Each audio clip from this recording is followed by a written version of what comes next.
Prologue, the end of the first and second time you are listening at novel full.audio. Prologue. The end of the first and second time the ship that the students of Yasaka High School were on for their field trip sank due to a bomb planted by terrorists. In this tragic incident 102 casualties, crewmen and passengers lost their lives, not counting the terrorists. Seeing that the cold, salty water has disappeared, I guess I've died as well. Amamiya Hiroto felt a deep numbness as he became aware of his own death. He was in a faintly lit place and there were a lot of other people gathered here as well. It wasn't as simple as floating in the Sanzu River * with beautiful fields of flowers awaiting them on the other side. But this was likely something like the entrance to the afterlife. The other people were showing a variety of reactions to being dead. Some were crying, some consoling each other, and others were showing relief that their friends or loved ones weren't here with them. Hiroto, too, wanted to cry out that he didn't want to die, that he wanted to keep living, but he couldn't muster the energy to do so.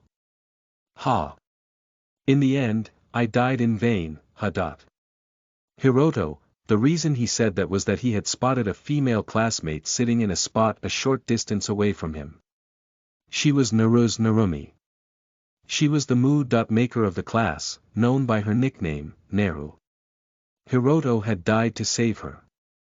When the ship lurched and began to capsize, Narumi had failed to grab hold of a handrail and looked like she was going to fall. Hiroto had seized her hand immediately and helped her grab the handrail. And then he had rolled down the diagonally inclined floor in her place, landed on his back against the wall and fallen into the sea to drown. It had happened in an instant. It was not been something that he had thought about and decided on doing. Thinking about it now, it seemed like a reckless thing to do. Even so, if she had been saved by his actions, he would at least have been able to console himself, but... No, I think I acted like a good person before I died. Hiroto, even if Hiroto died, nobody would mourn for him anyway. He had lost his parents when he was young and he had no blood-related siblings. He had a poor relationship with his uncle's family on his father's side, who had adopted him. He had even been told, "Get out after you graduate high school." He didn't have any friends or a girlfriend. His uncle would be receiving the remainders of Hiroto's inheritance from his parents and condolence money * for this incident, so he could consider the favor of adopting him as having been repaid. In fact, it was more than enough repayment considering his uncle's abuse. The clear discrimination from his own biological children, the way Hiroto had been treated until now. His dreams of the future had only consisted of something vague like become happy. It would be fine if that dream would be granted in heaven. At the very least, his uncle and that family wouldn't be here. However, reality was irrational and not so lenient. You souls who have lost your lives once already, you have been chosen. I will now grant you special power, a new destiny in new fortune. Using these, I wish for you to live new lives in a world separate from the earth you lived on. Gods were probably those kinds of beings. A mysterious person with a halo over his head appeared and made this declaration to the people here. It seemed that instead of heaven, what awaited them was the endless circle of transmigration. They were further surprised at the news that they would be reborn into another world. Of course, you may refuse my request. If you choose to do so, you will lose all memories of your previous life and be reborn somewhere else on Earth, as is normal. Those of you hope for this, I would like you to come forward now. Hiroto wondered who would refuse in this situation, but there was one boy who refused. Hiroto was a little far away from that boy, so he was unable to hear what the boy said to the god. But the god said, "Well then, you may return to the normal circle of transmigration." And the boy disappeared, so he knew that the boy had refused the god's offer. Of course, Hiroto, like the rest of the people here, were intending to accept the god's offer. They would receive some special power, be born in a new world to a new family and be happy. No other scenario could offer more hope than this. Well then, as I call your name, please come and stand in front of me. Indukuya. God, Shihuin Mari. God, Narose Narumi. God, Mifuji Kanata. God, Minami Asajai.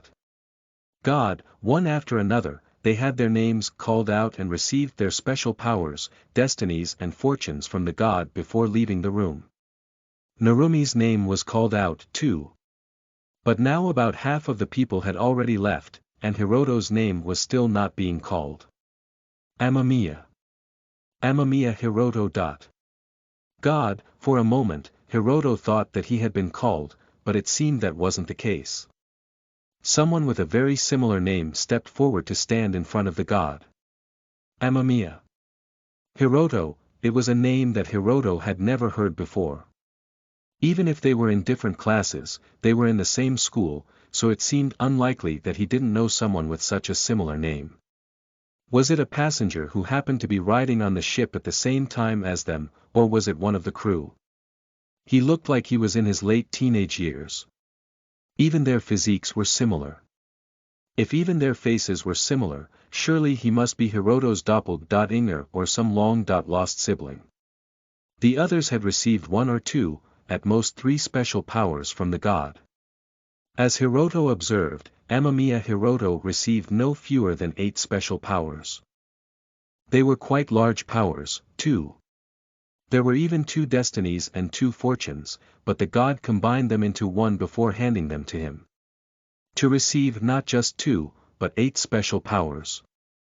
The god must truly love this person. As this thought occurred to Hiroto, the god continued, calling out the next person. And soon, Hiroto was the only one left. You are. God, finally, the god noticed Hiroto. I'm Amamiya Hiroto. Hiroto, the god sounded puzzled, so Hiroto told him his name. However, this only seemed to surprise the god further. Amamiya Hiroto. Not Amamiya. Your surname is Amamiya, written as Shrine of Heaven, and your given name is Hiroto, written as Knowledgeable Person. God, that's right. Hiroto, with a bad feeling, Hiroto gave this answer to the god, confirming the spelling of his name. And then the god gave a groan. Oh dear. Your names are similar, so I made a mistake. I thought you and Amamiya Hiroto were the same person. All of the special powers that were supposed to be given to you, I unfortunately gave them to Amamiya Hiroto. And even the destiny that was supposed to be given to you and the good fortune that was to keep you safe, I have given to him. God, it was an honest mistake that had occurred through pure coincidence. The time that Hiroto had first thought his name had been called, it seemed to have occurred then. But Amamiya Hiroto is no longer here, so I cannot have him return your share. Nor can I prepare new powers for you. The same goes for your destiny and fortune. God, so in other words, I'm the only one who has to start from 0 with nothing. Hiroto, no, you will be starting from a negative position. You will never be saved by destiny or coincidence, nor will you ever be blessed with good fortune. God, not even a start from 0, but a negative start. Wasn't this a little too much? In that case, I'll give up on this. Please return me to the normal circle of transmigration, like that other person earlier. Hiroto, even if he were to be reborn in a new world, it seemed now that he would face only hardships, so Hiroto was ready to completely give up on this rebirth. But the god shook his head. The time of confirming your intentions has already passed. God. Are you serious? Hiroto no longer had the ability to refuse. He was ready to raise his objections, to say that these kinds of rules couldn't exist, but his body began to be surrounded in light and his consciousness started fading away. It seems the time for your rebirth has come. God, no way. Isn't it too much for me to be the only one to start with nothing? In exchange, your soul has a large empty frame that is different from the others that are being reborn. In place of special powers, this empty frame will likely contain a tremendous amount of mana within your body. Though since you have no aptitude for magic, you will not be able to learn any of the magical attributes that exist in the world you are about to be reborn into. Origin. Therefore, it will be quite wasted on you. God, are those supposed to be words of comfort? To have mana and not be able to use magic, it really is a complete waste. I do feel terrible for you. Without special powers, a destiny or fortune, I am sure you will experience many hardships. You will be unable to grow up in a happy environment. Your future prospects will also be limited because you cannot use magic. You will be tormented by an even greater sense of loneliness than you experienced in your previous life. In your hopelessness, you will struggle to breathe and suffer greatly. But I want you to look forward and live on without giving up or resenting anyone. God, you make it sound so easy. Without even being able to shout his protests, Amamiya Hiroto began his second life. The god. Rodcourt. The new world he had sent Hiroto and the others was called Origin. It was similar to Earth, but it was a world where science and magic blended into each other. The 100 people reborn in Origin were in wonder at the differences between this world and Earth. They were born to new parents, saved by various moments of good fortune, made use of the special powers they had been granted and reunited with each other and recognized one another through their destinies. They kept their rebirth a secret amongst themselves, but before they knew it, they were known as the 100 heroes. Excluding the 101st person. Rodcourt was the god who ruled over the circle of transmigration for the souls of many worlds, including Earth and Origin. He was not directly worshipped by the people, and he didn't entrust anything to clergymen. Nor was he able to directly intervene by descending onto a world to perform miracles. What he was capable of doing was controlling the circle of transmigration of souls and, very occasionally, altering it. However, he had almost never made any alterations to the circle before. This was because the system of the circle of transmigration was very well made. There were almost no situations that required Rodcourt to adjust it. However, a problem had occurred recently. The circle of transmigration for one of the worlds that he managed was slower than those of the other worlds. While the other worlds were proceeding as normal, this problematic world had come to a standstill for quite some time. Magic, martial arts, literature, science, engineering, art, cuisine. A repetitive pattern was occurring in a wide variety of fields where development would happen, but then be lost soon after. The countries repeatedly went to war with one another. 1,000 years passed with no progress to show for it. From time to time a hero would appear and one of two smaller countries that had been at war would win and absorb the loser to form a single, larger country. But such larger countries were unable to unify properly and eventually divided, giving rise to conflict once again. Even when countries were able to maintain peace between each other, incidents like the appearance of powerful demons caused even greater casualties than war. There existed gods who directly controlled that world and led its people. However, to protect the world from a demon king who had previously appeared in another world, they had to summon heroes from other worlds and fight the demon king together with them. Ever since then, they had been unable to regain their former power. It was necessary for this world's advancement to continue through any means necessary. It was currently in a state of stagnation, but one event could trigger a sudden decline in development. As the world declined, fewer souls passed through the circle of transmigration, posing a danger even for Rodcourt. As Rodcourt wondered what to do, he heard rumors from gods who managed other worlds. The rumor was that if you took a soul from another world that retained all of their former memories, bestowed cheat-like powers upon them and had them reborn into a world, that world would develop in a good direction at an alarming pace. It was a rumor that he wanted to believe in. It seemed absurd to think that a single person with memories of their past life and cheat-like powers could have such a large influence on an entire world. Even so, it was worth testing. In the problematic world, the gods had summoned several heroes from other worlds to battle the demon king. It was a direct summoning of living inhabitants of other worlds, so they had not received divine gifts such as cheat-like abilities.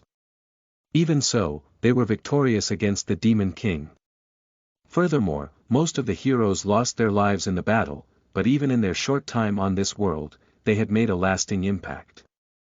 And there would be no better time to test this rumor than now, when there were no demon kings or evil gods. With no events like battles between gods and abnormal beings that could challenge them, if heroes were granted cheat-like powers, they would surely have an even more profound impact on the world's development. Fortunately, using his position, Rodcourt could feed the souls of the dead back into the problematic world, causing their rebirth into that world as many times as he desired.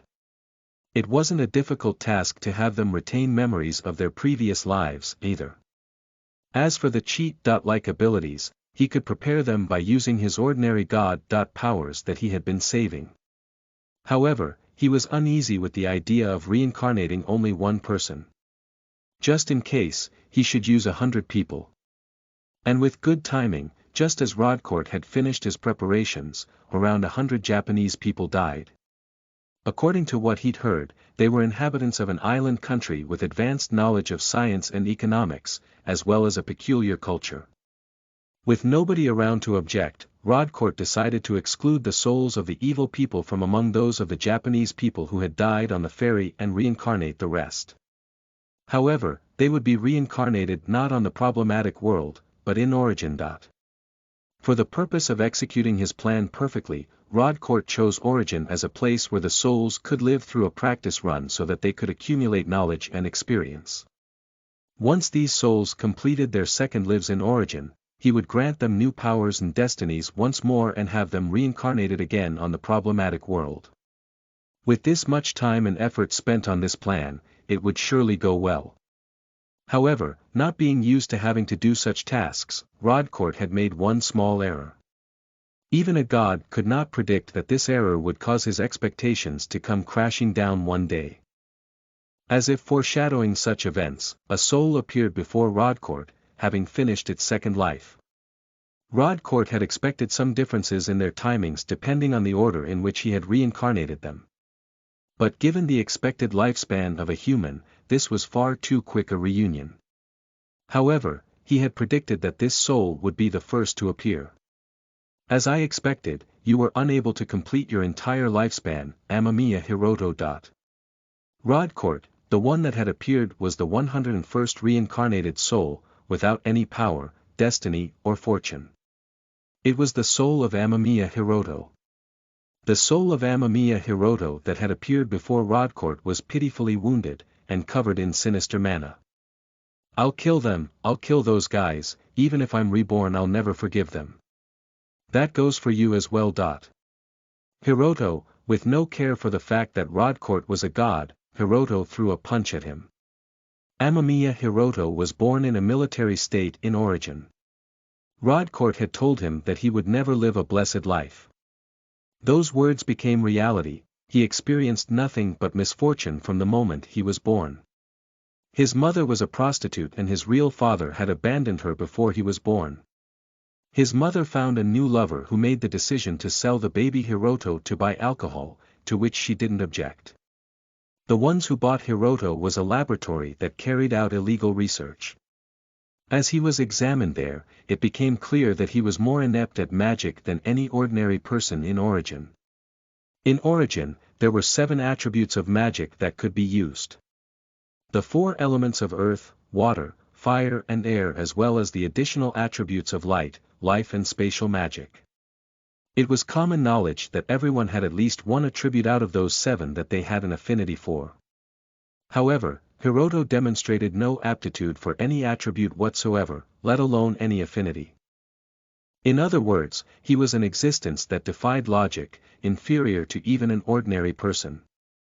But the people of the laboratory realized that Hiroto owned a vast mana pool that was far greater than that of an ordinary person. He had incredible amounts of mana even though he had no aptitude for any attribute. This was a bizarre contradiction in the eyes of the researchers. And among them, one suddenly came up with an idea. It's not that this experimental subject has no affinity for any attribute. Rather, there's another attribute that we've not discovered that this subject has an affinity for. Isn't that possible? Researcher, from that point, their research began. It was around then that Hiroto's memories of his previous life returned. After several years of research with Hiroto as a human subject, they discovered the eighth attribute. The attribute of death. The researchers had Hiroto learn the death attribute magic that they had discovered and reconstructed his entire body, including his brain, to continue their research and experiments. Die. Hiroto, however, the circumstances that Hiroto was in ended with one word. When he had regained his memories of his previous life, his body was filled with explosives, his life had been taken hostage. And around him were the researchers that viewed him not as a human being, but as an experimental animal. Hiroto no longer needed basic education such as language or how to read and write, but he had no freedom whatsoever. Not only that, if he showed any signs of rebellion, he would receive an electrical shock and be left convulsing on the floor. He spent his days eating food that was nutritious, yet more plain than food fed to prisoners, and doing exactly as the researchers instructed him to in whatever experiments they desired to carry out. Even though he had awakened his ability to use death attribute magic, he couldn't leave the laboratory. Hiroto covered his body in death attribute magic and desperately gathered power in his hand. Completely inept with any other attribute of magic, through sheer effort, he covered himself in death attribute magic. He developed many different uses for his magic, contributing towards the laboratory, the researchers, and the country they belonged to. However, right until the end, Hiroto's work went unrewarded. This was because the researchers were aware of his usefulness to them, but they also feared his insubordination. As Hiroto's usefulness increased, this fear also grew. The explosives in his body were buried not only in the heart, but also in the brain. His torso housed a GPS to prevent his escape. His right eyeball was been replaced by an artificial eye containing a special camera, and a listening device was planted in his mouth and ears to catch even the smallest whisper. His food intake was limited so that he would never have more physical strength than necessary. His room was small and he was never allowed to leave it except for experiments. To make him more able to use death attribute magic, to increase the size of his mana pool. They reconstructed his body for a variety of reasons. In order to ensure that he wouldn't somehow make an ally to plan an escape or rebellion, the guards who watched him and the operator that gave them direct orders were rotated often, so that he wouldn't be in contact with any individual in particular for an extended period of time. And finally, they carried out an inhumane procedure on his brain, cutting off his control over his body's mana and making him their puppet. At this time, Hiroto wasn't even 10 years old. And from this age, he spent over 10 more years in this hell where he couldn't even move a single finger of his own accord. Even after about 10 years of this situation, Hiroto's mind did not cave in. A reason for that would be the souls of the dead that had been attracted to his affinity for the death attribute, who whispered comforting words to him. Another reason was that he had hoped that they would come to rescue him from this hell. However, Hiroto died. He was unable to withstand the reckless experiments carried out by the newer researchers, who were trying to surpass the results produced by their predecessors. It was ironic that through death, Hiroto regained his freedom. Through the death of his body, his soul regained its control over his mana. Hiroto turned his own body into an undead to go on a rampage, fueled by his hatred. He tore those who had toyed with his life to pieces and squeezed the researchers that begged for their lives as if they were pieces of wet cloth. He made sport of the military personnel as he killed them. As Hiroto continued rampaging after killing everyone in the laboratory, not satisfied with this revenge, familiar faces appeared before him. Boo! Hiroto raised his voice in joy at the sight of these dozens of people, as their faces were familiar to him. Their features were a little different, but most of them were his classmates in the same year as him in his previous life. He knew some of them as his teachers. Narumi was among them as well. They were Hiroto's companions who had been reincarnated in origin with him. They were his hope. One day they would definitely find him, they would definitely come to rescue him. For the past 20 years, Hiroto had never stopped believing that. They were a little late, but he wasn't one to complain. Let's celebrate our reunion, let's redo our second lives. I'm sure it's possible now that all of these companions are here, he thought. Trembling in joy, Hiroto took one step towards them. Everyone, commence attack. However, at the command of a young man who appeared to be the leader of his companions, Hiroto was struck by simultaneously released magical attacks. Wait! Why are you attacking me? I'm your ally, I'm one of your companions. Hiroto's screams were drowned out by blazing hellfire, blades of wind, piercing cold and devastating lightning. Hiroto, who had approached his companions with no thoughts of defending himself, was completely bewildered as he fell, his body fatally wounded. That was surprisingly quick. Considering that we heard that a powerful undead had risen. Well, there's 30 out of us 100 heroes gathered here. There's no way we'd have trouble with that. Above Hiroto's head, familiar voices were having a conversation. 100 people. 100 people, you said. No. There were 101 of us, including me, there's 101. He wanted to shout those words, but his throat had already been cut, he could not even let out a moan. His right arm was completely burned and blackened, his left arm had gone flying off somewhere else.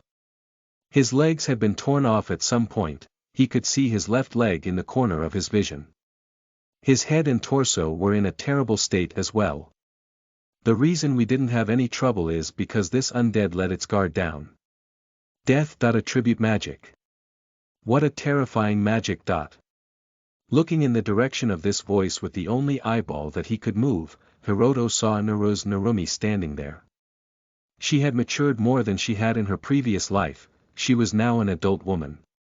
Ah, he's another victim of this laboratory. Next to her stood a young man, the leader who had given the attack command. Judging from the distance between them, he knew that this man and Narumi were intimate with each other. I'm sure he wants us to kill him. Yuri right, Hiroto. Narumi, Hiroto. Hiroto.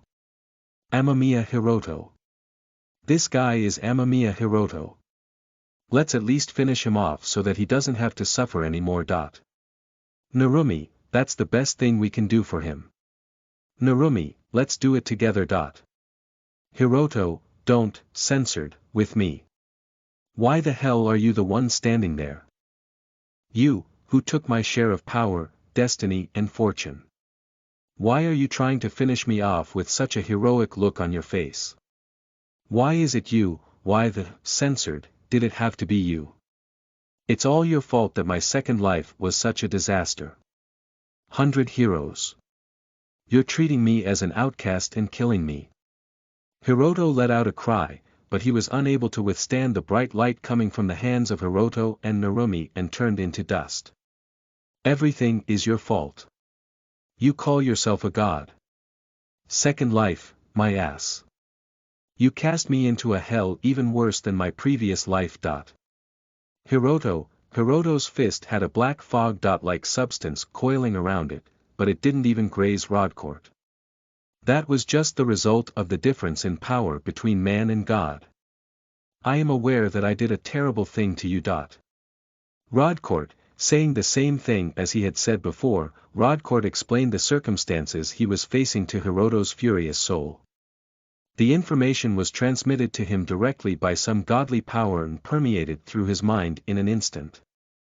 So you're saying there's a third time. Hiroto, that is correct. This is something that has been prepared since you were first reborn in origin. This time, you do not have the choice to refuse, and I cannot interrupt it. Rodcourt, what absurd nonsense this was. However, to Hiroto, this nonsense was like finding a ship when he needed to cross star. I see. Then in the next world, I'll kill them. The ones who killed me, I won't leave any of them alive. I died first, right? In that case, I'm going to be the one who reincarnates for the second time first, so I'll have the advantage. This time, I'll be the one who kills them. Hiroto, I'll become an adult before them, gain power and then find Amamiya Hiroto and the others among the children and kill them all. That should be possible even for someone like me with no special power. Now hurry up and grant me all that stuff, Kami. Sama star. This time you've got a destiny and fortune for me, right? After all, I'm the one who died first, there's no way you're going to get me confused for someone else again, right? Hiroto. I have no power to bestow onto you. Rodcourt, as if lightly pushing against Hiroto's soul, Rodcourt pressed his palm into Hiroto. Hiroto, with just that, Hiroto began to speed up and fall towards somewhere. At this point, the only thing I can do is add something. I cannot give you a power. Rodcourt, why? I'm the only one with nothing again, how is that possible? Hiroto, because I cannot allow the others to be killed by you. Rodcourt spoke to Hiroto as he grew smaller and smaller, apologizing.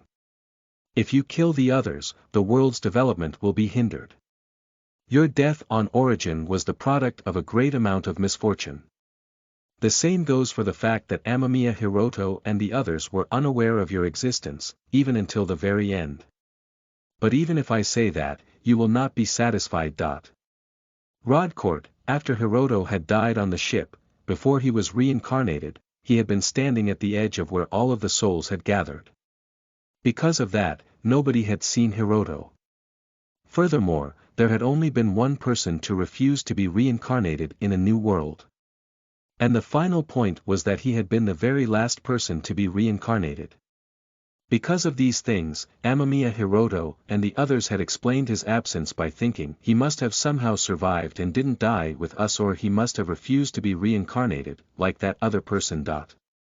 In addition, the repeated experiments on Hiroto's body had changed the shape of his face completely, to the point that Narumi hadn't even been able to recognize him. All of this misfortune was caused by my own clumsiness. I wished for you to look forward and live on without giving up or resenting anyone, but unfortunately you were put on a path that made that impossible. Through your discovery of death. Attribute magic and development of new magic, you contributed towards Origin's advancement. I hope that you can forgive me for being unable to repay you in any way and forcing you to endure a third life of misfortune. Rodcourt, but even as Hiroto's soul grew more distant, Rodcourt could feel Hiroto telling him that this would never be forgiven. Therefore, all I can do is to have you give up on your foolish revenge before you can commit any sin and hope that you will quickly end your own life. Rodcourt, and then, in the palm of Rodcourt's hand, something like a ball of slime appeared. In the next moment, it hit Hiroto's body. Hiroto, as Hiroto screamed in agony in response to the violent pain, Rodcourt spoke. This is a curse. It can never be lifted. With this curse, you will never be able to gain new powers even in this new world. However, I promise you that for your fourth life I will erase all of your painful memories and return you to the normal circle of transmigration. Rodcourt, with no time to object to Rodcourt's undesirable promise, Hiroto's mind went blank. Chapter 1, The beginning of the third time you are listening at Novel Full. Audio. Chapter 1. The beginning of the third time Amamiya Hiroto has been reincarnated in Lambda.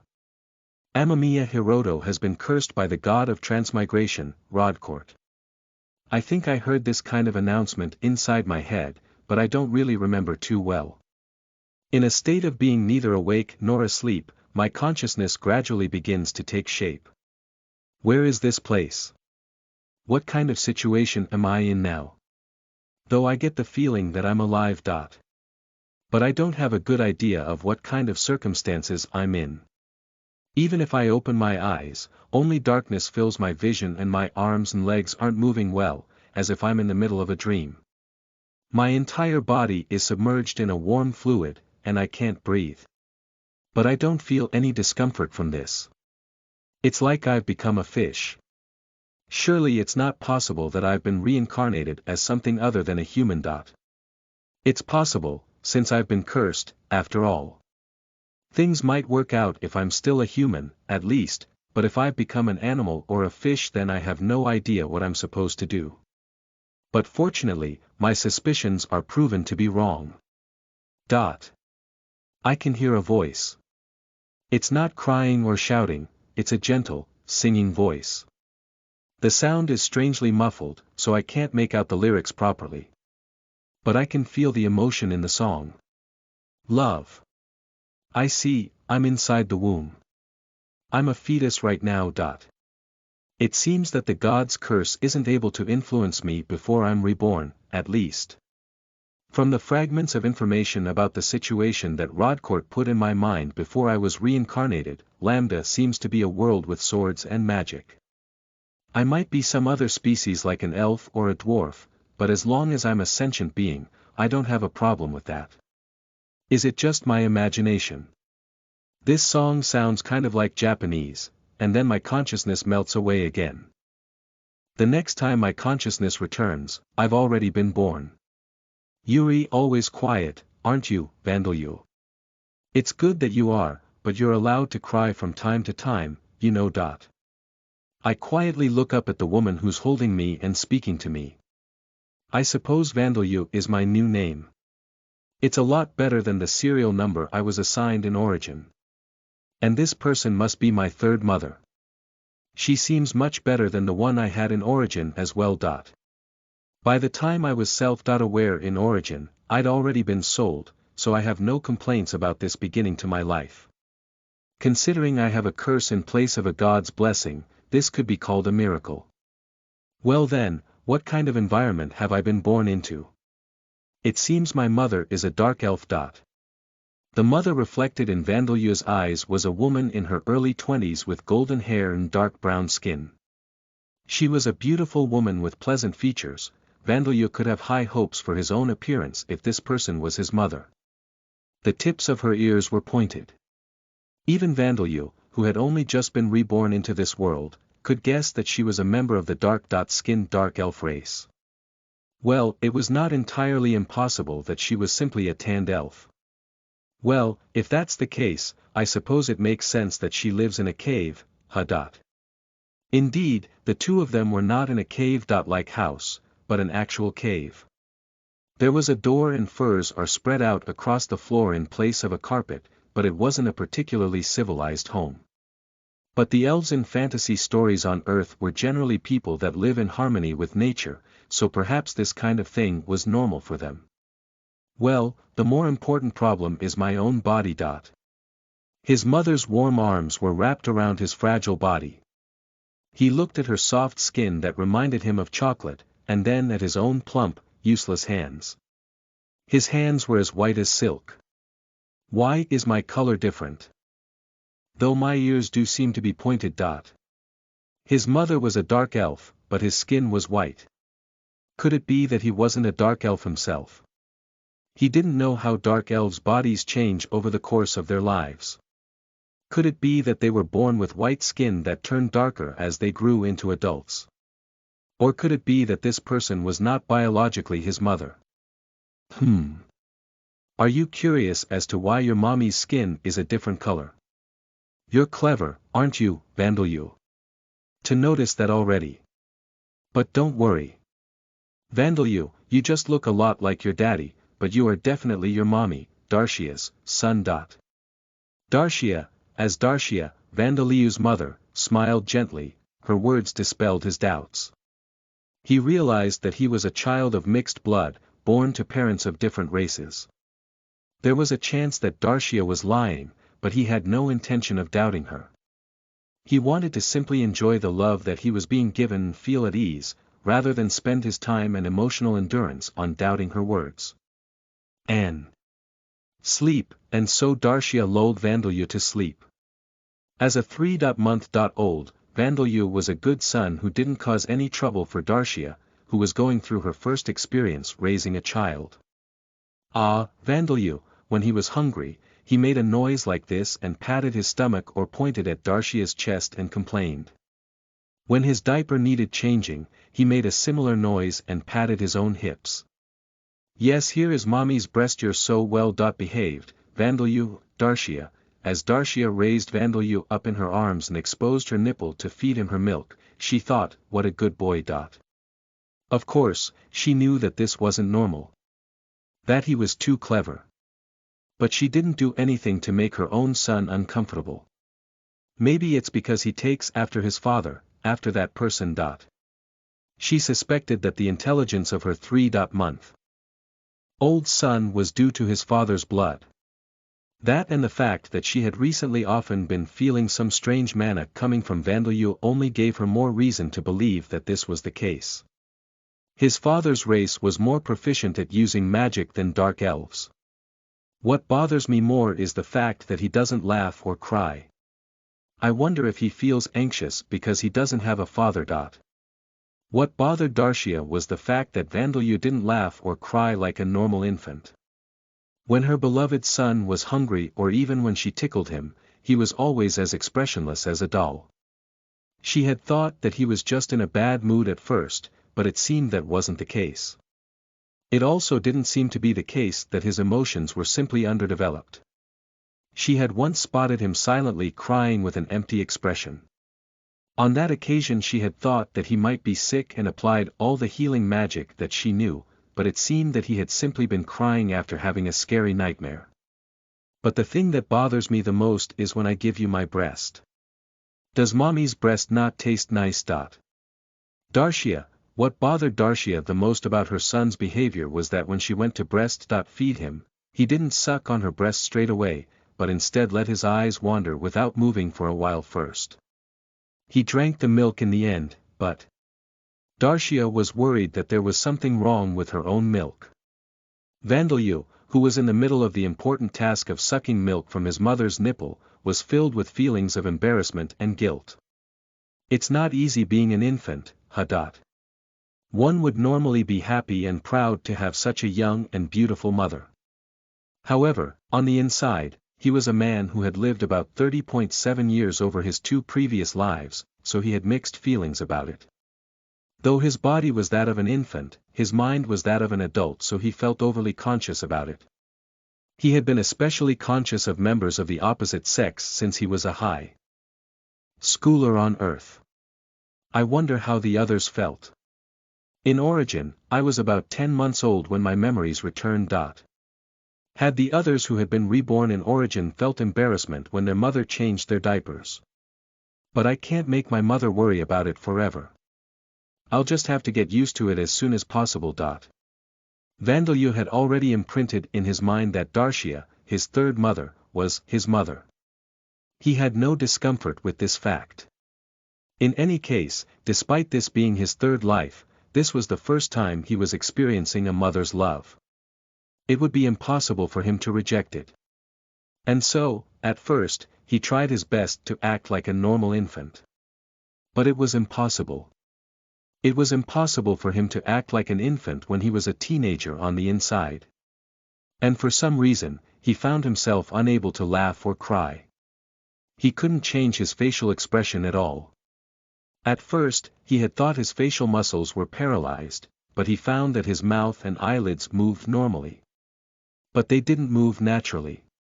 He could only move them when he put conscious effort into it. Was this because of the curse? Well, I'll ask Mother about my expression not changing when I'm able to speak. There's all kinds of problems, but I've learned quite a lot during the past 2 months as well. Darcia wasn't aware that Vandeleur understood her words, so she hadn't explained her past or current situation in detail, but he had a general idea from having lived with her for 2 months. First, it seemed that Darcia's husband, Vandeleur's father, was a member of a greatly feared race. As a mixed child of that race, Vandeleur knew that he would likely be the target of discrimination and persecution. This was the reason why Darcia was living in this cave that she had dug out using spiritual magic in a forest away from where other people lived. It was no wonder that he had never seen a single person in the 2 months he had been here other than his own mother. I know that she's planning to return the Dark Elf village once I've grown up to some extent. And that this place is the country of Murg, a part of the Amid Empire in the northwest part of the Bon Gaia continent. It seemed that something would work out if she returned to the Dark Elf village, so for now, her objective was probably to gather strength for that purpose. For that reason, even though Vandeleur wasn't even able to crawl yet, he began training himself in using magic. The death attribute magic that he had become able to use at will during his previous life. It would surely be helpful for his journey with his mother, or so Vandeleur thought. But for some reason, he couldn't use it very well. Is this because my body's still that of an infant? Or is it because of the curse? He considered this possibility. But giving up now because he couldn't use his magic properly wasn't an option. Because for Vandeleur, who didn't have any cheat-like powers or aptitude for any other types of magic, this death attribute magic was his only weapon. It would be nice if I could see Vandeleur's status. Darcia, Vandeleur was about a month and a half old when he heard these words from Darcia. Status. Vandeleur was unsuccessfully trying to use his death attribute magic and was wishing that he could at least be able to crawl across the floor while keeping his head raised when he heard these from his mother. This isn't a game, he thought, but he was surprised when his own status was displayed inside his head.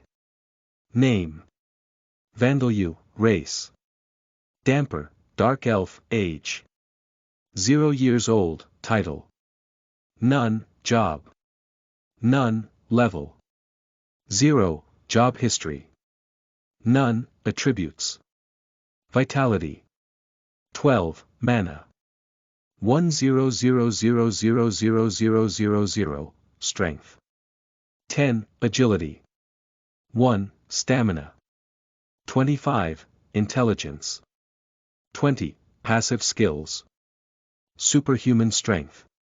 Level 1, rapid healing. Level 1, active skills. None curses. Experience gained in previous life not carried over, cannot learn existing jobs, unable to gain experience points independently. Wow, my mana is no joke. Also, it seems my father was a vampire. And I have 3 curses. Just how badly does that god want me to kill myself? There were several things displayed on Vandeleur's status that surprised him. To start with, his race had been set as Damper. If that meant the same thing in Lambda as it did on Earth, that meant that he was a half-vampire. I see, that explains why she has to live in this hidden place. I don't know what religions there are in Lambda, but I doubt they'd be very welcoming to a mixed-blood child of a vampire. Isn't it actually quite likely that they'll treat me like a monster and try to exterminate me? At the very least, this is something that might endanger my life. The possibility of facing discrimination and prejudice due to being a Damper would always be there. Vandeleur's life had been set to a hard mode even more extreme than he had expected. The next surprising thing was his mana. There was no MP stat on the status screen, so mana must be the MP stat in the world of Lambda. But the number next to this stat was 100 million. He didn't know what the average for this stat was, but this was surely an abnormal number. Was this what Rodcourt had mentioned earlier, the mana that was housed in the empty frame left by his lack of cheat-like abilities, fortune and destiny?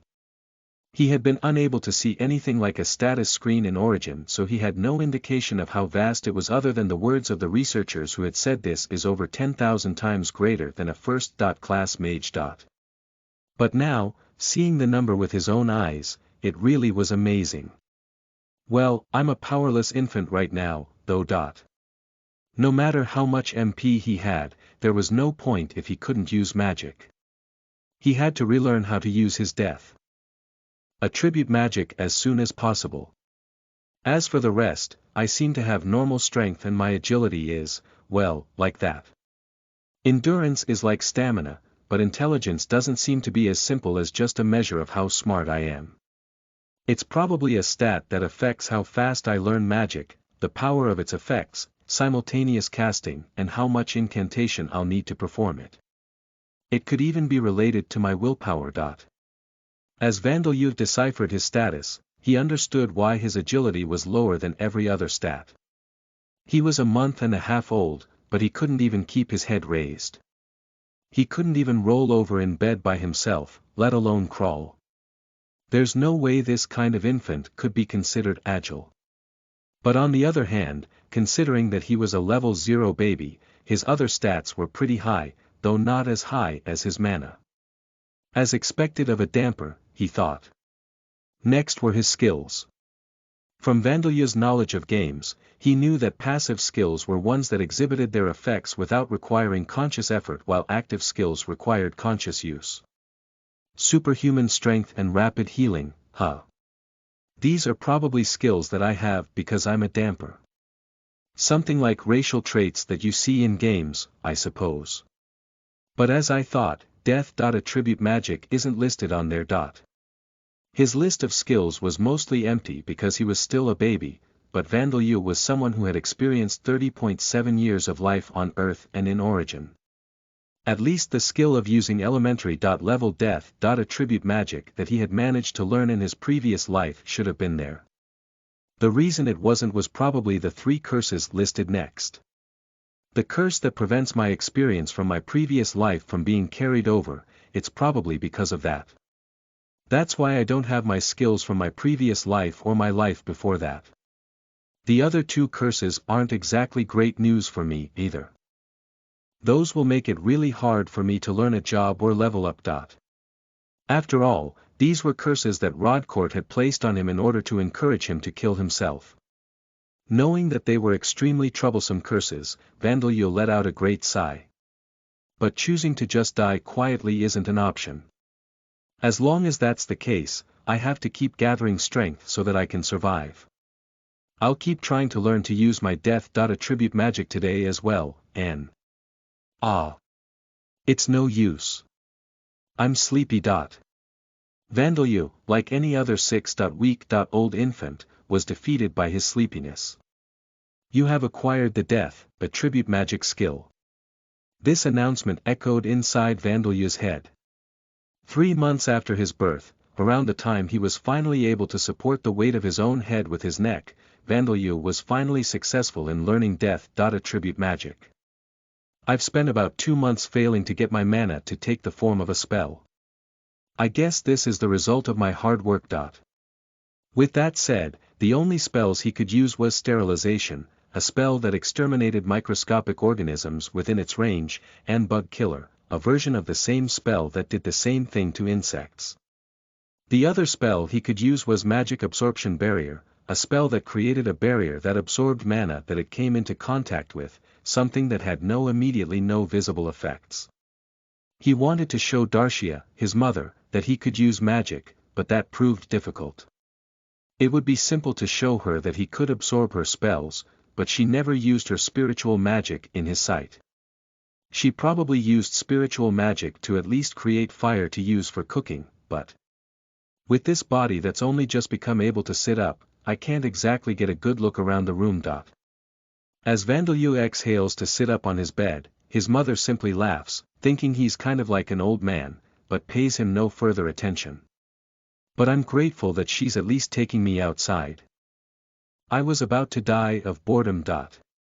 Perhaps it was because he was now 3 months old, Darcia had started taking him outside in her arms on sunny days. The reason for this was that she had decided that it would be a good stimulus for a growing child, and her stores of food were also getting dangerously low, so she was going outside to gather more. But Vandeleur remembers the way she had been strangely cautious the first time she had taken him outside. She had opened the door to the cave to allow just a little sunlight through and let it shine lightly on Vandeleur's fingertip. What a relief. You didn't inherit the vampire's weakness. Darcia, as Vandeleur watched Darcia cry out in joy, he was reminded that his father was a vampire. It would have been really troublesome if, as a damper, he had even inherited his father's inability to tolerate sunlight. Well then, let's go outside with mommy from now on, okay. Darcia, as Darcia said that and took Vandeleur outside, the sight of the world beyond the cave moved Vandeleur to the point that he was at a loss for words, not that he could speak words in the first place. Oh! The world! Nature! It's so huge. The outside of the cave was a forest. The air was fresh. The sun was bright, the sky was a transparent blue, the clouds were pure white and the thickly growing trees were bright green. It was the scenery of a forest with no particular features, but Vandeleur had spent 20 years imprisoned in a small room before being finished off by Amamiya Hiroto and Narumi. In his eyes, everything seemed to shine beautifully. Fufu, it seems you've taken a liking to being outside. Darshia, his face was expressionless as usual, but Darshia understood from the fact that he was gazing at their surroundings as if he was in a gaze that he was very happy. She began walking around and gathering food. Of course, she didn't do dangerous things like hunting animals using her bow and spiritual magic. She gathered edible grasses, fruits and mushrooms and laid some traps to catch animals later. Most of the food she gathered went into her own mouth, while a little was set aside to be made into baby food for Vandalyu. I have mixed feelings about this. Once a day, his young, beautiful dark elf mother said say ah and fed him a spoonful of food. And with that, the amount of time she spent feeding him decreased. In order to survive from now on and make the journey from this area that was dangerous for a damper to live to the dark elf village, weaning was necessary for Vandalyu. But even so, growing was a difficult task for him. Incidentally, he enjoyed the taste of his mother's milk more than the baby food. The Death Attribute Magic skill has been upgraded to level 2. The following new skills have been added. Status Effect Resistance, Magic Resistance, Dark Vision, Bloodsucking. Once Vandalyu reached 5 months of age, Darshia began leaving him in the cave for hours at a time to go out and gather food from the forest. In a little while, we'll be going to where mommy was born. I have to make preparations for that, so even if you get lonely, bear with it, okay.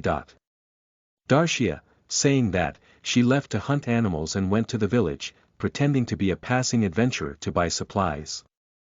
There were times she didn't come home for half a day at a time, but it was necessary to get the supplies they needed to survive, so there was no helping it. Leaving an infant alone at home for half a day would have been questionable on Earth, but Vandalyu himself had no complaints about it. Because everything was being done for his own protection. With no help from anyone else, Darshia was raising an infant by herself. A troublesome half-vampire child, no less. Judging from the fact that Vandalyu had not seen his father even once, it seemed that there was no help coming from the vampire community either. Vampires looked down on half-vampires just as much as humans did, if not more. Half-vampires were often the targets of persecution by vampires as well. Even in Japan, where people had a sense of values as human beings, people of mixed foreign blood were discriminated against. It was no surprise that half-bloods of different races in Lambda experienced the same. At this rate, it doesn't seem like I'll be able to see my father's face. The reason being that he was probably no longer alive. Thinking logically without taking emotions into account, it would be a much better choice for Darshia to abandon Vandalyu. Then she would be able to live a much more peaceful life. That would make her life more carefree, free of responsibility. Once some time passed and her feelings died down, she would be able to live on as if nothing had happened. If she wanted a child, she could easily go to another country or back to the Dark Elf village and find a new man to create one with. Despite this, the likely reason why Darshia had not abandoned Vandalyu was because she loved his father and Vandalyu himself. This is a bit of a cliché, but being loved is a truly happy thing. With this happiness driving him on, Vandalyu continued his hard work. He spent his time awake practicing magic, strengthening his body by exercising his arms and legs and practicing using his voice.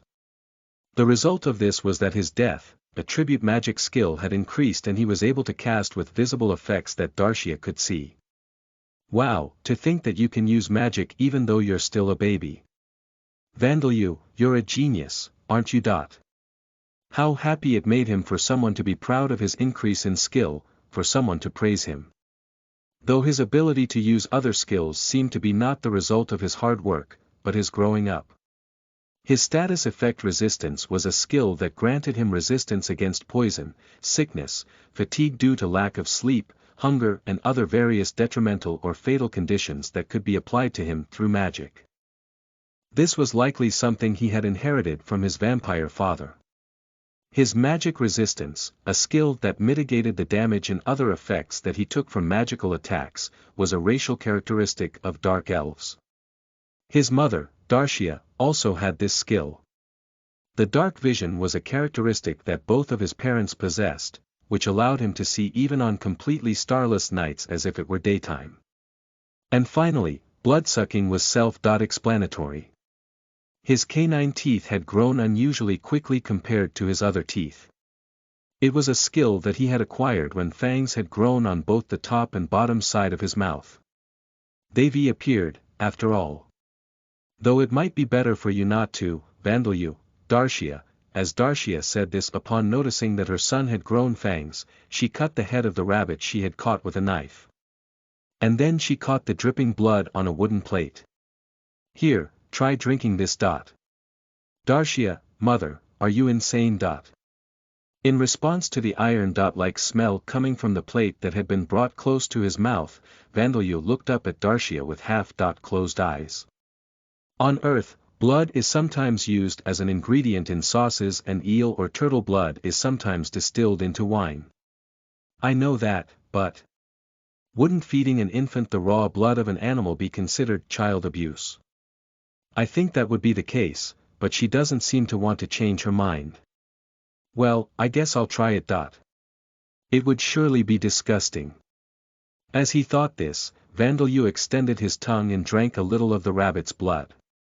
Surprisingly, he didn't think it tasted bad. I can drink this.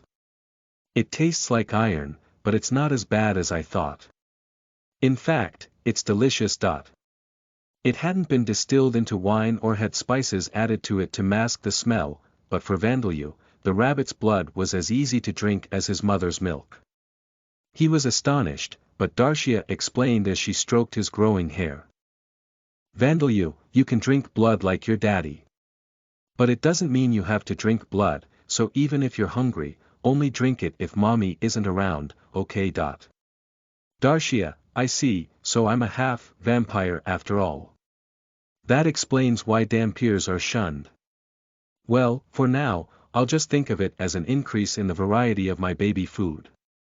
As Vandalyu approached 6 months of age, he gained the ability to crawl. That day, Darcia had left Vandalyu at home and made a long journey to a nearby town. I'm glad mother has taken my unusual intelligence for an infant to be a good thing. Including the fact that he could use magic, Darcia's only response to Vandalyu's abnormality was amazing. And she had not questioned it or expressed any bewilderment about it. Dampirs are amazing, after all. Darcia, because she often said that, it was likely that she thought that all of Vandalyu's unusual characteristics are due to the fact that he was a damper. He was very thankful that she had not investigated it any further. After all, even if he wanted to explain it, he couldn't speak yet as he was only 6 months old. He was continuing his practice on using his voice, but he was frustrated that he couldn't form proper words yet. If that wasn't the case, he would want to explain his situation. I'd explain everything about Rodcourt, my previous life and Amamiya Hiroto. In light novels or manga that Vandalyu had read on Earth, it was common for characters that had been reincarnated in another world to keep that fact a secret. But he thought he should break that common pattern. That he should at least tell Darcia, as soon as possible. Because she was his own mother. If this was a normal reincarnation or trip to another world, I'd consider keeping it a secret too. But my situation is different. Because soon, 100 people from the same world as me will be reincarnated here with cheat like powers. Amamiya Hiroto and the others, the ones who had abandoned him without even searching for him on Origin, the ones who had killed him. Once they died in Origin, they would surely be reincarnated here in Lambda. Vandalyu didn't know when that would happen. When Vandalyu had died in Origin, they looked to be around 20 years old. So unless they were involved in an accident or something, it would take at least 50 years. But it wasn't certain that time flowed at the same rate in both Origin and Lambda. It could even be that for each day that passed in Lambda, a year passed in Origin. Well, it probably wasn't that extreme, but they would definitely be reincarnated in Lambda one day. Even Rodcourt himself couldn't prevent that from happening. The problem is what Rodcourt will say to them before they're reincarnated. I screamed to him that I'd kill them. So if they were to be reincarnated here before I died, he'd at least warn them about me. After all, Rodcourt's goal was to have them develop this world. It would be problematic if they died before that happened, so he would definitely warn them about Vandeleur. In that case, they would see Vandeleur as a threat and be cautious of him. In their first lives, they were Japanese people raised in the peaceful country of Japan, so it would be fine if they wanted to talk about things or apologize for what happened in origin. But Vandeleur couldn't say for sure that there wouldn't be any of them who would kill him upon finding him, to simply eliminate the threat. Just as Vandeleur himself had led an unimaginably wretched life, they might have experienced something like that as well. Even if they were heroes there, if they had to deal with evil terrorists or criminal organizations for extended periods of time, who knew what kind of state they would be in? Yes, heroes. These were unlucky. I heard them just before I died, but if I'm not mistaken, they were notified that an undead had appeared and come to kill me. If that's the case, they were probably putting their cheat-like powers to use and being international heroes or something. Like the ones in American superhero comics. And Vandeleur himself was a half-vampire, a damper. If they displayed the pacifism, philanthropism and respect for human rights that they did as Japanese people, there wouldn't be a problem. But if they were affected by the anti-vampire, anti-damper values of Lambda, that would be dangerous. Facing 100 people with cheat-like powers as enemies wouldn't be an easy task. The one getting caught up in all of this would be Darcia. It would be too dangerous and unreasonable to expect her to face that without knowing anything. This was why Vandeleur thought that he had to explain the situation to her as soon as possible.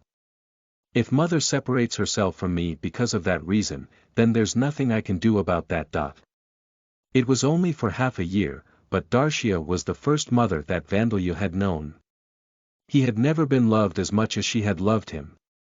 Well, if possible, I don't want to be separate from her. For that purpose, my revenge on them.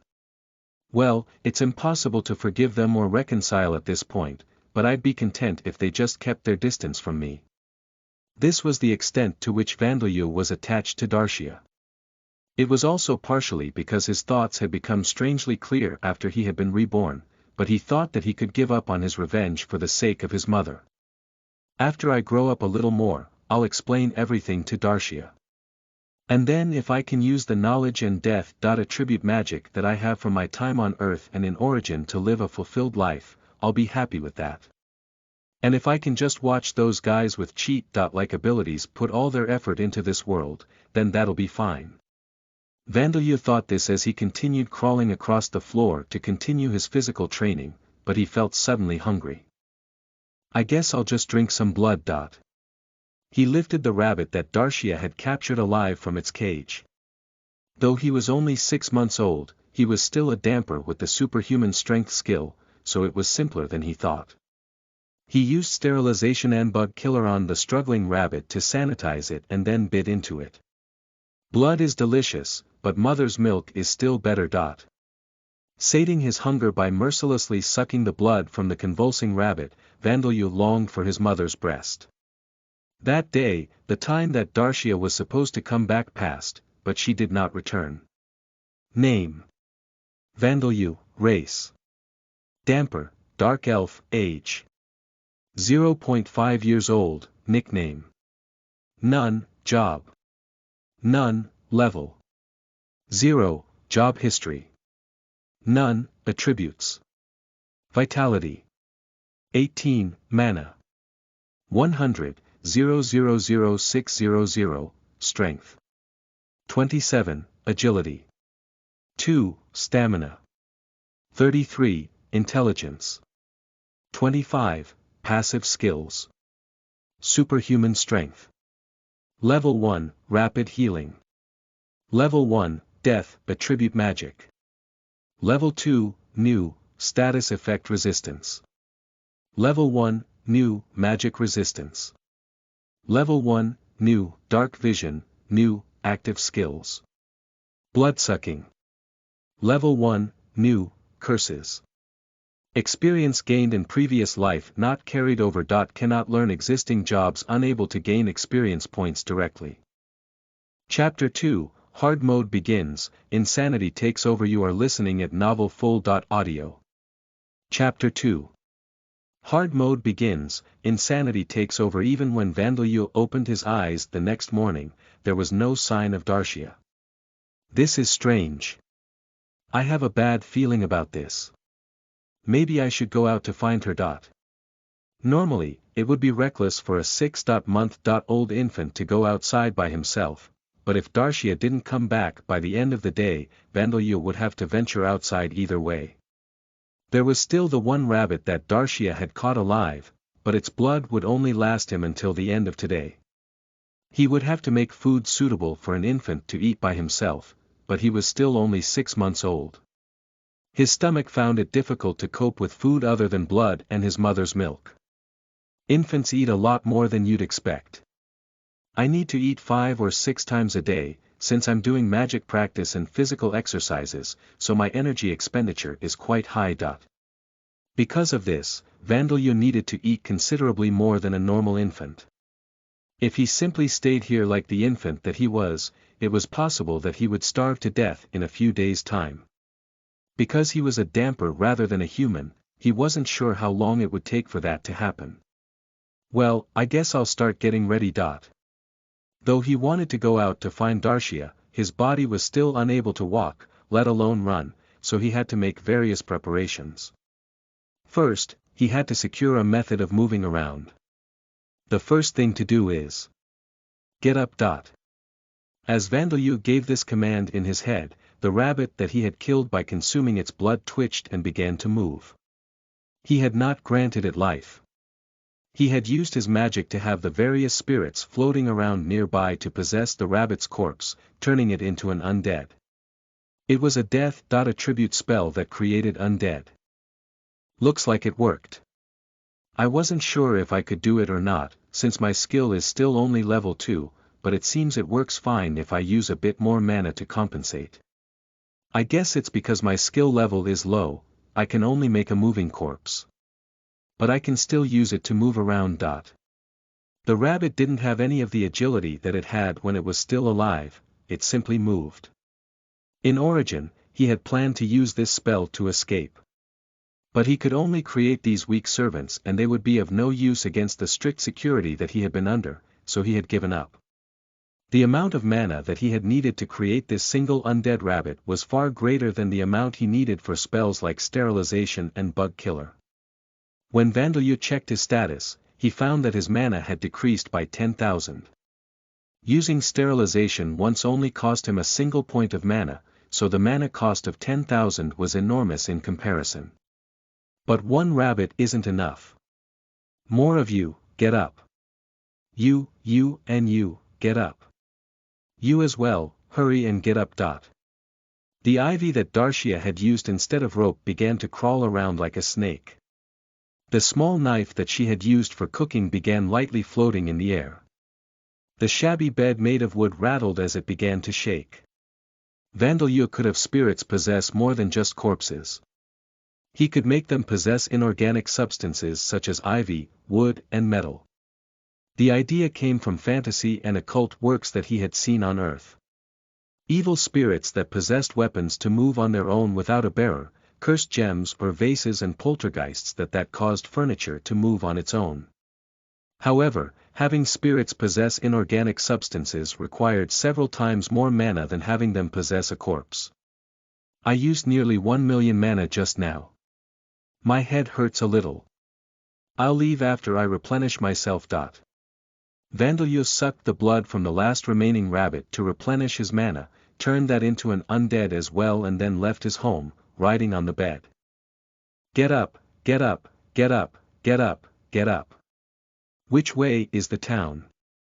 Where can I find somewhere with lots of people? The bones of a deer, a mummified bear, a wild boar missing its head and internal organs and a human's corpse that for some reason only had a skeleton remaining. These servants carried Vandalyu's bed as he continued onward. If anyone other than an adventurer or soldier were to witness this sight, they would surely tremble with fear. An infant with silver hair and odd-colored eyes, one deep crimson and the other a bluish-purple, leading an army of undead. A terrifying sight indeed. But he looked more fearsome than he actually was. The undead corpses and bones of animals. The tools and furniture that had been cursed to be made undead. Any one of these could be repelled by a single farmer wielding a hoe, and any adventurer would only consider them a group of small fry. Knowing this, Vandeleur continued increasing the number of undead at his command as he hurried forward. Mom isn't in this forest. He had commanded a winged insect fly around to search the forest, but there was no sign of Darcia. He asked the spirits that were floating amongst the trees, but they couldn't give him the information he wanted. His head felt hot, as if it was steaming, and he felt a dizziness that would not subside. He no longer knew how many millions of mana he had spent. But he couldn't shake off this bad feeling. I should have tested making undead earlier. I should have had an undead follow Mom around.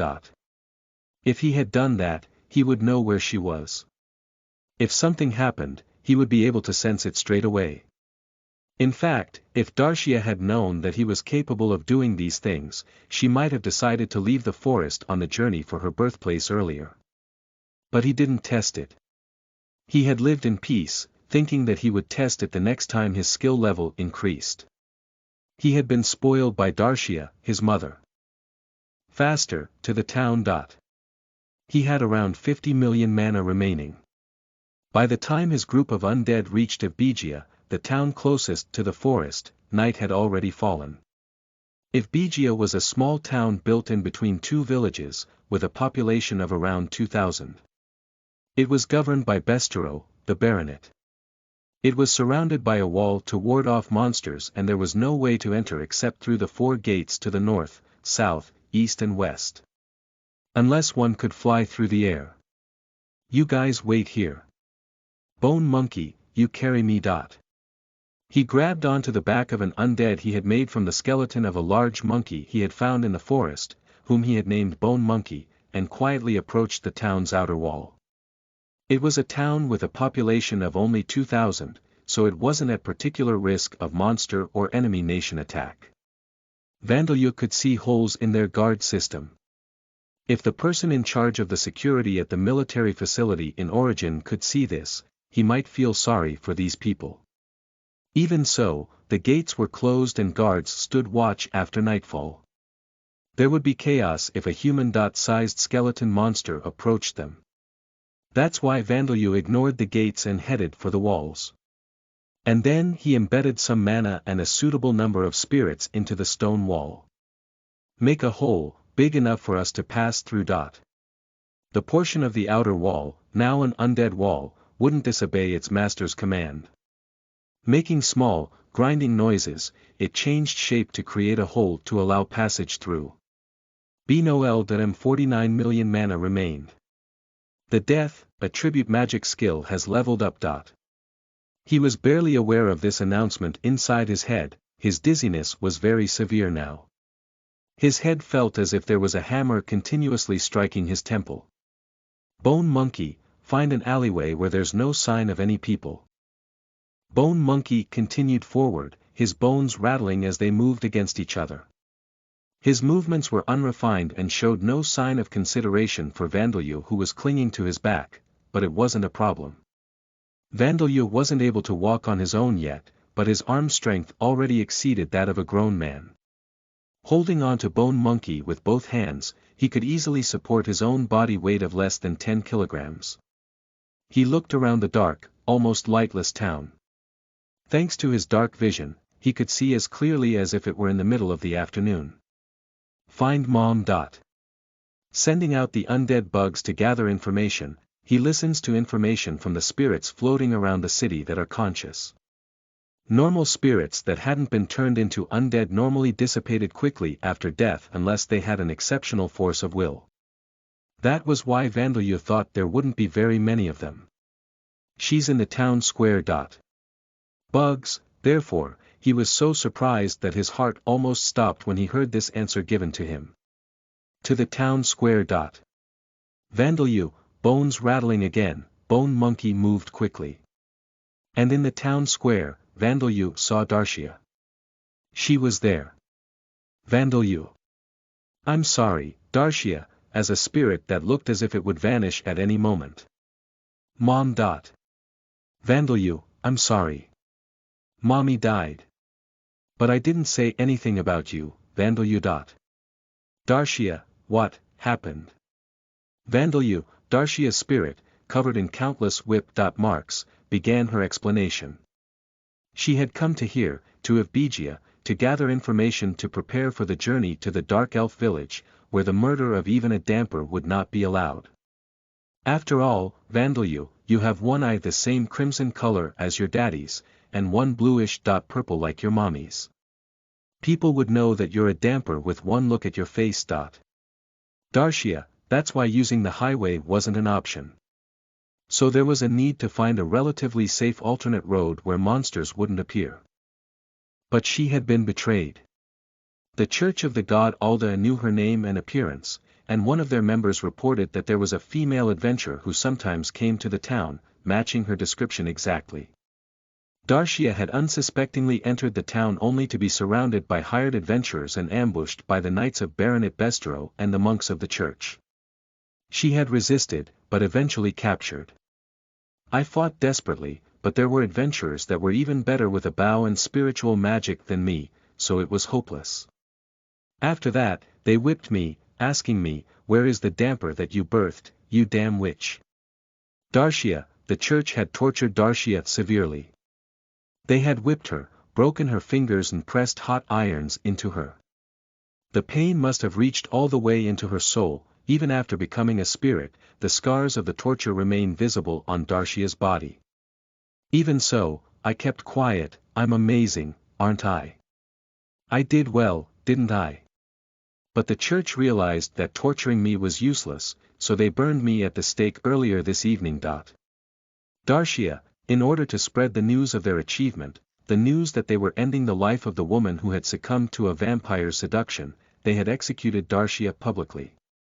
So I was burned alive. After that, I wanted to at least go to see you after becoming a ghost, but the church's high priest Gordon sprinkled holy water over my ashes. Because of that, I could barely keep myself from disappearing, so I couldn't come to see you. Darshia, as Vandalyu listened to Darshia's words, his vision blurred and he felt a sense of despair and powerlessness, as if his body were rotting away. If he had left to look for her yesterday, he would have made it in time. If he had come here sooner, he would have made it in time. While he had been carefree, doing nothing, they were whipping his mother's beautiful, chocolate-colored skin. While he had been satisfying his stomach with the blood of the rabbit, hot irons were being pressed into her.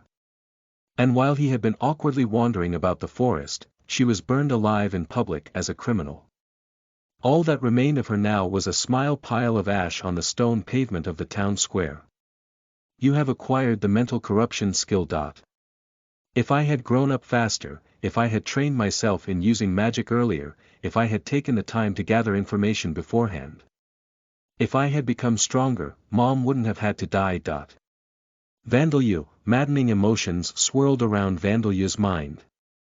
His expression didn't change much, but his body was shaking in grief and tears of regret and anger flowed endlessly from his eyes. The level of the mental corruption skill has increased to level 2. Darshia watched him sadly. In truth, she had not wanted to tell him about the horrible things she had endured before her death. But she hadn't been able to stay silent about it. As a weak spirit on the verge of being extinguished, it was impossible for her to go against the wishes of Vandalyu, a death attribute mage with an enormous amount of mana. And in front of her eyes, Vandalyu's undead insects returned to him. They had brought back information about Darshia from all over Evbegia. My lord, today's public execution was exciting, was it not? Steward, indeed.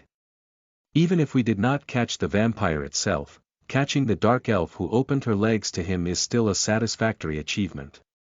My reputation with His Majesty and the Church grows better, and the day of my appointment to a higher position draws near. Feudal Lord, the day you can receive the characters of correspondence asterisk from Baronet Bestero. Sama is also near.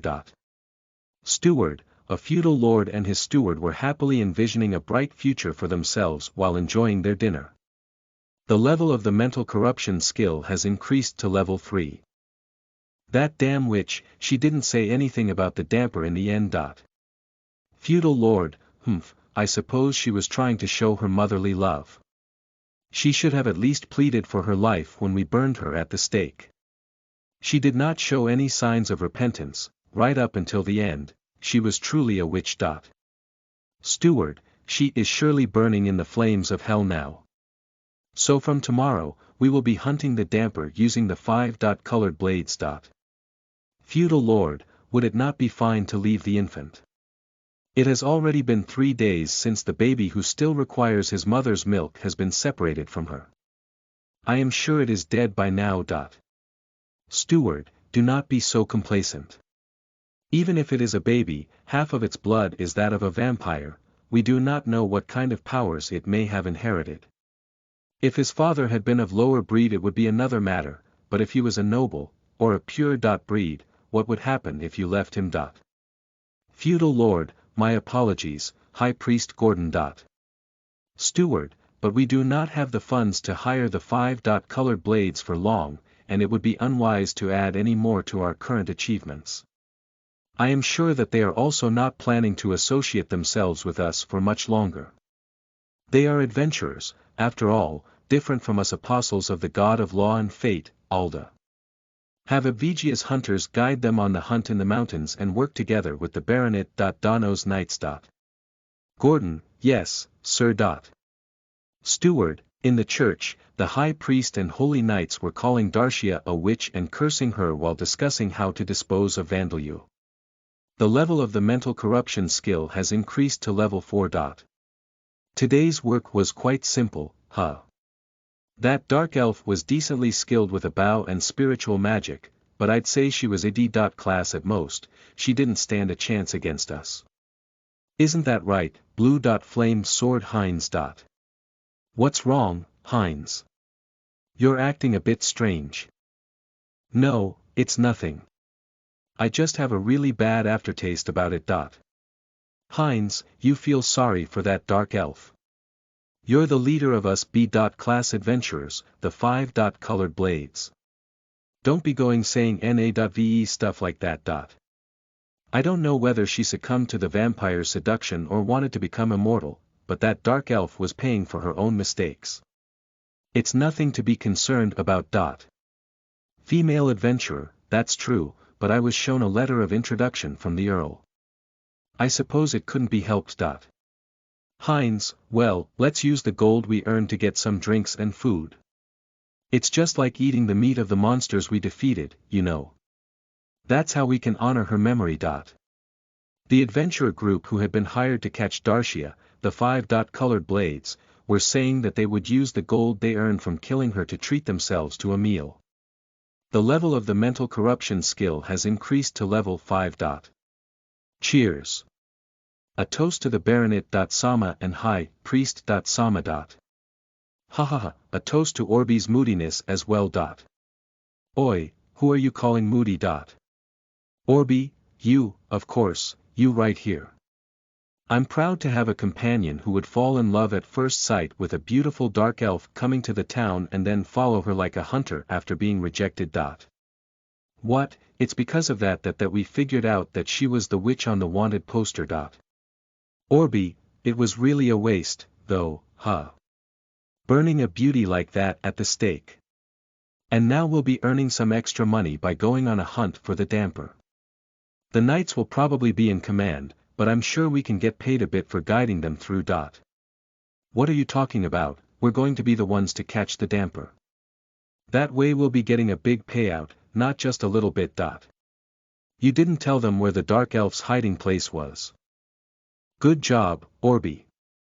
If we catch the damper, we can sell him to the church, the Mage Guild, slave merchants, wherever we like. The hunters who had betrayed Darcia were now laughing loudly as they planned to capture Vandalyu and sell him. The level of the mental corruption skill has increased to level 6. If you don't behave, you're going to be burned at the stake like the witch. We can't find the damper, huh? I'm a bit anxious, they should hurry and exterminate him. Is there no chance the vampire will come back for revenge? It would be a big problem if our village's wine became known as the wine of the village the vampire came from. I wish this problem would be taken care of already. And finally, the words of the townspeople, the people who led very ordinary lives. None of them had any sympathy for Darcia. The level of the mental corruption skill has increased to level 7. What a turn of events. In all of his 3 lifetimes, Vandeleur had not thought even once that the world revolved around him, or that it was full of goodwill. But he had never thought that it would be this cruel, this vicious. Earth, origin, and finally Lambda. This was his 3rd life, but he had not experienced happiness even once. Would he forever be forced to endure the torturous feeling of having things taken from him? In every one of his lives he had done nothing wrong, but had irreplaceable things taken from him and received nothing in return. Even the God that he had discovered really existed had made no effort to help him. I'm sorry, Vandeleur, Darcia, and then, right before Vandeleur's eyes, Darcia was about to be taken from him as well. It seems Mommy's at her limit now. Darcia's form, which was already faint to begin with, began to blur and her voice began to waver. Her spiritual form was reaching its limits on how long it could remain in this world. Wait. Mom, you can't go. Vandeleur, Darcia would be going to the afterlife, into the hands of that god of transmigration, Rodcourt. If he found out that Vandeleur had lost his mother on Lambda, he would surely be laughing. Rodcourt would laugh at Vandeleur, hoping that he would feel more despair, hoping that he would give up. Vandeleur did not want this, he couldn't allow it to happen, he couldn't bear it. I'm sorry. I wanted to talk to you like this a lot more. I wanted to see you grow big, turn into an adult. I wanted to see you find a wife, have children and become happy. Darcia, the level of the mental corruption skill has increased to level 8. 9. I got it, Mom. Vandeleur had 45 million mana remaining. He poured all of it into Darcia's spirit. Vanda.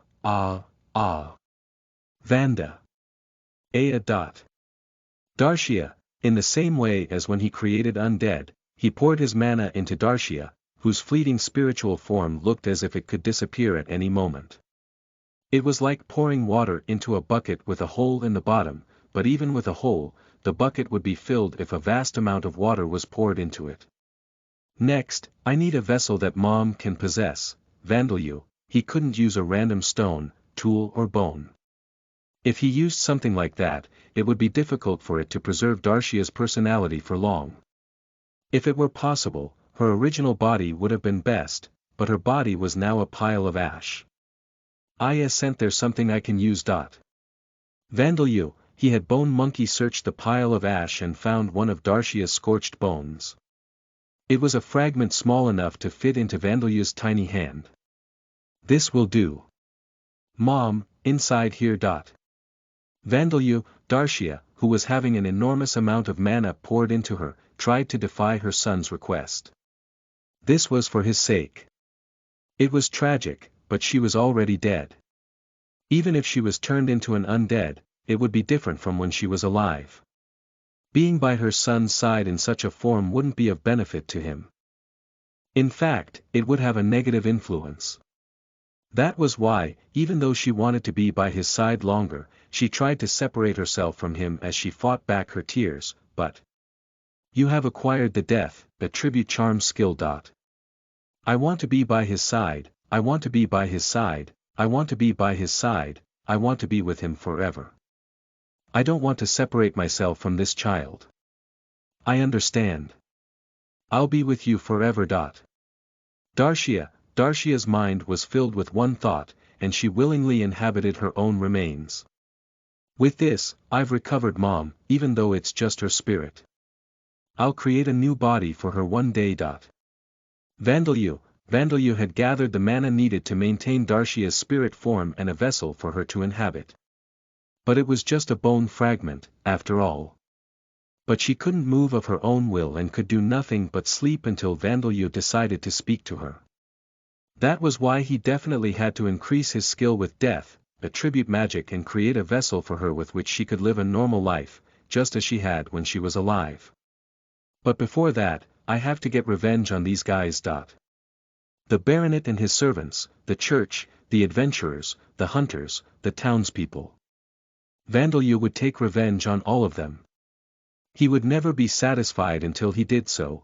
It made no sense that they would suffer no punishment whatsoever. It would be far too absurd. But right now, I'm at my limit. He had less than 1/10 of his mana left. His head was hurting, he was thirsty, hungry and sleepy. He had demanded too much from his 6-month-old body. I'm sorry, Mom. I'll avenge you later. Bone Monkey, go back the way we came. Bone Monkey picked up Vandeleur in his arms and left Evbegia, bones rattling as he walked. The outer wall that had opened a hole for Vandeleur and Bone Monkey to pass through returned back to normal, and the group of undead that had been waiting followed after Bone Monkey. The people were completely unaware that they had stirred the hatred of someone they shouldn't have. The level of the rapid healing skill has increased to level 2. The level of the surpass limits skill has increased to level 2. The level of the status effect resistance skill has increased to level 2.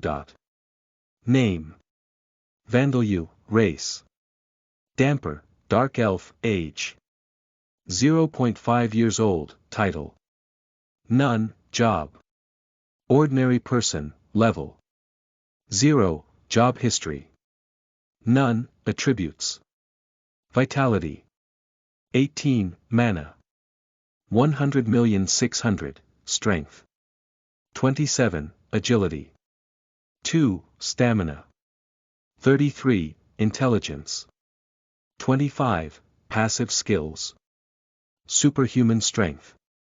Level 1, rapid healing. Level 2, level up, death, attribute magic. Level 3, level up, status effect resistance. Level 2, level up, magic resistance. Level 1, dark vision, mental corruption. Level 10, new, death, attribute charm. Level 1, level up, active skills. Bloodsucking. Level 1, surpass limits. Level 2, new. Curses experience gained in previous life not carried over, cannot learn existing jobs, unable to gain experience points independently. Chapter 3, A Hikikomori at 6 months old. You are listening at novelfull.audio. Chapter 3. A hikikomori at 6 months old. Struggling to stay conscious, Vandeleur returned to his home in the forest with the undead while clutching the fragment of his mother's bone that contained her spirit. He felt as if he would die of hunger, but fortunately, a raccoon had been caught in a trap set by Darcia, so he drank its blood before passing out. By the time he woke up, the sun had already risen. Good morning, Mom, everyone. As Vandeleur opened his eyes, he quietly greeted his new companions in the house. Though he only managed to actually let out an unintelligible noise that sounded like "ah." So, have the hunters come after me. Bone Monkey, who was standing next to the bed, shook his head. It seemed that his good fortune had not yet arrived. First, if I gather up all the information I learned yesterday. The Knights of Baronet Bestero, who governs Evbegia, High Priest Gordon and the Holy Knights under his command, the ones who believe in Alda, the god of law and fate, would begin searching the forest today to hunt Vandeleur down. However, the hunter Orby had not told them where this house was, so they would take some time before they found this place. But the hunter Orby himself, along with his companions, would come here first in order to obtain this rare damper baby for themselves. Against them, my combat ability is enough to take on the 3 of them, I guess. He created several hundred undead yesterday. However, the majority of them were small animals such as mice and insects. There were only around 30 of them that would be useful in combat, including Bone Monkey, but they were fundamentally weak. When he was alive, Bone Monkey probably had the strength of an orangutan, enough to be able to easily tear off a human's arm. But that wasn't the case now. In fact, when Vandalyu had tested Bone Monkey's strength, he found that Bone Monkey was even weaker than himself. Though in this case, perhaps the abnormal thing would be Vandalyu's own strength, not Bone Monkey's weakness. Bone Monkey was even less agile than a normal human. As for endurance, he would be resistant to arrows and knives due to being made only of bones and dead flesh, but if he were to be hit a few times with a hoe, he would fall apart. On top of that, when Vandalyu somehow managed to check Bone Monkey's status screen, he had no passive skills or undead skills. The undead that Vandalyu had at hand right now were all rank 1. After all, they were all monsters that would be defeated by any untrained villager in Lambda in a 1.1 fight. However, he had 30 of them. With that being the case, he could make something work out with a little ingenuity. For now, the insects will find the enemy. Bone Monkey and 4 others can guard me inside the house. The others. Vandalyu decided to turn the tables on Orby and the other hunters first. He had wanted to hear about various things from Darshia, including information about his father, but it would be problematic if the hunters arrived while he was doing that. So he would catch them first before listening to what Darshia had to say. Orby continued through the forest, leading 2 of his hunter companions with whom he had been drinking yesterday. No matter how elite the Holy Knights were, they wouldn't be able to find the hiding place the Dark Elf had built right away. They would definitely be able to catch the baby first. He was sure of it. Oi, I'll just make it clear that. I know. I don't plan on turning into bear or wolf food before we get rich. Being professional hunters, they were confident. This forest wasn't some devil's nest where monsters were prevalent, but it was inhabited by dangerous beasts such as bears and wolves, and even some weak monsters like goblins also lived here. Being cautious on the lookout for threats like these, they continued making their way through the forest. This is strange. Aren't these the footsteps of a big monkey? And the ones here are, a bear. Fortunately, their caution had allowed them to spot the footsteps left by the undead as they made their way back from Evbegia. You think so? Aren't they a bit shallow for the footsteps of a monkey and a bear? However, in Orby's eyes, the footsteps looked too shallow.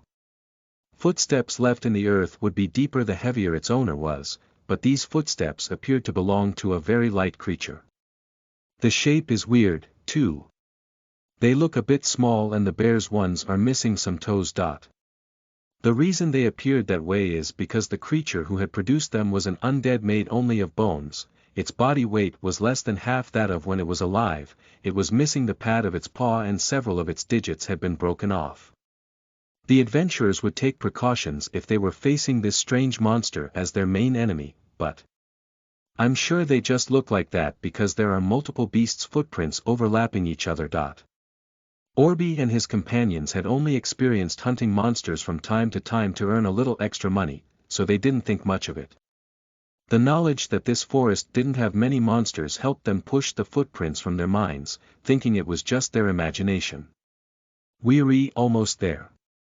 There's a cave dug out in a small cliff, that was her hiding place. Alright, let's go catch that baby while it's still alive. And so Orby and his companions reached Darshia's home. The trees were sparse in front of the house, with small spaces in between them. There were traces of fire that had been used for cooking and other signs that someone had been living here. There are quite a lot of things lying around. As the hunters looked around, they saw many tracks that looked as if they had been dug up, as well as IV animal bones scattered around. Sheet, let's go inside. Clicking his tongue, Orby opened the door to check whether the baby was still here. At that moment, the earth rose up with a resentful sounding groan. What is this? A golem. Yeah, it's an earth golem. The earth golem with a body made of dirt that had been lying in wait was now standing up. Hi! There are undead beneath the golem. Underneath its body were the undead skeletons of a wolf and a bear. Run. Where? We're surrounded. Orby and his companions who had approached the door were now surrounded by the golem and undead. The weapons available to them were their short swords and their bows and arrows. Even if the rank of the golems and undead were the lowest possible, these were the worst weapons to fight them with. Yuwa. A snake. No, it's ivy, the ivy is moving. And then the ivy on the ground that should have been dead began moving like a snake and winding itself around the hunters. Sheet, let go of me. Even as they drew their short swords to try and cut the ivy, the golem and undead pressed onto them and various pots began flying through the air and throwing themselves at the hunters' heads. They couldn't escape. Orby and his companions were captured alive. I guess it went well. Seeing the hunters bound by the undead ivy, unable to speak, Vandeleur gave a sigh of relief.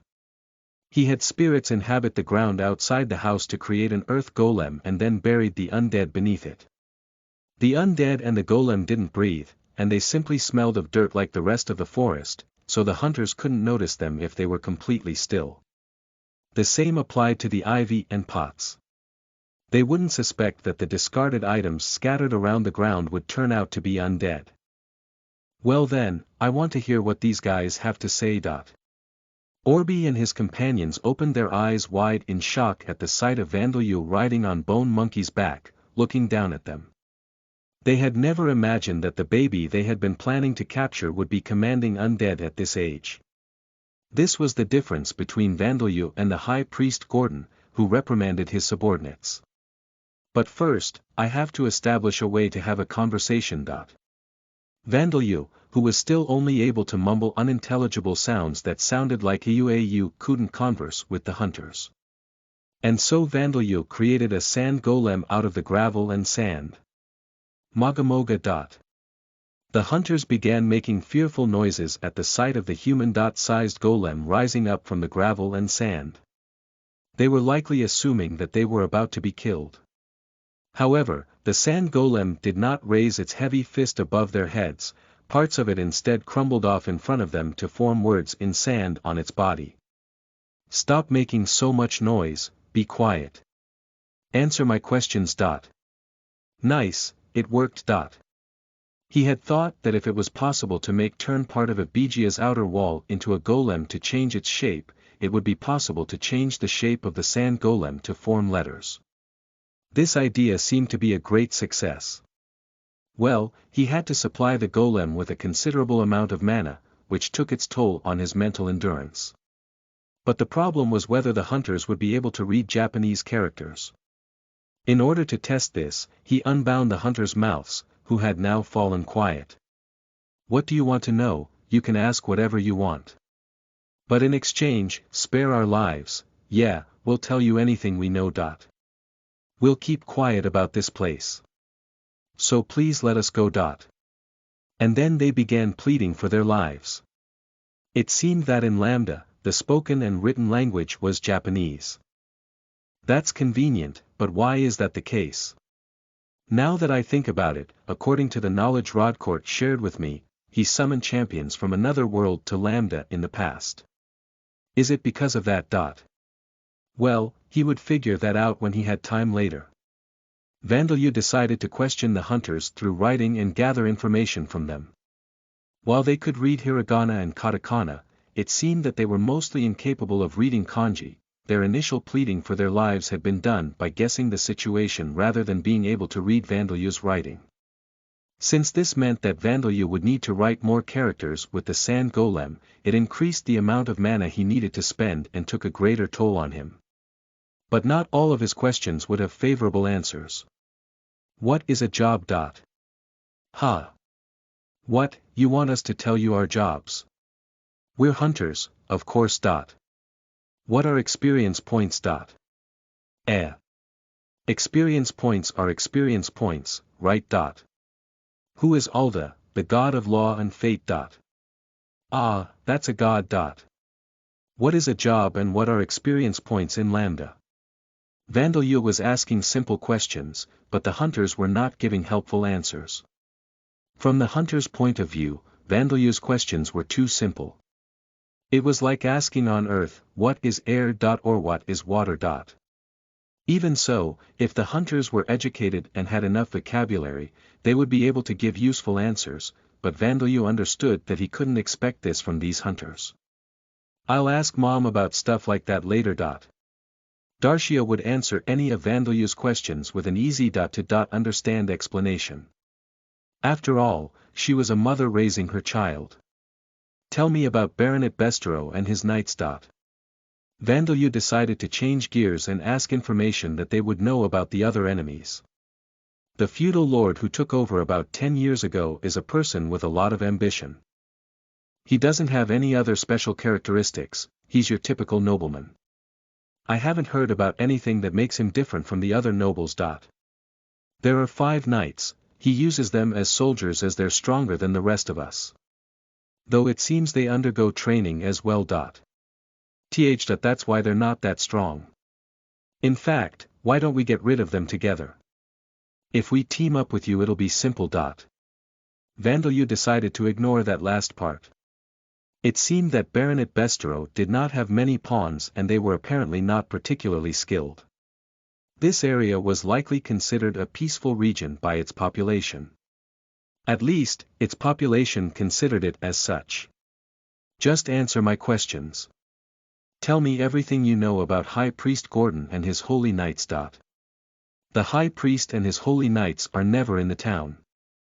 They came to the town about half a month ago with wanted posters featuring a damper and the witch that birthed it, that is to say, you and your honorable mother.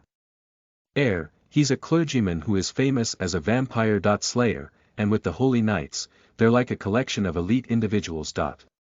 Yeah, for a clergyman, he's a ridiculously strong freak who used that strength to climb all the way to the position of high priest. He's already killed multiple vampire and their subordinates. Vampire. Samus and their dedicated subordinates.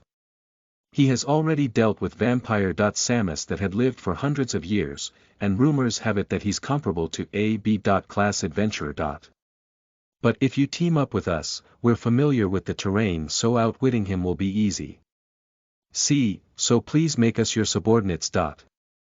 I see. That priest is a capable vampire. Hunter, huh? Next I want to know about the 5 colored blades, but before that. This is a good time, so let's have a meal first. He had the undead bring one of the 3 male hunters forward. What is this? You're making me your subordinate. We'll definitely be helpful to you, our skills with a bow are well known around of Begia.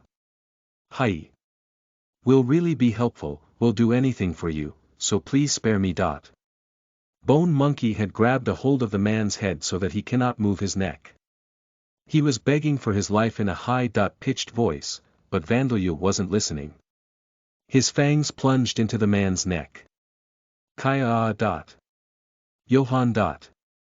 Ignoring the screams of the man called Johann and the other hunters, he greedily devoured the blood, filling his throat with it. It feels greasier than rabbit's blood, and it tastes a bit saltier as well.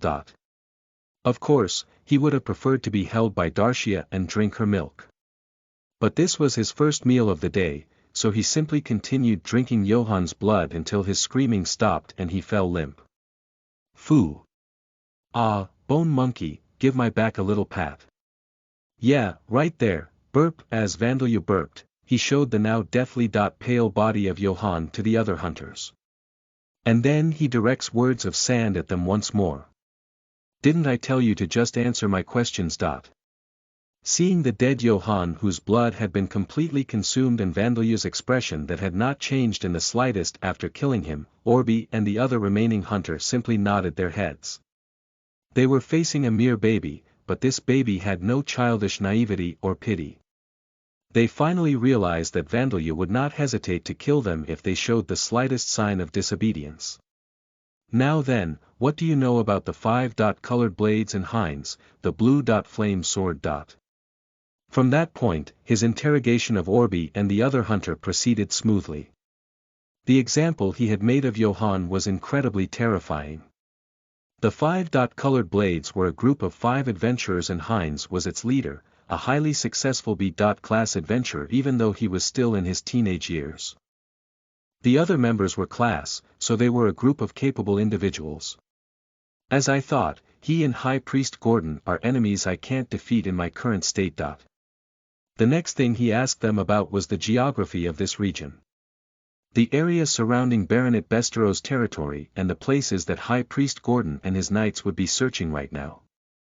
The answers to these questions were quite helpful. He had asked the animal spirits inhabiting Bone Monkey and the other undead as well, but he hadn't managed to get a good idea of the situation from them. The spirits were more talkative than they had been yesterday, but they were originally animals and insects, after all. They didn't have the sense of distance and direction that a human could use as a reference. There was no problem when they guided him around, but trying to make a map out of their information inevitably resulted in chaos. Well then, I should stock up on food and water while I have the chance. High Priest Gordon was searching a different place right now, but this forest was not that large. They would be able to search the whole forest within 10 days. With that said, trying to make a hasty escape would be a poor choice.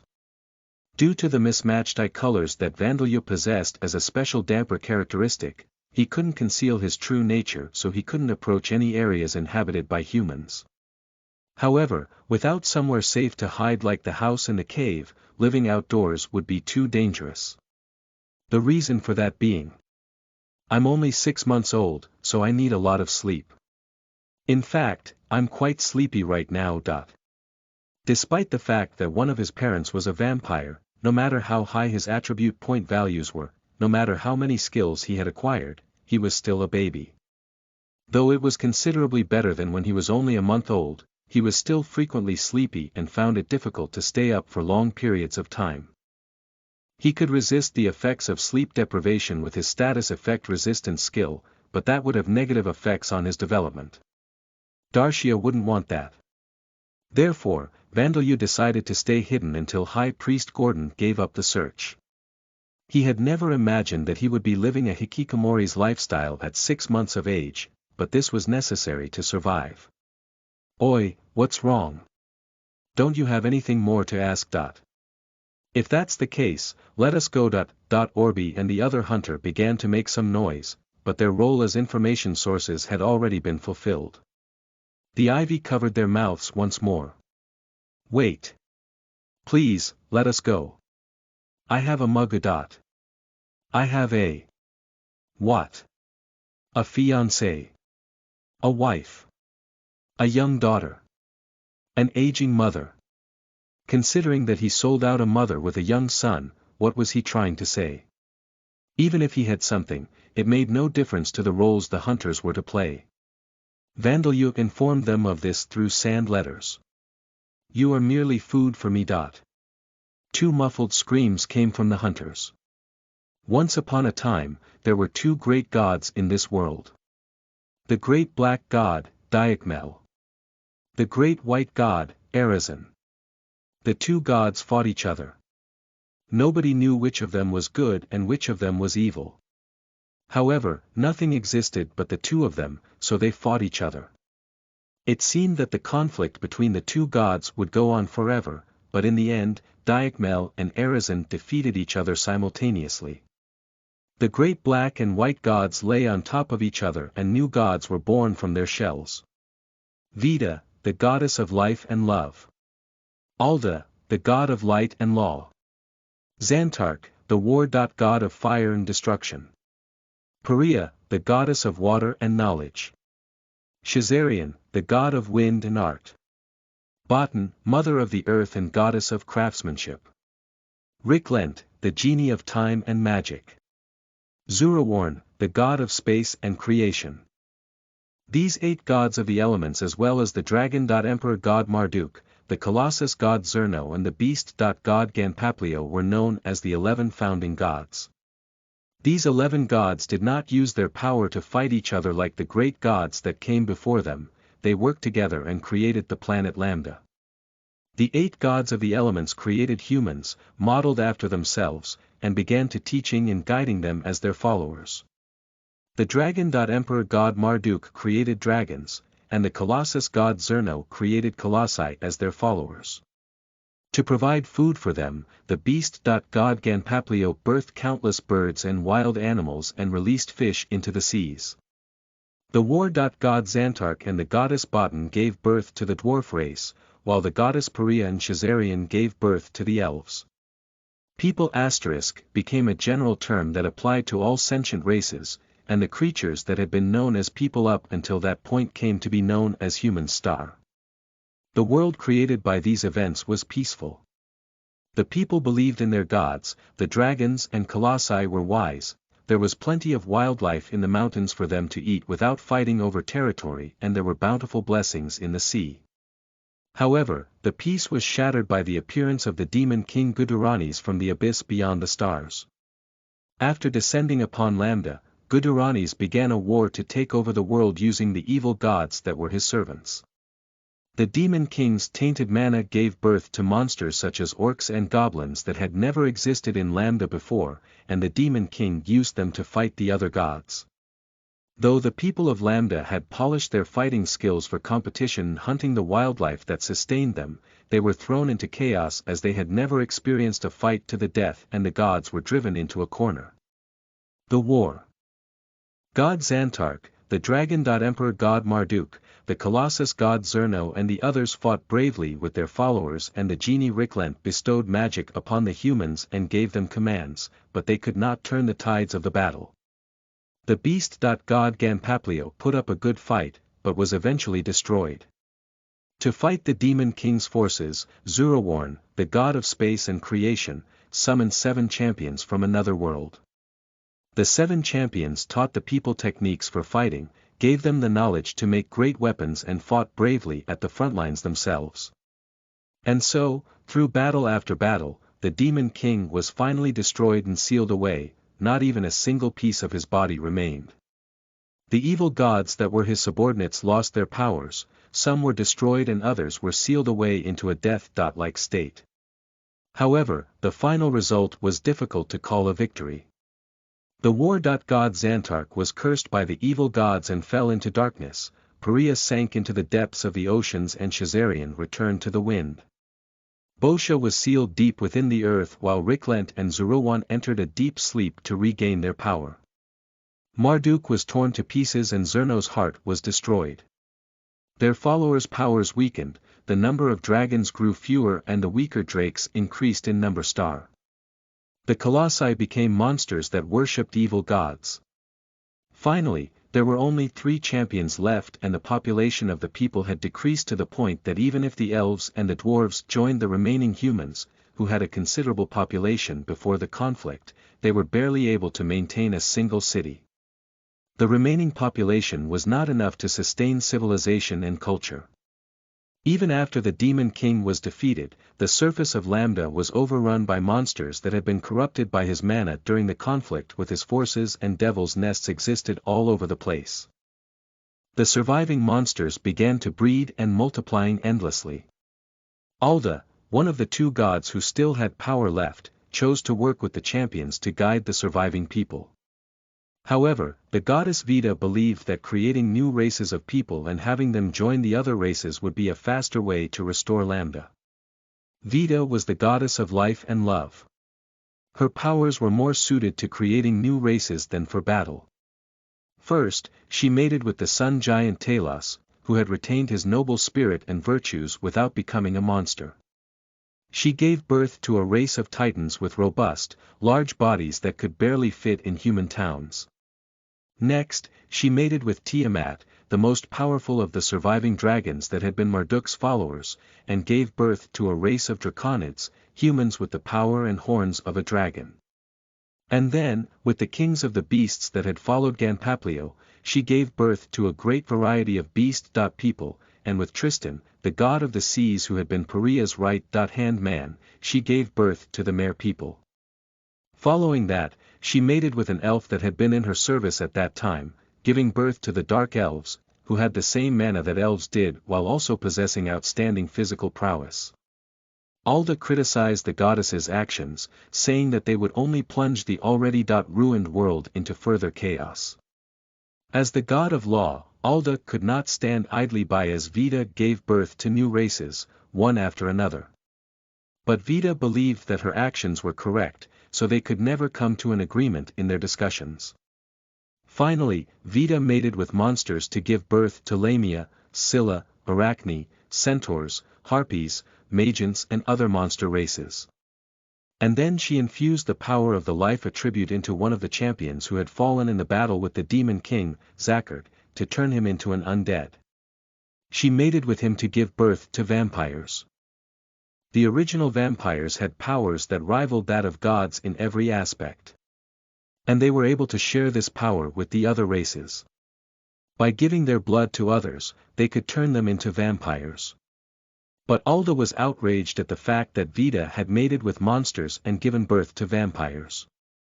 With the 3 remaining champions, he set out to exterminate Vida, who had given birth to a race that would overthrow the balance of the world, and the race that she had given birth to. Of course, to protect the new race of her children, Vida and the revived champion Zakhard fought against Alda and his followers. However, by the smallest of differences, she was defeated and was dealt a deep blow, fell from her position as a god and disappeared into the devil's nests with the champion Zakhard. Alda was victorious, but he did not have the strength to eliminate the remaining vampires. In addition, the goddess of the life attribute had now disappeared, and Alda now had to take up her role despite the fact that his own body was now exhausted. Alda now called himself the god of light, law and life, and his followers praised him as the god of law and fate. But even 100,000 years after the battle with Vida, the world was still in a state of chaos. This is the legend of the origins of Lambda. Darshia, thanks, Mom. That was very helpful. Vandalyu, after Vandalyu finished preparing to hide in the house, he asked Darshia, whose spirit was residing inside the bone fragment, about how the world of Lambda came into existence. He had continued creating golems from the earth and rock of the cave, instructing them to stand guard there. In order to prevent the house from caving in, he had the golems made from the earth and rock from deeper within the cave to move towards the entrance, while digging the cave deeper towards the back. And then he released the spirits from the golems so that they sealed the entrance. He could change the golems' shapes as long as he had mana, so he had thought that he would be able to use them for construction, and he was right. He had left broken furniture and vases when he sealed the entrance in order to make it appear as if the cave had collapsed. But he was just praying that High Priest Gordon wouldn't give an order like, dig out the cave until you find that damper's corpse. He had already filled up the cave over 50 meters from the entrance while expanding it deeper, something that would normally be impossible without ordering some large-scale construction or hiring an earth-attribute mage. He had left a fist-sized hole to allow air to pass through, so there was no problem there. He didn't need any lighting, thanks to his dark vision skill. Vandalyu was prepared for his new underground lifestyle. And now he was talking to Darshia to pass the time. So this is Murg, a country in the northwest part of the Bon Gaia continent that's a part of the Amid Empire. The empire and its countries worship Alda, the god of law and fate, as the official religion. No wonder it's so dangerous. Alda was a god who had fought Vida over the races she had given birth to, saying that they would throw the world's balance out of order. It was no wonder that a half-vampire would be subject to persecution, no, extermination. The Amid Empire and the adventurers' guilds in its countries, where the Church of Alda had a strong influence, had extermination requests openly on display. Incidentally, the part used as proof of extermination. The proof of extermination that was required was a deep crimson eyeball. It made sense to hide in the forest in such a situation. It seemed that dark elves like Darshia, as well as beast people, draconids and the other races that Vida had given birth to following the battle with the Demon King were also targets of persecution. In the Amid Empire and its countries, only humans, elves and dwarves were accepted as people, titans, dark elves and beast people were discriminated against as demi-humans. The most conspicuous discriminatory behavior was that people were only used as slaves if they were criminals, while there were no restrictions on the buying, selling, ownership and use of demi-human slaves. Including vampires, the races that Vita had given birth to by mating with monsters were, of course, simply exterminated as monsters. Though the reality was that for every vampire and lamia that the adventurers and soldiers of the Amid Empire killed, there was a dead adventurer or soldier killed in retaliation, and even civilians suffered casualties. The followers of Alda claimed that this was proof that they were evil, that their god was right. Meanwhile, Vita's followers believed that the reason they had become monsters that harmed humans was because they had lost the guidance of the goddess. In other words, it was all Alda's fault. This argument had apparently continued for many tens of thousands of years. Next, tell me about my father, vampires and dampiers. Vandal, alright. But it's time for your afternoon nap, so I'll continue when you wake up. Darshia, okay, Vandal, you have acquired the golem creation skill. Name. Vandal, race. Damper, dark elf, age. 0.5 years old, title. None, job. Ordinary person, level. 0, job history. None, attributes, vitality. 18, mana. 100,600,000, strength. 27, agility. 2, stamina. 33, intelligence. 25, passive skills. Superhuman strength. Level 1, rapid healing. Level 2, death, attribute magic. Level 3, status effect resistance. Level 2, magic resistance. Level 1, dark vision, mental corruption. Level 10, death, attribute charm. Level 1, active skills. Bloodsucking. Level 1, surpass limits. Level 2, golem transmutation. Level 1, new, curses experience gained in previous life not carried over, cannot learn existing jobs, unable to gain experience points independently. Chapter 4, Love for the Sun. You are listening at Novel Full. Audio. Chapter 4. Love for the Sun. The goblin collapsed as its skull was caved in with a dull noise. Humph. Are goblins the only enemies that are going to come out? The high priest of Alda, the god of law and fate, hurled abuse at the goblins as he beat them to death with his favorite mace. High Priest Gordon, is it not likely that the damper either escaped with his vampire father or was buried alive when that cave collapsed? So said one of the holy knights under his command, but Gordon was not satisfied. Bormac Gordon was originally a commoner, but he was now a great man who had climbed to the position of high priest by his 30s using his faith, physical strength and his magic of the life and light attributes. Now he had a burning obsession with exterminating vampires, lamias, Scylla and the other monsters that Vita had given birth to. Alda, the god of law and fate, is the only one with authority in the world of Lambda, and he has determined that the mere existence of these creatures is evil. It is our duty as his followers to destroy them. Like the other zealous followers of Alda, Gordon earnestly believed this with no doubts. He felt no shame in having killed the Dark Elf or in his current task of hunting down her damper son. He was proud, believing that his actions were those of justice.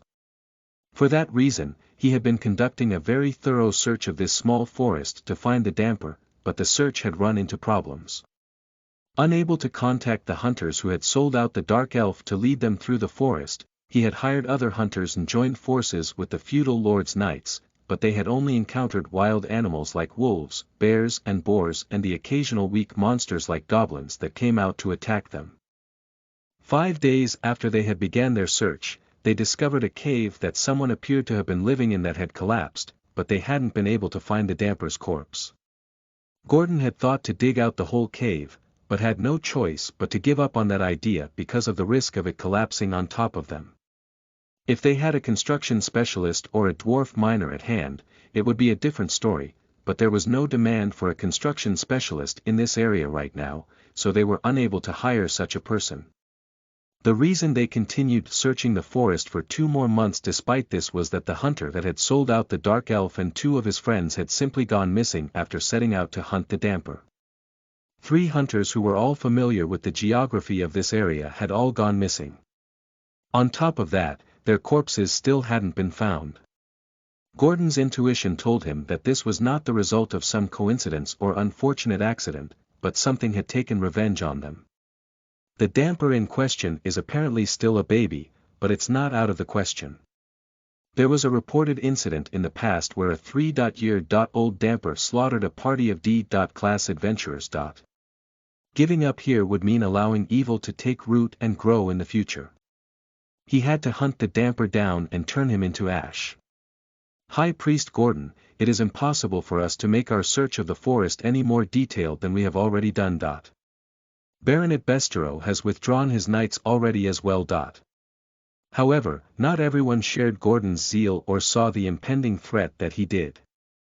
The feudal lord, Baronet Bestereau, had dispatched 5 knights and half of his soldiers to help with the search, but now he grimly refused to offer any help at all. He could not allow the soldiers and knights that were needed to uphold public order to spend too long searching the forest. In fact, he criticized the continuation of the search, asking, "Is there no other work that the high priest could be doing for the people?" I know that the inhabitants of Ebigia have expressed their discontent. This forest was an important source of resources for the people of Ebigia, and the high priest had told them, "You cannot enter the forest while we are searching for the damper, as it is too dangerous." It was only natural that the people of Ebigia were unhappy about being unable to enter the forest for 2 whole months. No, it is not only the people. The adventurers are not happy either. Well, they are F.class and E.class adventurers of no importance.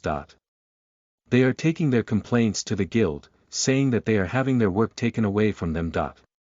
The monsters such as goblins that the adventurers received payment to exterminate had heavily decreased in population during Gordon's search of the forest. Of course, this resulted in a sharp drop in the income of those adventurers. In addition, Ebigia was a central point of commerce between villages and towns, so there were many merchants and wealthy travelers requesting escorts, but as the adventurers accepted those requests, there were less adventurers operating inside of Ebigia itself. Naturally, the Adventurers Guild was not pleased by this.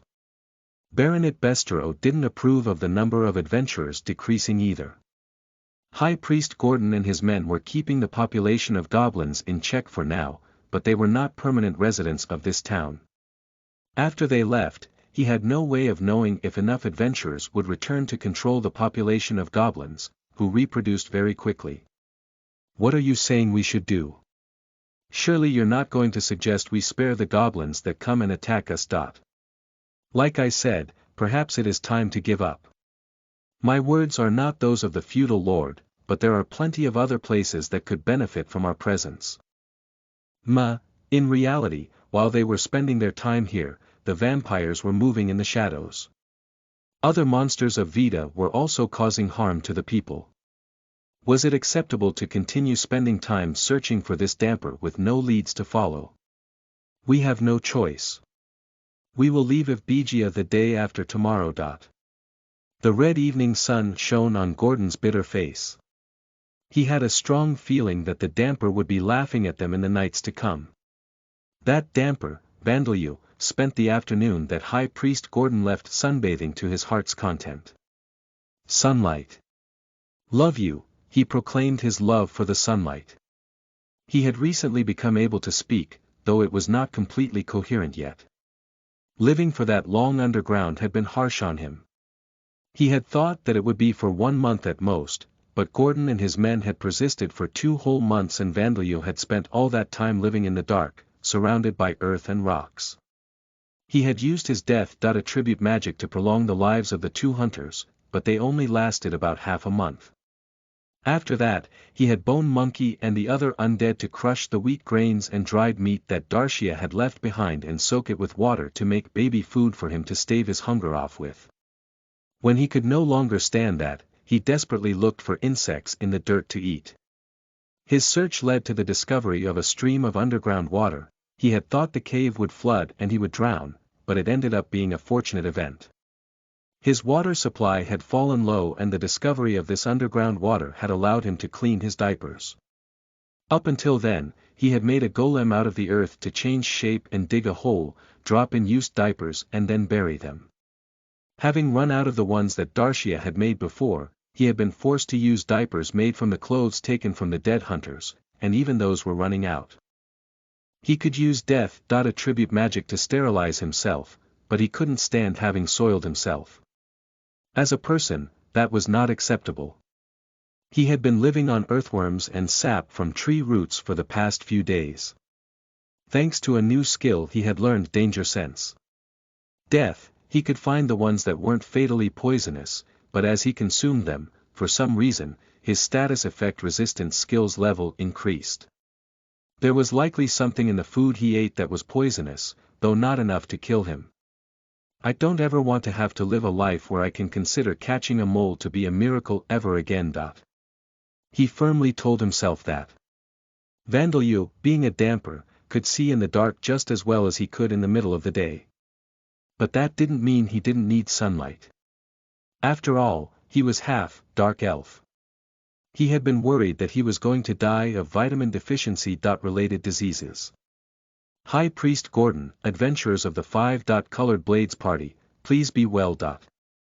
Vandalyu earnestly prayed for the well-being of High Priest Gordon and his men, who had left Evbigia and Baronet Bestero today, and the 5. Colored Blades that had left 2 months ago. Please don't die until I kill you. He earnestly prayed for them to not be killed by someone else or die by accident or illness. The limit for a human to be in the dark is around 90 hours. If you're trapped in darkness for that long, apparently it causes some mental problems, but I seem to have endured it surprisingly well. His sunbathing had calmed him down. Relieved that his mental condition had not changed over the past 2 months, he had the undead set traps to catch rabbits and other small animals.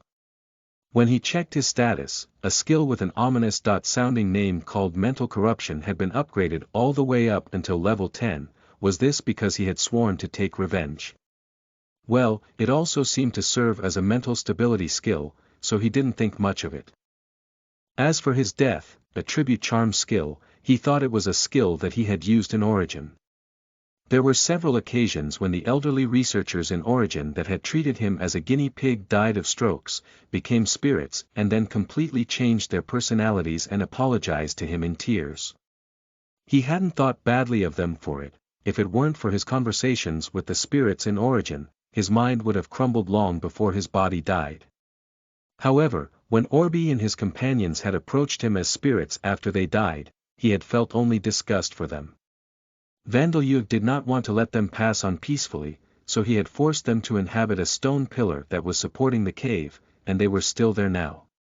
For now, I guess I have to stay quiet and hidden until I grow a bit bigger. Over the past 2 months, Vandalyu had grown teeth other than his fangs. He was now also able to walk, though with poor balance due to the relatively large size of his head. But he still needed to sleep for long hours and wasn't able to run. He was capable of only an unsteady waddle, so even if he spent a whole day walking he wouldn't cover much distance. If he wanted to leave this place, he still needed more time to either grow up or make preparations. Because of that, he had to postpone his revenge on Baronet Bestero, his knights and the people of Evbigia. He had already thought of how he was going to do it and had the confidence that he could pull it off, so he was feeling impatient, but it was something that he had to endure. It's already winter, huh? Now that I think about it, I still haven't asked Mom about this world's history. But before that, can I catch some prey whose blood I can drink? Though he had finally come outside, it seemed that he would die of starvation in the cold of winter. Vandalyu let out a sigh at the harshness of this world. In Lambda, vampires were divided into 4 different categories. First, there was the vampire born between Vita and the undead champion Zachard, who had long since perished and had his name forgotten, the true ancestor. The ones who had directly received the blessing from the true ancestor or those who were his direct descendants were known as pure breeds. Those descended from the pure breeds with vampire blood that had thinned over the generations were known as the noble.born. And finally, those given the blood by the pure breeds and noble.born and taken as servants did not inherit the vampire's magical abilities such as their charming gaze, they inherited only their physical abilities such as their superhuman strength and regenerative capabilities. They were known as the subordinates. Generally, the closer a vampire was related to the true ancestor, the stronger their powers were. But vampires had considerable individual differences, so some subordinates who were even more powerful than noble.born vampires also existed. The common features among all vampires were their weakness to sunlight and the anti-undead life. Attribute magic taught among the followers of Alda. The other feature was the need to drink blood to sustain themselves. Vandalu's father was a pure breed as subordinate. He wasn't even one of the exceptional ones that were stronger than the noble.born, he was simply a normal human who had been turned into a subordinate. His name was Valen. He had originally been a thug living in the slums. The only thing that was not ordinary about Valen was his resistance against the sun. He had been even more resistant to the sun than most humans, so his pure breed master valued him highly. He had ordered Valen to carry out various tasks and gather information among the people. That was when he met Darcia. Just like in old love stories, the two of them had fallen in love at first sight.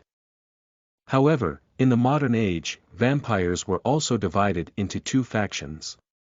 There were the conservatives who continued to believe in Vita, who had been defeated by Alda, and the extremists who had converted to follow evil gods. The latter overwhelmingly outnumbered the former. If Valen's master had belonged to the conservatives, there wouldn't have been any problems with the love between him and Darcia. But as an extremist, he was strongly opposed to the dilution of the vampire blood with that of other races, even if that race was another race created by Vita. Making use of his special trait that allowed him to use his powers even during the day, he eloped with the pregnant Darcia, but in the end, he fought with his pursuers to protect his unborn son. And so Darcia, who managed to escape to this forest, gave her son half of his father's name and half of her own name. So, that's why I'm named Vandalu. Vandalu, that's right. Do you like it? Darcia, yes, I like it. It's a very good name. Vandalu, who for the first time in a while was able to eat something other than insects and tree root sap, listened to her story about his father that she had already told him dozens of times. That's good. I'm sure your father would be happy, too. We'd agreed that we'd name you Vandalu if you were a boy and Varsha if you were a girl. So, where was I? Ah yes, I was telling you about the vampires. Darcia, with a smile, Darcia began to repeat the story that she had just finished telling. Her memory was prone to quick failure. After the death of her body, her spirit was deteriorating as it spent time in this world.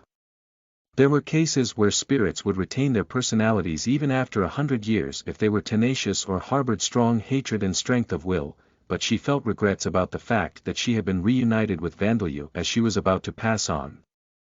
Even though she was inhabiting a piece of her own remains, her spirit could not recover. Even so, if I keep supplying her with mana, she'll last 100 years.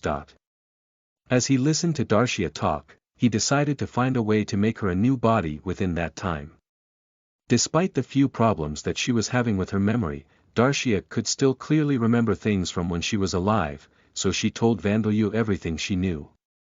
Lambda's time and calendar were the same as Earth's, with 20.4 hours in a day, 12 months of 360 days in a year. The reason Japanese was spoken was because it had spread from the champions who had spoken Japanese in their original birthplaces after they survived the battle with the Demon King. Currently, only common Japanese terms were used and commoners could only read hiragana and katakana. The ability to read kanji was limited to nobles and merchants who had received a higher degree of education. Experience points were a quantification of the life experiences that a person had been through. The people of Lambda increased their experience points little by little as they lived their lives. Of course, defeating monsters would grant experience points. However, the amount of experience points gained through certain experiences depended on one's job. Jobs were apparently the blessings of the gods that existed since before the demon king appeared. The people were feeble when compared to gods, so they were given jobs in the hope that one day they would grow to be able to stand alongside the gods. Jobs determined attribute points and adjusted how new skills were acquired, and if a job's level was raised to 100, one could change jobs. For example, if someone reached level 100 as an apprentice warrior, he could change jobs to a warrior. As well as than warriors and mages, there were farmers, craftsmen and the like. People with jobs like warrior and mage would gain most experience from defeating monsters and enemies in battle, while farmers would gain most experience by doing everyday farm work or doing agriculture research, and craftsmen would do so by crafting things. Well, it would be strange for someone with a warrior job to gain a lot of experience by doing farm work. It would also be strange for a craftsman's skill at crafting things to increase by defeating monsters. In other words, it was a system to encourage warriors to be warriors and farmers to be farmers. Everyone should work hard in their specialized fields. Incidentally, monsters had no jobs but had levels, and apparently evolved or transformed into a higher rank monster upon reaching level 100. Therefore, it had been possible for Vandalu's father, Valen, to survive long enough and evolve from a subordinate to a higher rank monster. If he had managed to do so, he might have survived. Now I know just how bad the curses that Rodcourt gave me are, the ones that prevent me from gaining existing jobs and gaining experience points for myself. Cannot learn existing jobs. In other words, the curse prevented him from attaining a job whose existence was already known, so it was troublesome. If he didn't discover some new, unknown job, he would forever be jobless. The curse that prevented him from gaining experience points on his own was likely even more serious. While others could steadily increase their levels, no matter how hard Vandalu worked to train himself or study, he wouldn't gain even a single point of experience. 8 months have actually passed since I was born. I've gone through much harder experiences than the typical infant. I've trained myself in magic, used it in practice and finally even captured Orby and those other hunters, but I haven't leveled up. At this rate, he would reach adulthood and still be level 0. Being a damper, his attribute points were high, but it would still be impossible for him to work as an adventurer and a soldier. With that said, it would also be difficult for him to work as an industrial worker like farmer or craftsman. With no job, he would not have any adjustments for how he would acquire new skills. In other words, he would have to work several times harder than regular craftsmen to compete with them. In addition, Vandalu was aware that he had poor communication skills. He had no talent for communicating with people, he had been born with anxiety problems. The more I think about it, the more I get the feeling that I've been cornered in this life. I'll stop thinking about it, then. Let's go to sleep. They say that sleeping children grow up well. Vandalu had Bone Monkey put out the fire that he had started by making wood golems out of 2 pieces of firewood and having them rub against each other. Wrapped in furs, he went to sleep, leaving the other undead to keep watch over him. He drifted off, thinking that the lullaby that Darshia's spirit was singing to him sounded nice, but wishing he could feel her warmth. Incidentally, Darshia didn't know of any Dampiers other than Vandalu, and Dampiers themselves were very rare. Therefore, she didn't know anything about Dampiers and he had been unable to ask her about them. Name: Vandalu, race: Damper, dark elf, age: 8 months old, title: none, job: ordinary person, level 0, job history: none, attributes: vitality 21, mana 100,001,200, strength 31, agility 4, stamina 30, intelligence 27, passive skills: superhuman strength. Level 1, rapid healing. Level 2, death, attribute magic. Level 3, status effect resistance. Level 3, level up, magic resistance. Level 1, Dark Vision, Mental Corruption. Level 10, Death, Attribute Charm. Level 1 Active Skills. Bloodsucking. Level 2, Level Up, Surpass Limits. Level 2, Golem Transmutation. Level 2, Level Up. Curses experience gained in previous life not carried over, cannot learn existing jobs, unable to gain experience points independently. Chapter 5, An Idea. If I can't get stronger, then those around me should get stronger instead. You are listening at novelfull.audio. Chapter 5. An Idea. If I can't get stronger, then those around me should get stronger instead. Time for training. Vandeleur told this to his undead servants after making them line up in front of the cave. Because of Rodcourt's curse, Vandeleur couldn't level up or change jobs, thus making it impossible for him to become stronger on his own. So he tried to change his way of thinking and thought that if I can't become stronger, then I'll just make my servants stronger. His reasoning was that if the undead following him were stronger, he could become capable of doing a wider range of things. Going to the town with them might be difficult, but Mon did say that there were some adventurers that had jobs in which monsters did their bidding, like tamers, lesser mages and summoners, so it'll work out somehow. In the future, he wanted them to have enough strength to fight monsters easily, but for now, if they could carry him and run with the same speed they had when we're alive, it would be enough to get out of this forest and go on a journey. They can't even defeat wild wolves and bear as they are now, let alone monsters. Just the other day, my bone goblin was broken by a living goblin. The undead that he had recently created were all very weak. Well, that was to be expected since he had a group of level 1 undead. Well then, why didn't he just create stronger undead? That reason was that he didn't know how to make undead above level 2. In his previous life, when he had awoken to the death attribute, he hadn't experienced turning anybody into undead except himself. The researchers at that facility would have never given me the chance to gather servants. When I awoke, my control over both my body and my magic had already been taken away long ago. If they hadn't done that, I would have found out about the various things they were researching, like immortal soldiers. Well, that facility ended up failing anyway. He decided to change gears and check the fighting potential of his servants. Excluding the bugs that he used for gathering information, he lined up the undead that looked like they could fight. Bone monkey, bone wolf, bone man, bone bear and bone bird. These were the ones that seemed suited the task.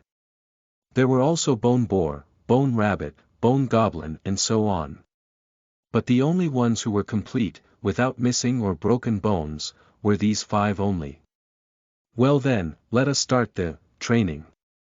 Wait, what should I even make them do? Vandeleur, who suddenly realized that he had no idea about what to make Bone Monkey and the rest do, was at a loss for words. Even amateurs had an idea about what to do when training in order to become strong. One would run to increase stamina and do strength training to increase muscle strength. One would learn the moves of martial arts or unarmed combat and then have sparring sessions to get practical experience, and so on. But what would be an effective, experience point earning training for the undead lined up in front of Vandeleur? Running. It would be pointless. They have no heart or lungs, and in the first place, what would be the point in the untiring undead aiming to gain more stamina? Strength training. No, still no use. They had no muscles in the first place, having bodies solely made up of bones, so what exactly would they be trying exercise by doing push-ups and sit-ups? Unarmed combat and martial arts. Vandeleur didn't know any, so there was no way to teach them. Sparring. The mental capabilities of the undead were too low. If he had them fight, they would keep fighting until they were in pieces. It would just become a contest for one of them to crush the other. To begin with, Vandeleur himself never received any real training for fighting. On Earth, he did a moderate amount of exercise, but it was on the level of practicing judo in physical education class in middle and high school, certainly not something that could be used in a real battle. In origin, well, nothing more needed to be said. Maybe I can ask the spirits of Orby and those hunters. No, it's impossible. Those guys knew how to use bows. And the undead didn't yet have enough mental capacity to use bows. There'd be no point in teaching them. Let's check their status for now. Though Darcia had failed to check Vandaliu's status when she tried, he was easily able to check the status of the undead. What had been impossible for even a parent to do was probably possible because the undead were in a subordinate relationship with Vandaliu. Darcia didn't know much about the jobs that let one control monsters like Tamer or Lesser Mage, or the skills related to them, so there was no way to be sure why. The status of the undead was the following. Name: Bone Monkey / Bone Wolf / Bone Bear / Bone Man / Bone Bird. Rank 1. Race: Living Bones. Level 0. Passive skills: Dark Vision. Active skills: None. They weak. 2. Weak. The undead all belonged to the same race, regardless of what creature's bones had been used to make them, and they all had the same status. Living bones: Corpses that moved despite having become only skeletons after death. They had no other special characteristics. They did move, but their movements were clumsy and their strength was far below that of an average adult male. As for agility, they weren't capable of running, their movement was slow. In addition, they couldn't use the abilities and skills that they had while they were alive. The bones themselves were hard, but it would be easy to defeat them by attacking their joints. They had almost no intelligence or instincts, and at most they would make practice dummies for apprentice adventurers. In short, they were undead that couldn't be relied on in battle. So how am I supposed to make these guys stronger? I created them 2 months ago and they're still level 0. I guess that means that they haven't done anything that would gain them experience points as living bones. Then what would gain them experience points? Swordsmen would gain experience points through battles and training, farmers through farming, and weaponsmiths through forging weapons. So what would undead need to do to gain experience points? How did monsters normally gain experience points? By killing humans, maybe. It occurred to him that they would need to harm humans as monsters would do, but even if this would work, it would be difficult to do in practice. Vandaliu would feel no remorse no matter how many of the people of Ebigia he killed, but if he killed people and then the Adventurers Guild sent out a request for him to be exterminated, he would be forced back to his underground lifestyle. He might be able to escape using the undead as a decoy, but complete skeletons of large animals like bone monkeys weren't easy to find. They weren't servants that he could use carelessly. Well, let's try killing things like rabbits and mice. Because Vandaliu had needed fresh blood as a replacement for his mother's milk, the undead had captured animals like rabbits in traps, but kept them alive. Vandaliu would then bite them with their fangs to suck out their blood. If the undead killed the animals themselves, they might be able to gain experience points. The next day, the undead successfully captured a goblin alive. High Priest Gordon's expedition had decreased their numbers, but not completely wiped them out. There was a reason the Adventurers Guild was always requesting the subjugation of goblins. Jai. G. There was no way to know whether the goblin was trying to be menacing or hurling insults at them in the goblin language, but it was shouting in an annoying voice as the undead held it down. So this is a goblin. Vandaliu looked at it with excitement, though his face was expressionless. It really was a fantasy world, he thought. Goblins. They were the typical small fry monsters found in numerous fantasy works, and it seemed like Lambda was no exception. It was lower rank monster that not only lived in devil's nests that were inhabited by monsters, but also lived in normal forest and even grasslands. Its body had dark green skin with a height reaching around the chest of a grown human, and it had long ears like an elf, but its face was incomparably ugly. Its strength was about the same of an average human, if not a little less, and it wasn't particularly agile. Its mental age was the same as a 3-year-old, and it armed itself with a tree branch while using the hide of an animal to cover its body for protection. It was at rank 1 and stronger than a single of the living bones undead, but if alone, it was so weak it could be taken down by a farmer with a hoe. However, there was several superior types as well, so it was wise to be cautious. But the thing goblins were feared for the most were their reproductive capabilities and adaptability. When breeding, goblins birthed at between 3 to 8 children at once.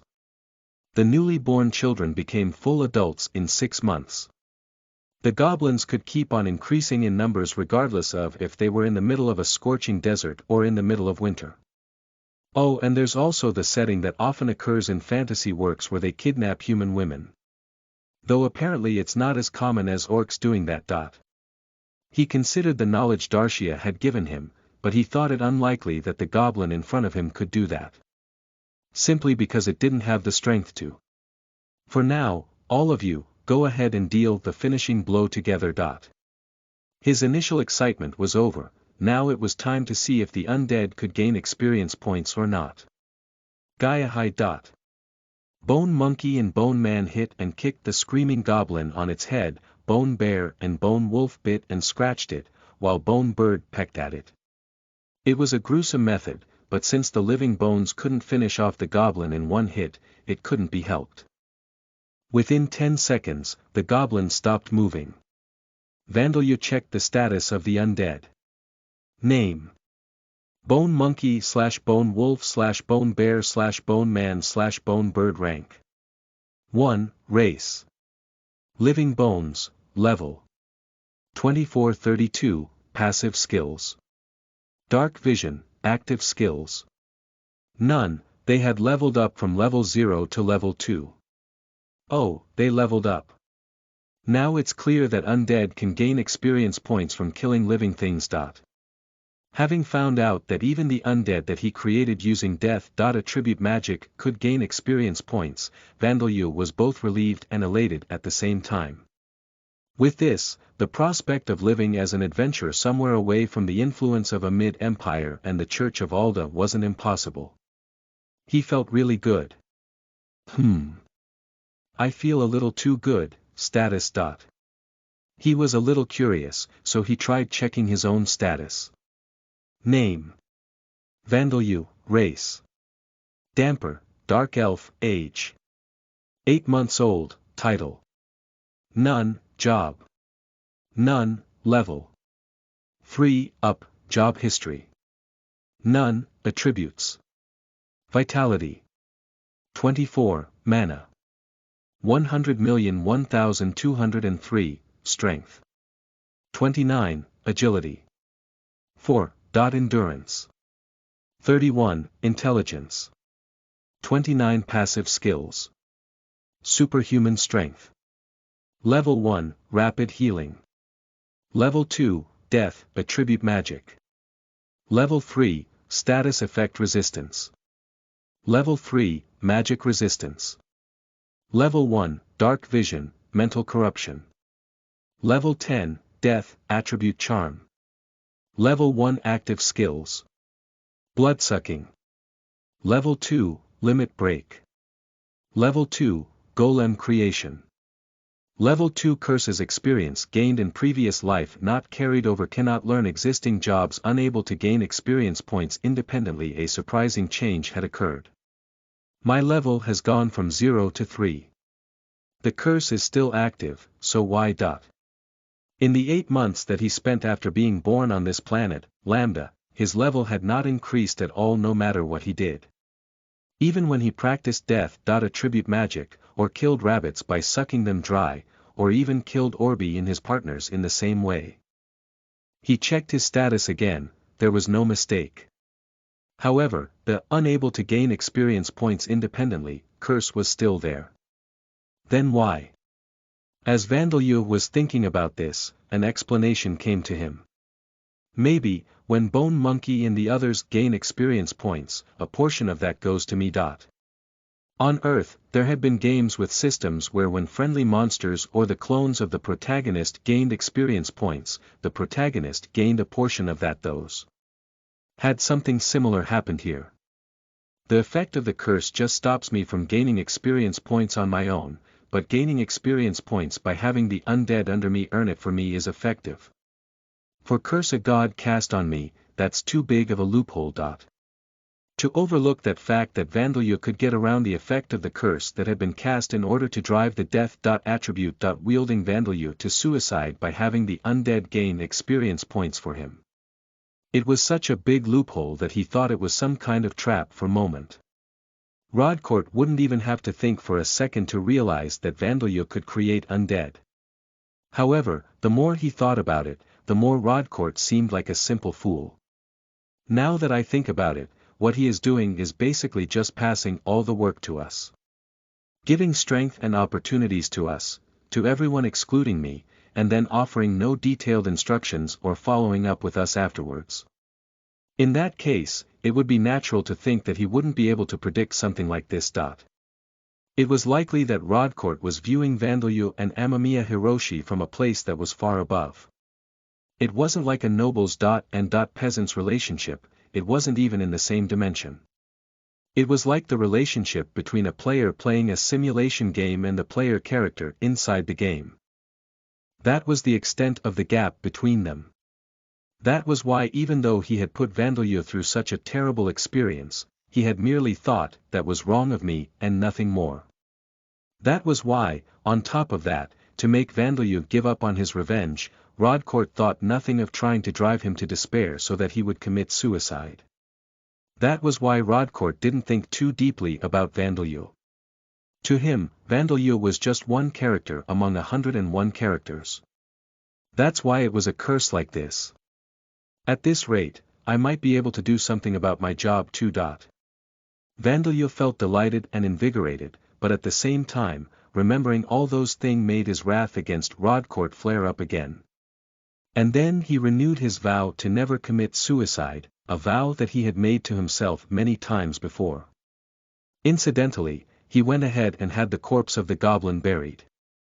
The blood of goblins tasted bad, there were no raw materials to be gotten from it, and since he wasn't an adventurer, he couldn't collect a bounty on it, so there was no point keeping its body parts as proof of killing it. He thought about turning the corpse into undead, but thinking that increasing the numbers of bodies that needed training would be a hassle, he said goodbye to it. When the sun had completely sunk below the horizon, a bonfire could be seen burning in front of the cave in the forest. 5 undead with bluish-white flames burning in their empty eye sockets were gathered around the red fire. And then there was the child that looked like a toddler with such white skin that one would shiver at the sight of him, even in the red glow of the fire. In addition, the spirit of a beautiful, yet scarred dark elf appeared beside that toddler, as if cuddling him. If a traveler happened to come across the scene, such fear would be instilled in him that he would run away as fast as he could.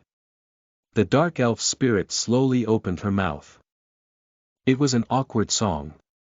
It was said that it was the song that the champions had sung on their birthdays long ago, and it was still sung on birthdays in Lambda to this day. Kakakakak, kashakashakasha. The undead that had nothing but bones, instead of the song began making sounds with their teeth and beaks, or their hand or feet bones in rhythm with the song. Happy first birthday, Vandalya. Receiving the blessings of the spirit, the toddler breathed in, and whispering a few choice words, blew in the direction of the bonfire. Heat leech. The bonfire, which was robbed of its heat by the magic spell imbued in the breath, promptly went out. The surroundings became pitch black, but the hearts of the ones present were shining like the sun. Happy first birthday, Vandalya. Your mother is really happy. Thank you, mother. The humidity of June in the country of Murg was less than that of early summer in Japan. Vandalya had turned exactly 1 year old today. They were gathered here to celebrate his birthday, but he couldn't deny that it was less than glamorous compared to the birthday parties in typical households in both Earth and Origin. There was no cake and no presents. Their feast consisted of soup, with stock made from the bones of a raccoon with its meat finely minced and cooked with some spices. And, of course, the fresh blood of a raccoon. Though he had forcibly made the hard, smelly meat of the raccoon into something edible, it was in no way an excellent meal. For a damper like Vandeleu, it could be said that the blood was the only saving grace. I'm really sorry. If your mother was still alive, I'd have made you a proper feast. Nonetheless, Vandeleu was happy. There's no need to apologize, mother. I'm very happy. Vandeleu had lived on both Earth and Origin, but this was the first time he was experiencing someone celebrating his birthday. In Origin, no researcher would celebrate the birthday of a guinea pig. To them, it was probably nothing more than increasing the number in the age field of their data records by 1. On Earth, he had lived with his uncle's family, but was told you're going to becoming a very responsible adult in the future, so if we start celebrating your birthday or Christmas while you're a kid you'll become spoiled and thus received no presents or cake. He had never even been congratulated once, even though the uncle did celebrate his own children's birthdays. For Vandeleu, this was his first birthday party. Vandeleu, besides, today is a very memorable day when a lot of happy things happened. Vandeleu said to Darcia, who had become teary-eyed and reminded her about the other memorable things that had happened. First of all, he had become able to speak properly. This was a surprisingly important thing, because by being able to speak words, he was finally able to chant the spells he was casting. Up until now, he had been unable to chant the spells, and had been forcibly activating them by using an absurd amount of mana. Therefore, each spell used mana several times more mana than it normally would and its potency was less than half of what it would normally be. If he hadn't possessed such an abnormally huge amount of mana, he would not have been to come as far as he did. However, since he did come this far without reciting the spells at all, as soon as he was able to speak, he gained the chant revocation skill, which allowed him to cast spells without chanting them. Apparently, it was such a rare skill that even Darcia was shocked, although she was a little bit depressed by the timing. In addition, Bone Monkey and the other undead had reached level 100 and increased their rank to 2. Name: Bone Monkey / Bone Wolf / Bone Bear / Bone Bird, rank 2, race Bone Animal, level 07, passive skills, Dark Vision active skills. None. Name: Bone Man, rank 2, race Skeleton, level 4, passive skills, Dark Vision active skills. None. As usual, there were no skills except Dark Vision, but there were great benefits that had come with increasing their rank. The overall attributes of Bone Monkey and the other undead, which had now become bone animals, had increased to match the values they had as when they were alive. In addition, they now not only obeyed Vandeleu's commands, but had their own intelligence of normal beasts.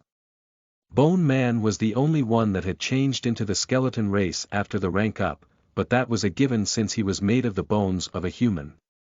He had the strength and agility of an average human, and from the viewpoint of adventurers it was still a small fry, but for Vandeleu it was a reassuring addition to his forces. If he made him wear the leather armor that he had obtained from Orby and the other hunters and then equip him with a dagger and wooden shield that he had made by creating a wood golem, he could prepare a fine skeleton warrior. Right now, it was practicing using a bow. Incidentally, Vandeleu had also reached level 100. However, since it was the level 100 of none job, his attributes did not increase that much. Although he had technically fulfilled the requirements for a job change, he didn't have access to the facilities required for a job change, namely the special rooms that could be found in various guild or temples, so it was meaningless. Finally, even though his forces had come together somewhat, Vandeleu thought that it was still too early to exact his revenge on Evbegia. His power was still far too little. Even now, starting and completing his revenge would be possible. But he wasn't sure that after that he would be able to run away from Evbegia and reach a place far away from the Merg country where a damper could live peacefully in a town. He must get his revenge on Evbegia and feel satisfied afterwards, so for now he was amassing power and supplies. I'm thinking of starting to hunt bandits from tomorrow. Bandits. They were not monsters, but rather armed factions of criminals that worked as robbers in the outskirts of towns. In other words, they were humans. How was the goal of amassing power and supplies related to taking the initiative to kill humans?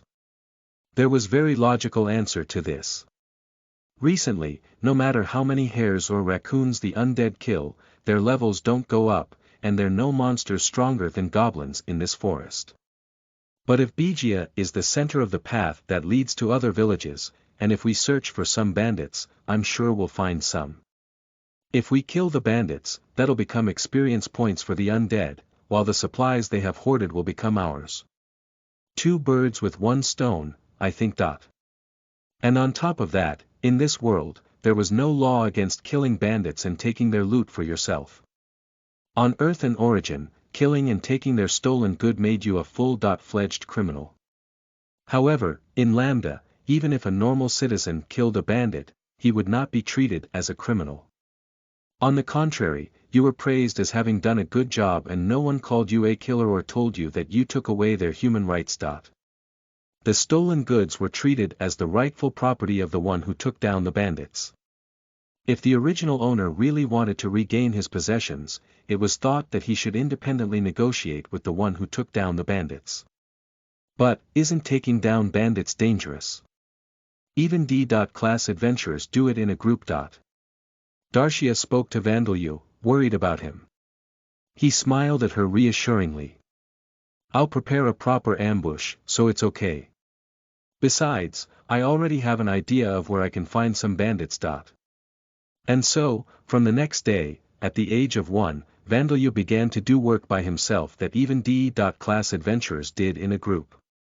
Name: Vandalyu, race: Damper, Dark Elf, age: 1 year old, title: None, job: None, level: 100, level up, job history: None, attributes: Vitality: 34, mana: 100,001,223, strength: 32, agility: 7, stamina: 33, intelligence: 45, passive skills: superhuman strength. Level 1, rapid healing. Level 2, death, attribute magic. Level 3, status effect resistance. Level 3, magic resistance. Level 1, dark vision, mental corruption. Level 10, death, attribute charm. Level 2, level up. Chant revocation, new. Active skills: bloodsucking. Level 3, level up. Surpass limits. Level 2. Golem transmutation. Level 2. Curses experience gained in previous life not carried over, cannot learn existing jobs, unable to gain experience points independently. Chapter 6, Bandits provide good leveling experience. You are listening at Novel Full.audio. Chapter 6. Bandits provide good leveling experience. The 7 bandits sat in their simple hideout, drinking the alcohol that they'd stolen from their victims today. Today's haul was pretty good, wasn't it? Yeah, if we take it to the village everyone else will be happy as well.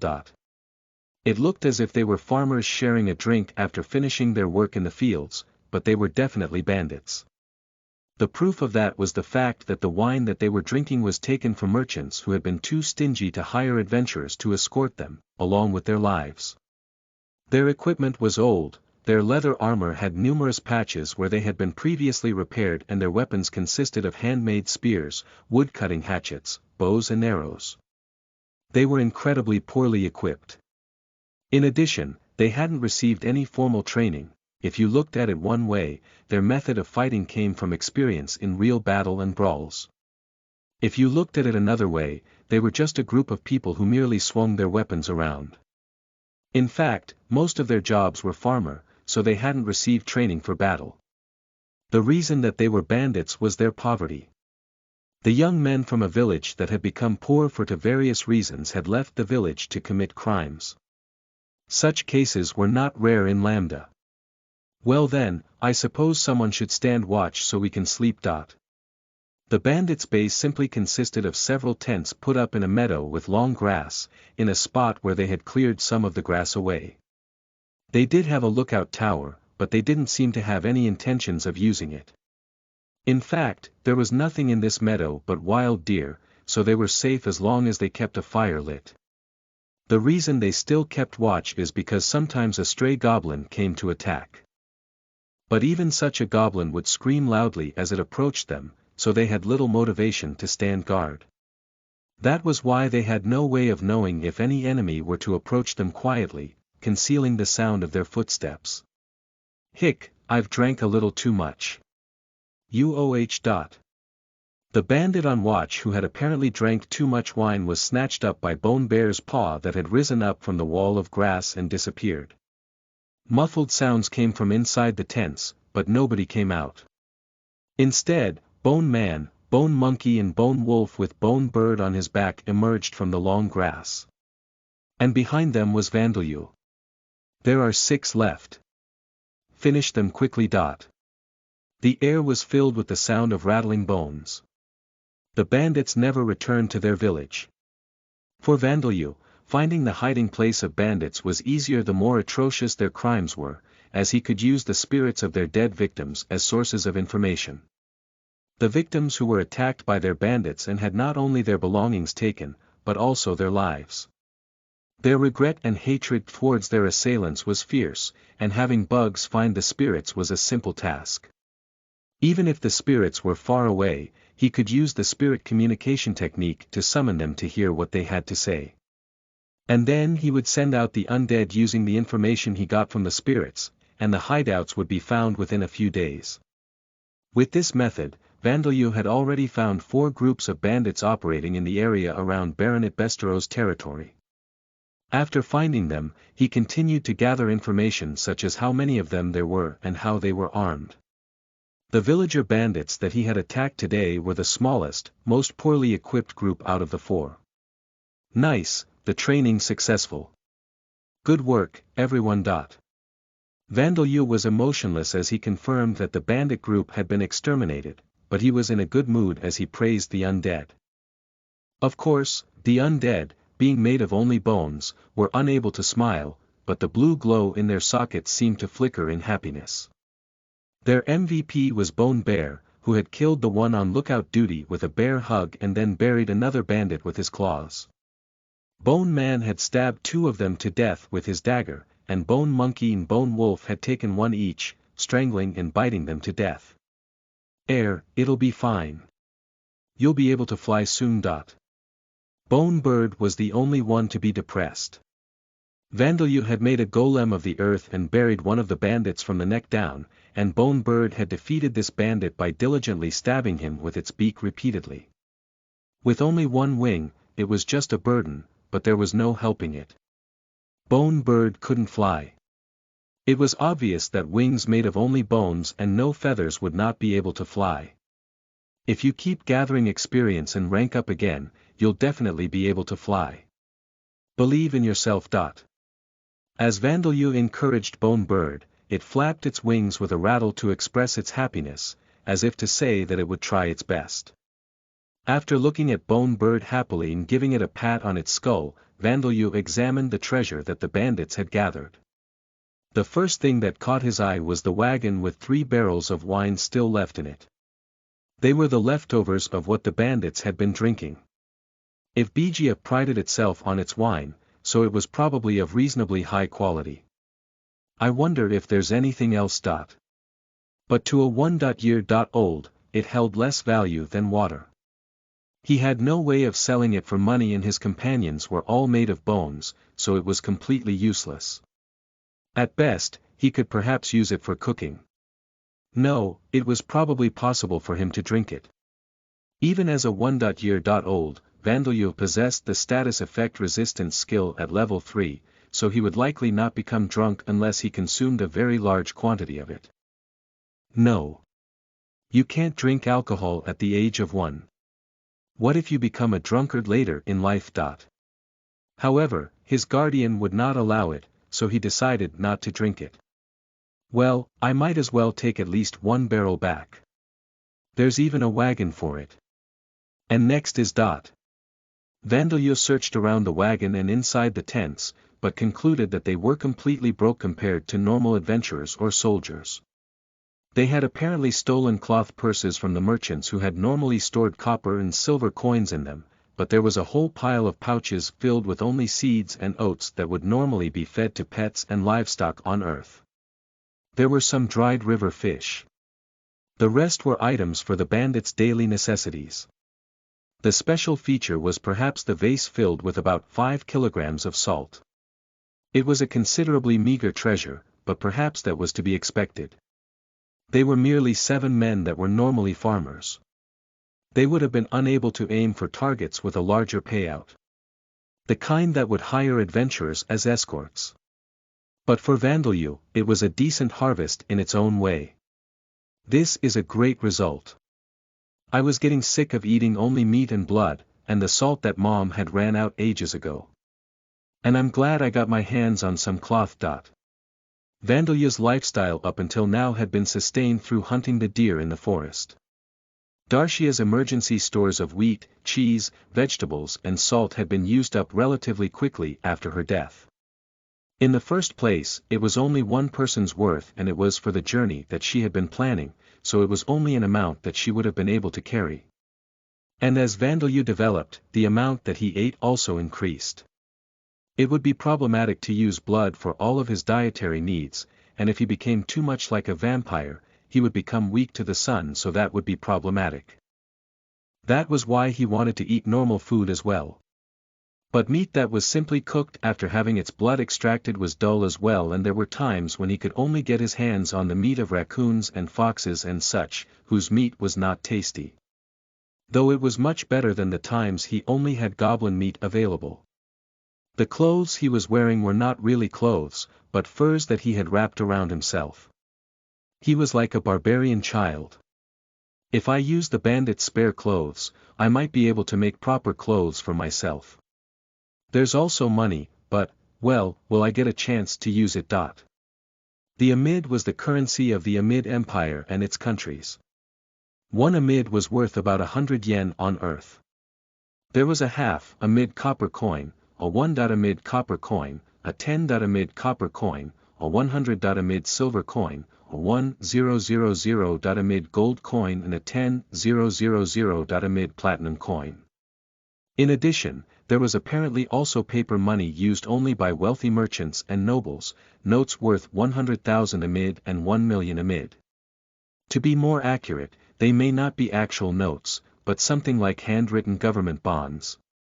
The bandits had saved up about 1,000 Amid, about twice the monthly income of a worker living in an urban area. But if Vandeleur were to enter a town, guards or adventurers would kill him without any questions asked, so it was doubtful whether he would get a chance to use it. However, it might be possible to exchange it after moving to another country, so he decided to keep it. What's this pouch? He realized that there was another leather pouch beneath the pouches containing the money. It was light and something clinked around inside softly when he moved it. He untied the string and looked inside to see 2 transparent, colored stones inside. They looked like some kind of gem, but they were not very pretty. Mom, do you know what this is? These are magic stones. You can collect them from monsters, and from this size and color, I think they're from goblins. If I remember correctly, they sell for 10 Amid each. The mana in monsters' bodies crystallized in the moment they died, and the magic stones were apparently the result of that. They were used as ingredients in various magical items and spiritual medicines such as potions, or used as sources of power for even normal people with low mana to use magical items. If used as sources of power in this way, they became normal stones after the mana they contained was depleted, so they were consumable items. But with alchemical refining, mana could be imbued into the stones again, so they could be used over and over. Nobody would bother refining the magic stones of goblins, and they would be used as disposable items, which was why their value was low. Incidentally, it's more common for low-rank monsters to not even drop magic stones when they die. The probability for a rank 1 monster to drop one is about 1 in 100. On the other hand, higher rank monsters are almost certain to drop magic stones when they die. Rank 5 monsters and above will definitely drop them. Incidentally, Darcia had apparently thought it pointless to tell Vandeleur about magic stones earlier because he had been fighting nothing but a few rank 1 goblins at a time. Also, it seemed that there were some low rank monsters that easily dropped magic stones, and also monsters that dropped magic stones of far higher quality than their original rank. But to Vandeleur, who was focusing on hunting bandits for now, this was all just information for future reference. He wanted to register with an adventurer's guild and become an adventurer as soon as possible. Finally, let's check the status of Bone Man. Oh, just by killing 2 of those weak bandits, you've gained 30 levels. You too, Bone Bear. The rest of you too. Just by killing a single man each, you've gained more than 10 levels. Just by ambushing and killing 1 or 2 bandits that had failed as farmers and couldn't even fight properly, their levels had risen this much. The amount of experience they got from goblins or the monsters in the forest couldn't even be compared to this amount. If this applied to not just the undead but all monsters, then that meant that humans were a very good source of experience of the monsters. It would also explain why monsters were so aggressive against humans. Alright, I'll wipe out all the bandits in this area and increase everyone's levels. After seeing this explosive increase in level, he couldn't go back to hunting small monsters. There were still many bandit groups left in the area around Baronet Bestero's territory. One of them had the same number of people as the one they had killed today, one of them had more than 10 people, while another one had around 20. The undead would surely reach rank 3 after they were all exterminated. Since you were able to kill us, the guys to the south will be a piece of cake. The guys west of here are from 3 villages over. They have a lot of people, but it should still be easy. But the guys up north are professional bandits. Their leader was apparently a guard in some city, and I've heard that he's gathered himself a bunch of strong underlings. They extorted some money out of us as well. While learning some information from the spirits of the dead bandits, Vandeleur used the earth golem to bury their bodies. After loading up their loot on the wagon, Vandeleur left, leaving the tragic scene behind him. Around a month had passed since Vandeleur's first birthday. It was the season in which he had to get rid of mosquitoes every evening using bug killer, and he was finally ready to take on the largest and most highly trained bandit group in Baronet Bestero's territory. They moved while making sure no travelers or guard patrols on the highway found them, and trained in forests or in areas with high, thick grass to polish their skills. Our opponents are in a different league from the bandits we've been killing up till now. Their leader is an ex-soldier, and his subordinates have been trained under him to some extent. In other words, we can't just raise our weapons and scare the enemy, we actually have to fight them. Oh Guru, the undead listening to Vandeleur literally had fires of determination burning in their eye sockets. Because of the experience they had earned from killing all the bandits, Bone Man had increased his rank to become a skeleton solider, while Bone Monkey, Bone Bear and Bone Wolf had become Bone Beasts. They had also gained the skill Superhuman Strength, and, perhaps because they had been killing bandits by ambushing them, they had also gained Silent Steps. When this skill was used, the sounds of their bones hitting and grinding against each other completely disappeared. In addition, Bone Man had gained the skills Swordsmanship, Archery and Shield Technique. They were all still level 1 skills, but the results were pretty good considering that they had obtained them after fighting in practice battles against golems for a month. Bone Bird, however, was still at rank 2. But it was at level 90, and if today's plan went well, it would also rank up. That's why we need to be extra careful today. We have a lot of spare bones for you, but make sure your skulls are not damaged or broken. Also, if there are any humans that don't look like bandits. For example, humans that are tied up with rope or humans that are in cages, don't kill them. Lastly, we'll begin the plan as soon as I cast the support magic. Speaking in his usual indifferent tone and expressionless face, Vandeleur didn't show his internal nervousness at all as he cast the spells. First, bloodshed enhancement to their weapons, fangs and claws. Then energy absorption to their armor and bones. Bloodshed enhancement was a magic spell that boosted the attack power of whatever it was cast on. Even shields and armor could damage the enemy if they came in contact with them. Energy absorption was a defensive spell that could absorb magic, heat, electricity, and even motion energy, and in Lambda it was effective against both magical and physical attacks. Both of these spells had very strong effects, but since both were not that hard to use with the death attribute, mastering them was easy for Vandelue. Oh, the first to move among the undead surrounded by dark blue magic was Bone Man. He headed towards Observation Tower, the bandits' base. A small gathering of simple huts surrounded by a wooden fence. Loading an arrow into the bow taken from Orby and his companions and pulling back the string. The bandits in the observation tower were holding bows with quivers on their backs and seemed completely unmotivated. Man, we're really unlucky. Getting guard duty on the day before we're supposed to withdraw. The bandits were planning to take all that they had earned up till now and move to a new location. They were planning to pick up the ransom money for the hostages along the way and then go on to a new territory or even a new country, and start their jobs as bandits all over again. Other bandit groups had been disappearing lately and they had heard rumors that a lord had become fed up with the deterioration of public order on the highway and put together a subjugation team. If that was the case, then it really was time to leave. They had decided to get rid of things that would get in the way of traveling, and were in the middle of a party to consume all of the excess food and liquor they had in one go. These bandits were the unlucky ones that were unable to participate in the party, and they were too distracted by their own misfortune to notice anything. Bone Man's arrow cut through the night and buried itself in one of their throats. Letting out a short scream, he lost his balance and fell from the tower. Seeing one of their own guards fall down with an arrow in his neck, the bandits that had been drunk and enjoying themselves woke up from their stupor. Enemy attack. Wake up, you bastards. Get your weapons. As they bandits tried pick up their axes, maces and spears. Gawun. You. Destroying the wooden fence and scattering splinters all over the place, Bone Monkey and Bone Bear charged in. It's the undead. Monsters. We're being attacked by monsters.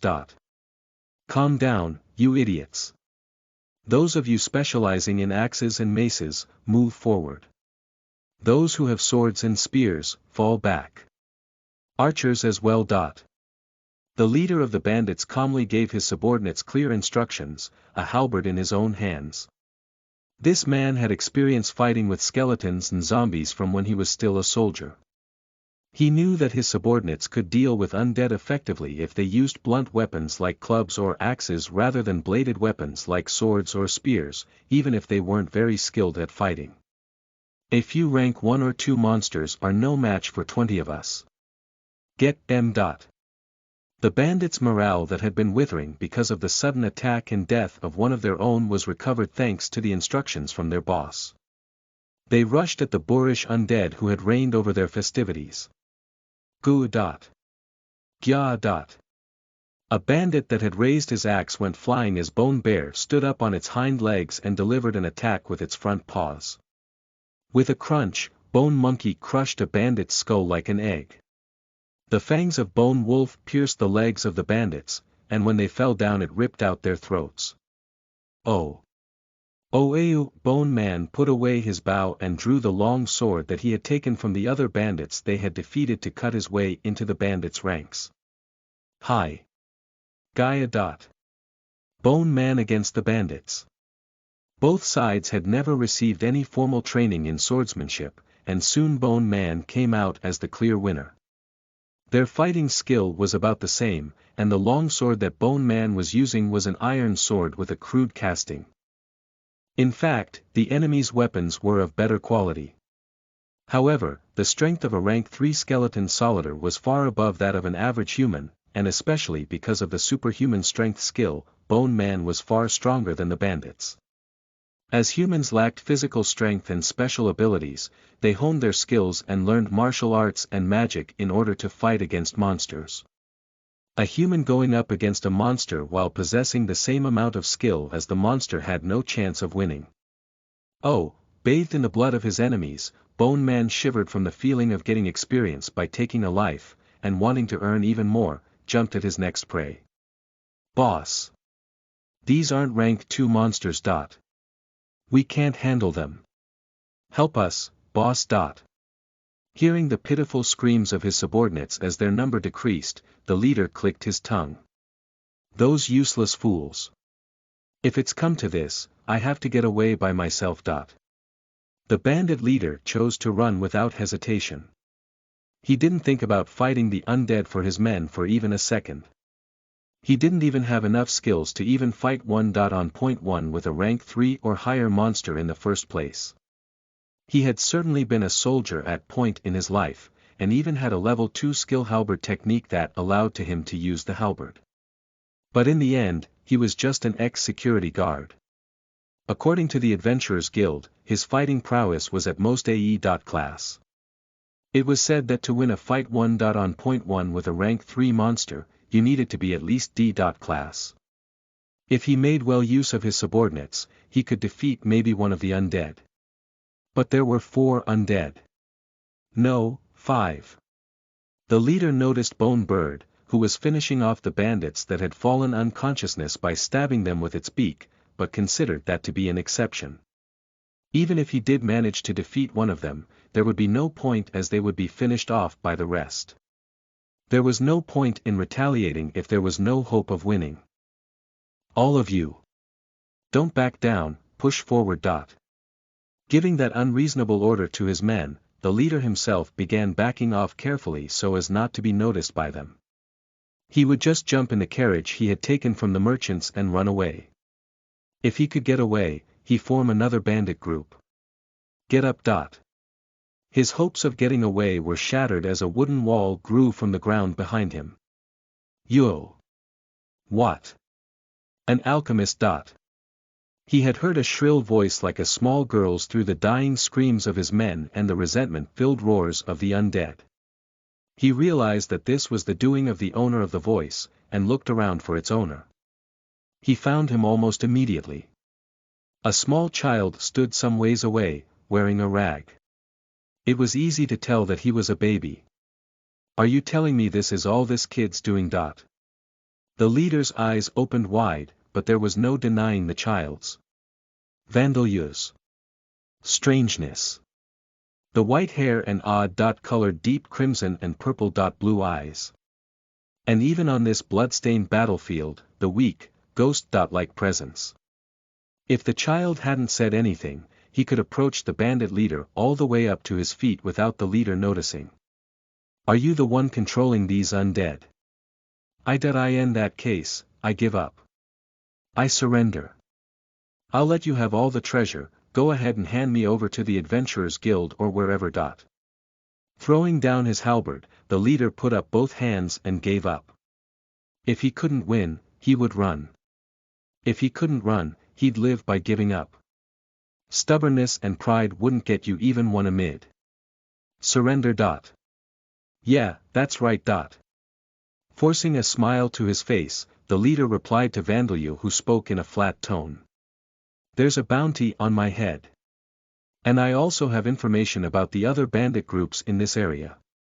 And half the money made from selling criminal slaves goes to your pocket. Don't you see? If you capture us alive, it's a lot more profitable for you. The things that the leader said were all true. This was man that was willing to sell off other people in the same trade if he was able to live. Also, depending on the severity of their crimes, the bandits that were captured alive were sold off as criminal slaves. Most of them were overworked in mines and the army, doing odd jobs and labor. Half of the profits earned from them were not to be underestimated, and depending on the number of bandits captured alive, it could be worth even more than all the treasure that the bandits had gathered. Are you an idiot, perhaps? But what came was an insulting reply, a baby asking about his mental capacity. What did you say? As you can see, I am a damper. If I took you to the Adventurers Guild to hand you over, I would just be killed. I would be dead before you could be sold as a criminal slave. In the Amid Empire and its countries, where the people worshipped Alda, the god of law and fate, Dampiers were treated as monsters rather than people. Even if he entered the city with the intention of handing over the bandits, the guards or adventurers would prioritize dealing with the damper over the bandits. The bandit leader was not an adventurer and he was unaware of the damper panic that had happened a while ago, so he was late in realizing that he was talking to a damper. Then make me one of your subordinates. I'll be really useful. Your undead are pretty strong, but you do need one human subordinate as well, right? In that moment, Vanidolu's impression of the bandit increased slightly as he thought that he was more clever than he looked. In fact, Vanidolu had been feeling the same thing from quite a while back. The undead that followed his every command. The spirits of Darcia and the others. Their presence alone could not solve the small inconveniences of his day-to-day life. However, using the man in front of him to solve them was unthinkable. While it is true that I need a living companion, I don't need a bandit who would sacrifice his men to run away. But I can make you one of my subordinates after you've died. Pointing at the leader that had first expressed hope and then despair, Vanidolu asked Bone Bear and the others. Do it. Please wait. I don't want to die. Wasn't it same for the people that you killed? This man was oblivious to many things. By the time this thought occurred to Vanidolu and he turned around to talk to the leader again, Bone Bear had already crushed his neck. Guru. Crap, did I kill him too early? Bone Bear seemed to ask, but Vanidolu waved a hand to say it's fine, and exhaled heavily. That was nerve-wracking. It was my first time talking to anyone besides Mom, so I was pretty nervous. He had suffered from stranger anxiety in all three worlds. Earth, Origin and Lambda. He wished that he could have avoided having this kind of face-to-face conversation in this blood-stained place. The smell of blood is so strong that I'm getting hungry. But I don't want to get closer to being a vampire by sucking the blood of the bandits, so I have resist. For now, I'll check if there are any survivors. Sense life. To distract himself from his hunger caused by the smell of blood, he used a death attribute spell that detected all the life in the vicinity. Ignoring the reaction from bugs, weeds, germs and fungi, he searched for reactions from animals, humans containing magic or large monsters. There were 3 large animals behind the large hut, probably horses. There was also a reaction from the basement of the hut. From the reaction, it was human. He had heard from the spirits that the number of bandits had been 19. The number of corpses was also 19. There's someone in the basement of the hut, is it a new guy? No, that one is not my subordinate. It's a peddler I caught a few days ago. Yuga. I let him live because it seems like he has a family business or something in a town over in Viscount Maggio's domain, and ransom money can be expected. My neck. Because of the shock and fear he had received at the time of his death, the neck of bandit leader's spirit was still twisted. Vanidolu wrinkled his eyebrows as he processed the information he had given. Things had become a little troublesome. Name. Bone Man. Rank. 3, Race. Skeleton Soldier. Level. 39, Passive Skills. Dark Vision. Superhuman Strength. Level 1, New. Active Skills. Swordsmanship. Level 1, New. Shield Technique. Level 1, New. Archery. Level 1, New. Silent Steps. Level 1, New. Name. Bone Monkey / Bone Wolf / Bone Bear / Bone Bird. Rank. 3, Race. Bone Beast. Level. 2432. Passive Skills. Dark Vision. Superhuman Strength. Level 1, New. Active Skills. Silent Steps. Level 1, New. Chapter 7, Unlasting Revenge complete. Now, work hard. You are listening at novelfull.audio. Chapter 7. Unlasting Revenge complete. Now, work hard. The merchant Rudy considered himself to be blessed. As the third-born son of Viscount Maggio's noble merchant family, he couldn't inherit the household, but he had been raised without suffering discrimination at the hands of his parents and two older brothers. He had received the same high-level education as the first and second sons and had been prepared to become independent from an early age, as he couldn't inherit the household. And so once he became an adult, Rudy began to gather experience as a merchant. He had received a one-off support fund from his family to become independent and had experienced various hardships to get to where he was today. This was now his third year as a merchant. His business had succeeded to a point where he was deciding whether he should use the money he had saved to buy a carriage and invite other merchants to form a caravan, or settle down somewhere and open his own store. However, Rudy had been captured several days ago and thought his luck had run out. He had hired E-class adventurers as escorts, but they had been killed by the sheer numbers of a bandit group with 20 members. He regretted not hiring more escorts, but it was too late now. He had his goods and money taken, and when his life was next, the words he had shouted were, "My family will pay a ransom for me." It was the worst way to beg for his life. But dying proudly was not a merchant's job. He would cause trouble for his family, but he had to do whatever he could to survive and rebuild his business. He could repay the ransom his family had paid for him by earning more money through that business. It would be best if a group of adventurers or knights appeared gallantly to exterminate the bandits, rescue him and return his stolen goods and money. But the world was apparently not such a nice place. As he thought that, a sound reached the ears of Rudy, who had been living a simple lifestyle in a dark, damp dungeon. "Has someone come underground?" Rudy, becoming aware of the soft sounds of someone coming down the ladder, lifted his body from the crude, slightly smelly blanket to peer through the wooden bars, but it was pitch black and he couldn't see anything. If it were one of the bandits coming down, there should be a candle and signs of living magic. He had thought it was just his imagination, but he could hear the footsteps of someone steadily approaching. Those footsteps stopped in front of his prison. However, in the darkness, he still couldn't see anything. "Who is it?" In response to his high-pitched, fearful question, a voice came from towards the ground. "Ah, I apologize. I had not realized that it is dark down here." Demon fire. Whoosh. A blue, fist-sized flame lit the dungeon. A ghost.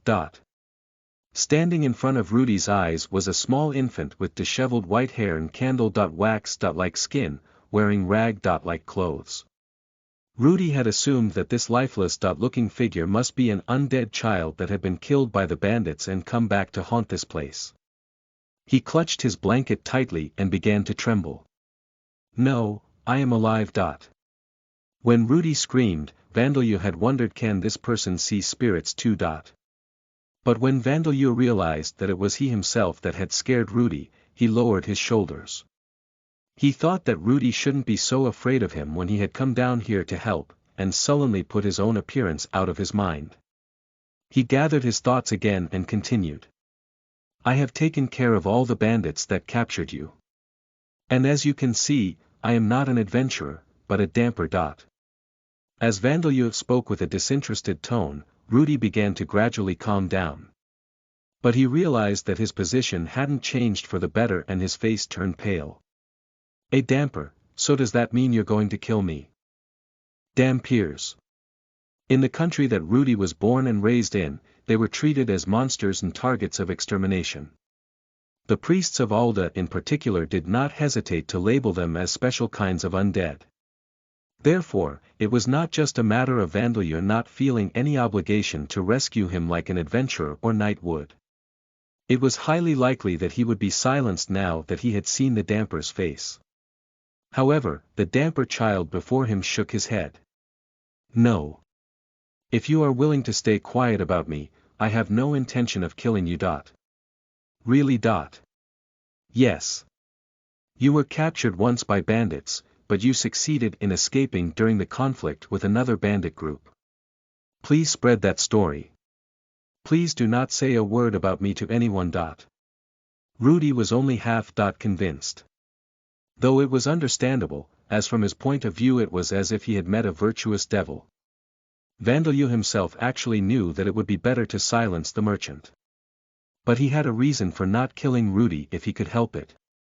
I want to make my normal activity as good as possible. For the future. That was his simple reason.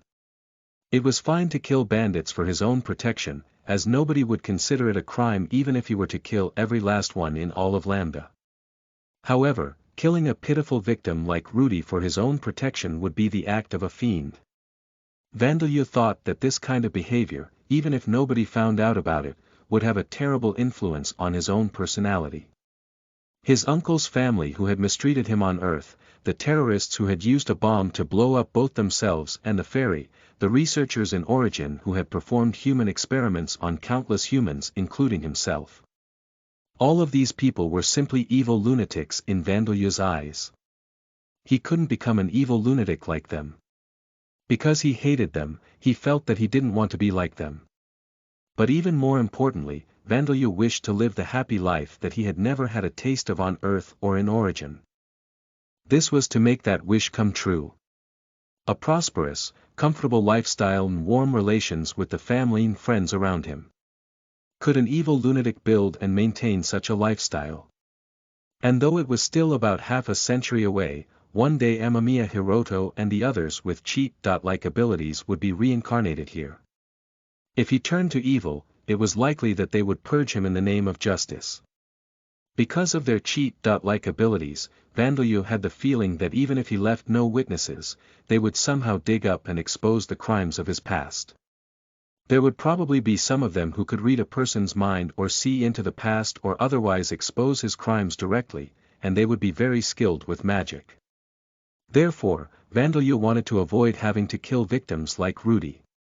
If that is all, then I understand. Since I am not an adventurer or anything. And fortunately, Rudy wasn't a fanatical worshipper of Alda, so he accepted Vandeleur's conditions and chose to live. The other wise decision that Rudy made was not to look down on Vandeleur because of his age. He was fearful and careful of this child whose height did not even reach his own waist. With that said, it was the natural response for Rudy. Vandeleur's mature tone that didn't match his appearance and the ominous aura that he was giving off. It was clear that he was not just an infant. With a clank, the padlock was removed with the key that the bandit leader had been holding. Now that Rudy was free, he gave a sigh of relief, but... if you tell anyone about me, I will send evil spirits after you. So please do not change your mind. With a pale face and chattering teeth, Rudy nodded in response to the threat that Vandeleur made just in case. Rudy climbed the rope ladder to the surface and shuddered violently as he saw the bandits' corpses on the ground, the blood-covered undead and bone bird who was now covered in pale, bluish white light after increasing in rank, letting out ominous cries of joy.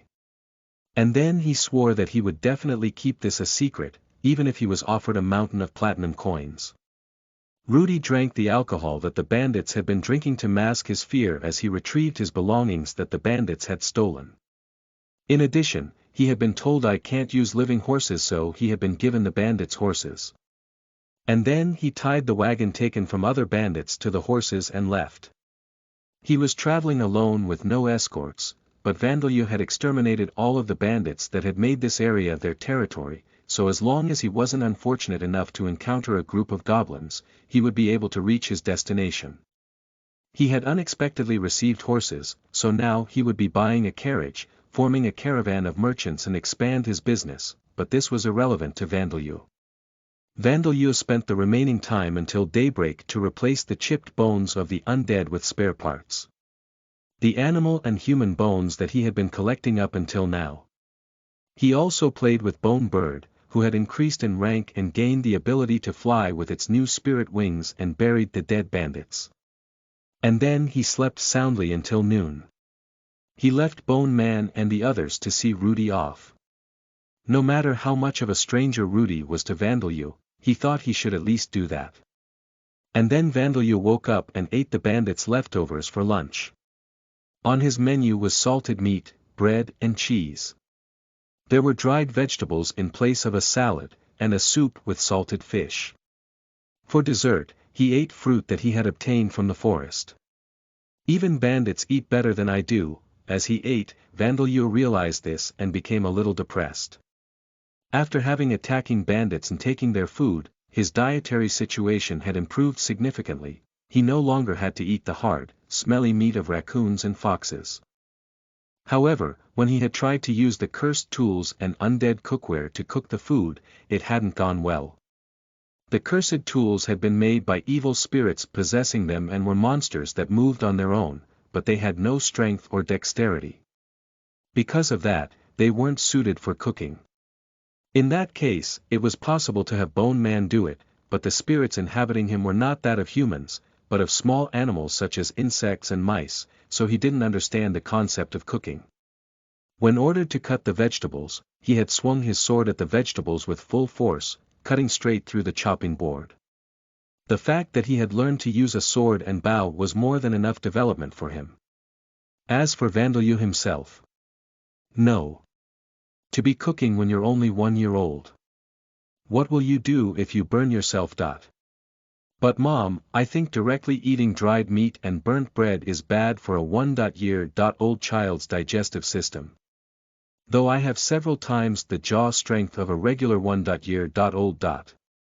No means no. What will you do if you burn yourself? I'll use water and heat leech to cool it down. Since the death attribute was the opposite of the life attribute, he was bad with things like healing. He did have an ability that could heal, but it was a strange one that only worked for healing fatal wounds and serious illnesses, but not injuries that do not endanger one's life. If he burned his whole body, he could heal it, but if he was burned just enough to form a scar on his hand, it would be hard for Vandeleur to heal it with his current abilities. Then you can't. Alright, this was probably because Darcia had thought I have to be careful not to let him get burned while he's still a small child while she was alive. This notion had possibly gone a little wild after her death. But Vandeleur had only just turned 1 year old and his arms and legs were short. There was definitely the risk of an unexpected injury if he tried to use a pot, so Darcia wasn't wrong to warn him. As a result, Vandeleur was now heating water using embers created by having pieces of firewood rubbing against each other, and having the undead add broken bread and torn pieces of dried meat into it. This had become his daily meal. The taste was, well, better than raccoon and fox meatballs. It's fine. Once I grow up, I'll earn a lot and hire a skilled chef to make me delicious meals every day. More importantly, today's harvest is, first of all, there were the bandits' weapons. All of the other bandit groups that he had defeated earlier had been using handmade spears made by attaching knives to the ends of wooden sticks, and their clubs, bows and arrows were all of low quality. But this group wasn't called the biggest bandit group just for show. Every one of them had been using good weapons. They were made with normal iron, but they weren't the inferior quality made by just pouring molten metal into a cast, no. These had been properly forged by a craftsman. And although some of them had become chipped over time or broken by Bone Man and others in the fight, some of the bandits had been killed swiftly without the time to retaliate, so their weapons were still spotless. The same applied to the leather armor the bandits had been wearing. Compared to the leather armor of other bandit groups, which had been repaired over and over, this was still in very good condition. They had surely attacked the wagon of a weapons merchant previously. There was also the treasure in the carriages. He had returned all of Rudy's belongings, but there was still a considerable amount left in the 3-horse carriage. There was about 50,000 amid in money and a small amount of accessories, though it was hard to discern their exact value. There was also a small pile of a high-quality cloth with a pretty color and 2 barrels of seemingly high-quality wine. In addition, there was the sugar, which was a valuable ingredient as it was not produced in the country of Merg. Finally, there were the bandits' spare weapons and food. Including the carriage, all of this was likely worth more than 200,000 amid. It would be about 20 million Japanese yen if converted, and although it was a lot of money, it was not quite enough to be called a fortune. However, looting that much money in this area where the only town around was of Bijia was quite a feat, though in this case, instead of praising the bandits for their skills, it might be more appropriate to blame the ineptitude of the guards. With that said, everything other than the food is useless for me. Vandeleur would still have no opportunity to spend the money, and trying his best to make clothes out of the cloth had ended in the rags he was wearing right now. As he was unable to fully utilize the treasure the bandits had gathered, his situation hadn't changed. But Bone Man could use the weapons and armor, and the leather armor could be taken apart to make defensive gear for Bone Monkey and Bone Bear. However, with this amount of treasure, the problem was how to transport it. He had given all of the horses to Rudy and only the carriage itself remained. Even if he wanted to have his undead to pull it, the carriage would have to be altered. Vandeleur had an idea. Now then, who should I get to do it?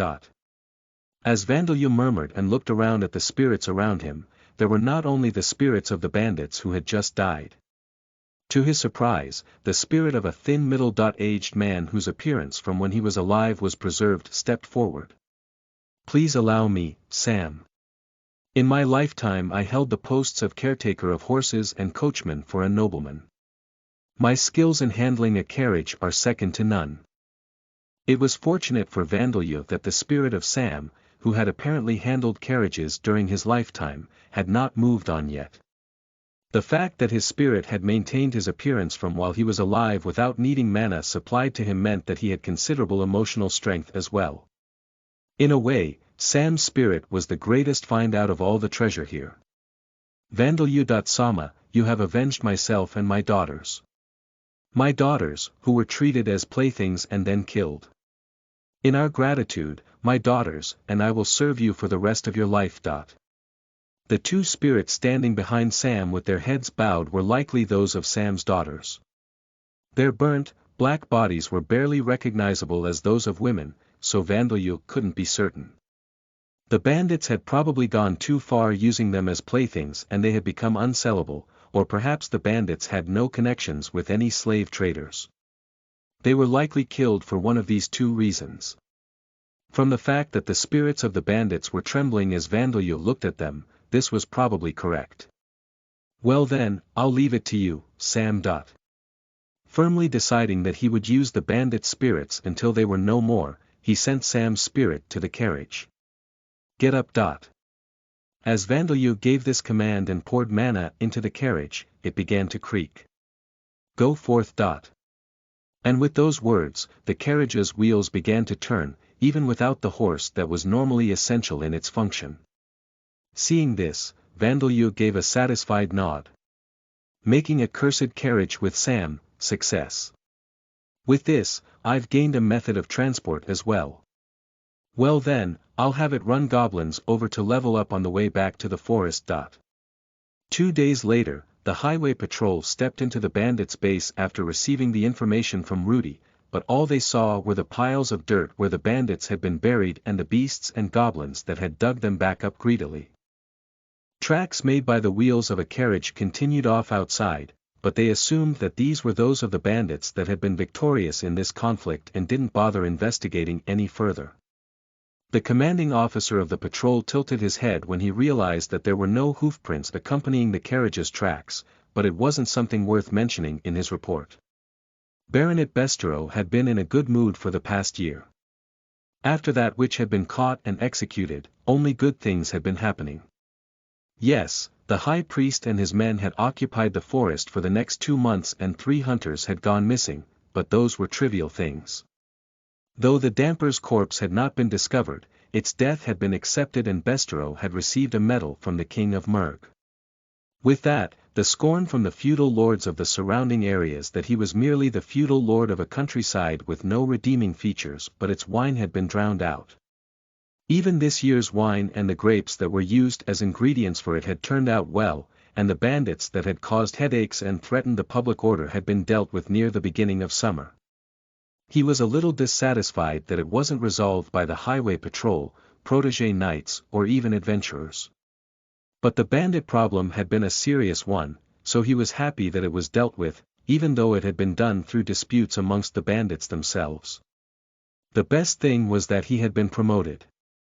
Though it had not been formally decided, he had received private word that he would soon be summoned to the Amid Empire's imperial capital. The position of Baron that his great-grandfather, the first-generation Baronet Bestereau, had longed for. That would be his soon. Knowing this, even if the liquid in his glass was not wine but vinegar, he would surely drink it happily. That was how joyful he was now. On a humid summer night, there was a shadow prowling around outside of Begia's outer walls. Go in, go in, go in. Vandeleur was followed by countless spirits, and he began to have them possess the outer wall one by one. Even if someone were to see Vandeleur now, they would have no idea what he was doing. Unless one had an aptitude for death-attribute magic or was a necromancer, they wouldn't be able to see spirits that had not turned into monsters and undead. The guards might have shot arrows at him if they saw him, but their job was to prevent monsters and criminals trying to enter the town over the outer walls. It was not their job to deal with monsters and criminals that appeared outside the walls at night. Their attention was focused on the gates and the areas surrounding them. The chances of them spotting an infant moving around some distance away from the outer walls without even holding any source of light were incredibly low. It would be possible for adventurers or experienced knights with a mana detection skill to notice him. However, though Vandeleur himself was not aware of this, his mana was difficult for others to sense due to his aptitude for the death-attribute magic. Therefore, a person with a level 1 or 2 mana detection skill wouldn't be able to sense his magic, even if he were to cast a magic right in front of their eyes. Even with a level 3 or higher skill, it would be impossible without great concentration, but because there were no devil's nests with strong monsters around Begia, its adventurers guild's members were D.class at best, so there were none with a level 3 mana detection skill. After making a half-circle around Begia's outer wall, Vandeleur exhaled heavily. With this, I'm done. It's taken me 2 days, but the preparations are finished. Now I can achieve my revenge with one word. But let's leave it until tomorrow morning. The next day, the morning sun shone upon the people of Begia just as it had yesterday, and they were completely oblivious. Oblivious to the fact that today was the day that Begia's name would be known not only in all of Merg, but across the entire Amid Empire. Known as the town of the mysterious incident. Collapse. A sound came from the 5-meter-high walls that had protected the town from monsters such as goblins, dangerous wild animals and bandits. As the guards showed puzzled expressions, the outer wall crumbled with a loud noise. Yuan. It seemed that the outer wall had collapsed, but one by one, large, human-shaped creatures began to form and let out evil-sounding roars of malice that echoed out into the blue sky. And then, with thundering footsteps, they began to walk away. What? What just happened? Commanding officer. The outer wall has turned into a golem. I can see that. Even as the commanding officer of the guards was shouting, the gate that the guards had been watching became part of another golem and began to walk off. Don't just stand there, stop those golems. But commanding officer, they're rampaging around, just walking away. It would be a different story if they were walking towards the town, but at this rate, even if we don't do anything, the bewildered commanding officer's subordinates did not seem eager to obey his command. But that was to be expected. Who would want to stand before golems made from 5-meter-high stone walls? And how would the guards even fight the stone golems with their iron spears? Looking at it from the guards' point of view, it wasn't surprising that they were questioning the sanity of their commanding officer. You fool! That's the town's outer wall. Without that, how do you plan to protect the town from now on? However, the guards were taken aback as the commanding officer pointed out this big problem. Without those outer walls, the wild boar, wolves and bears that came out at night would enter the city, eat the crops and livestock and attack people. Goblins and bandits would be able to enter the town as they pleased. Though there were enough guards to watch over the few gates of the town, they definitely lacked the manpower to guard the entire circumference of the town.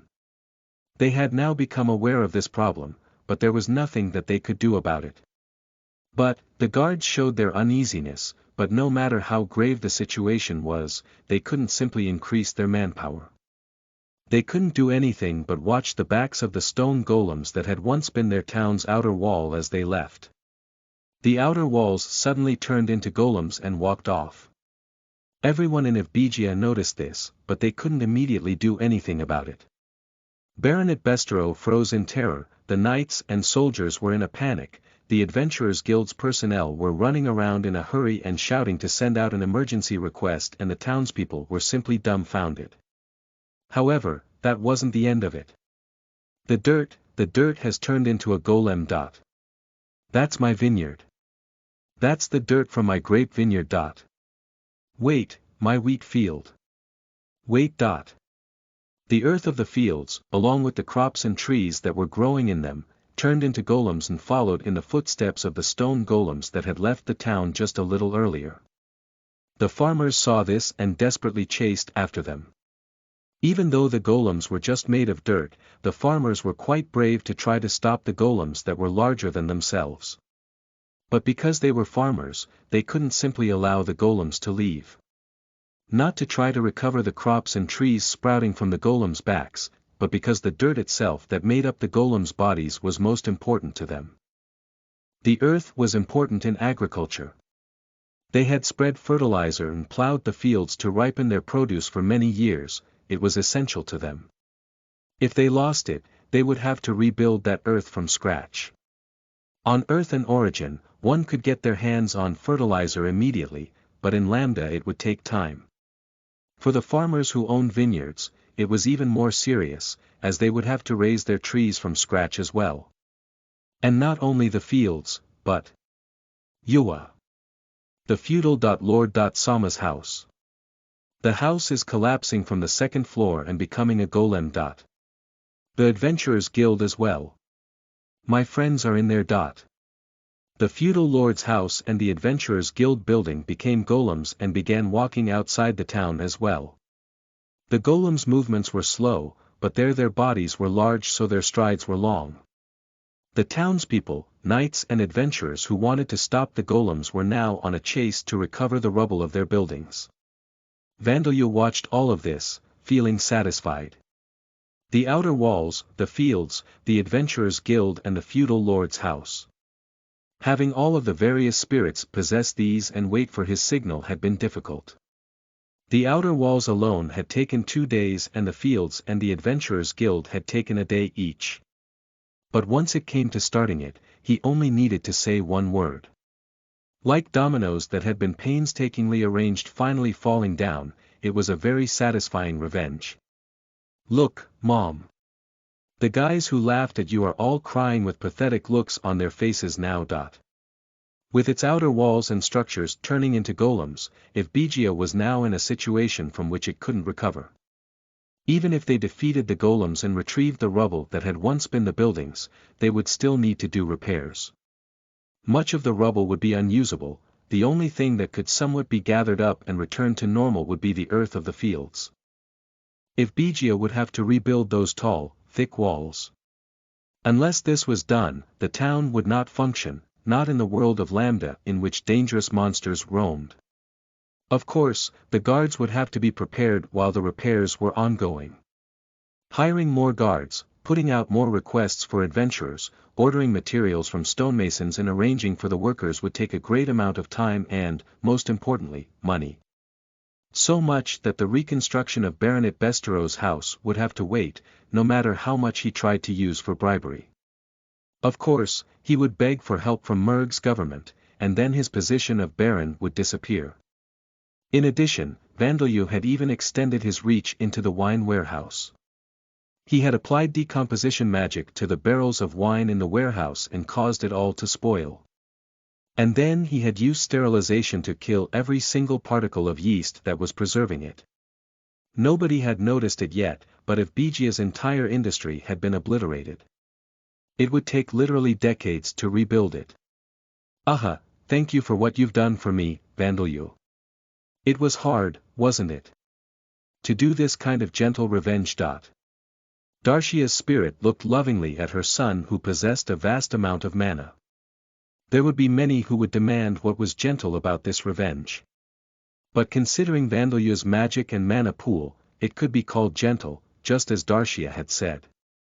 If he had the golems that he had made from the outer walls go into the town rather than outside, he could have caused large amounts of damage to the town and many would have died. Including the golems made from the feudal lord's house and the adventurers' guild building, catastrophic harm could have been caused. Because High Priest Gordon and the 5-colored blades, led by Heinz, had left this town long ago. He could have used deadly poison to contaminate the well water or simply used disease magic to start an epidemic. If he had wanted to, he could have killed every single person in Evbijia. Darshia had thought it kind of him to not do this, and he had even waited until morning before causing the outer walls to crumble. I just did to them what they did to me. Vandalyu didn't confirm or deny Darshia's words. But he hadn't intended to show compassion for the townspeople. In his mind, there was not a single guiltless person in Evbijia. Every single one of them were criminals who had watched Darshia's execution and laughed as if it were some kind of show. That was why he had done the same to them. From now on I'm going to spend years, decades to get you back, Mom. I'm going to make a new body that will match your spirit. I've made it so that these people have to work for decades to return to their original lifestyle, that's all. There wouldn't be a single casualty directly caused by this event. He had even thought about the order in which the golems began to move, with the walls first and then the buildings, so that they wouldn't collapse partway through.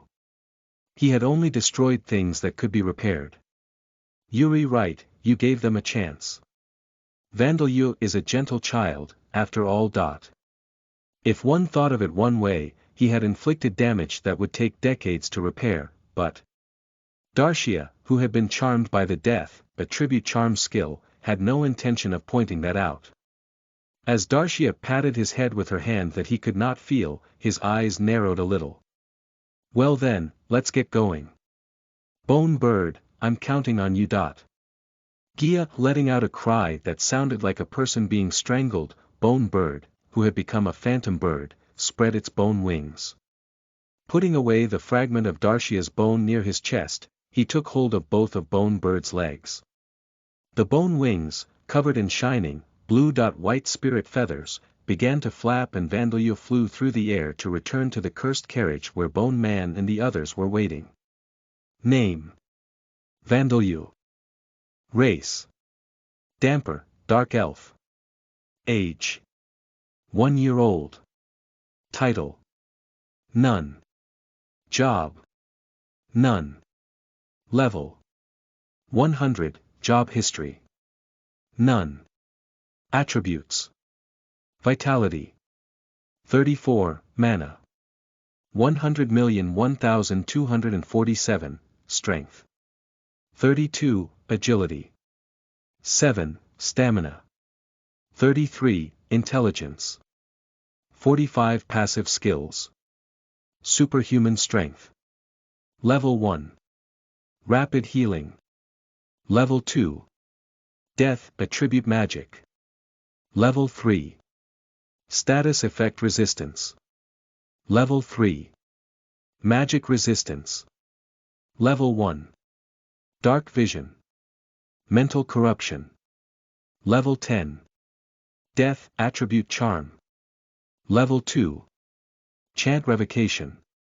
Active Skills. Bloodsucking. Level 3. Surpass Limits.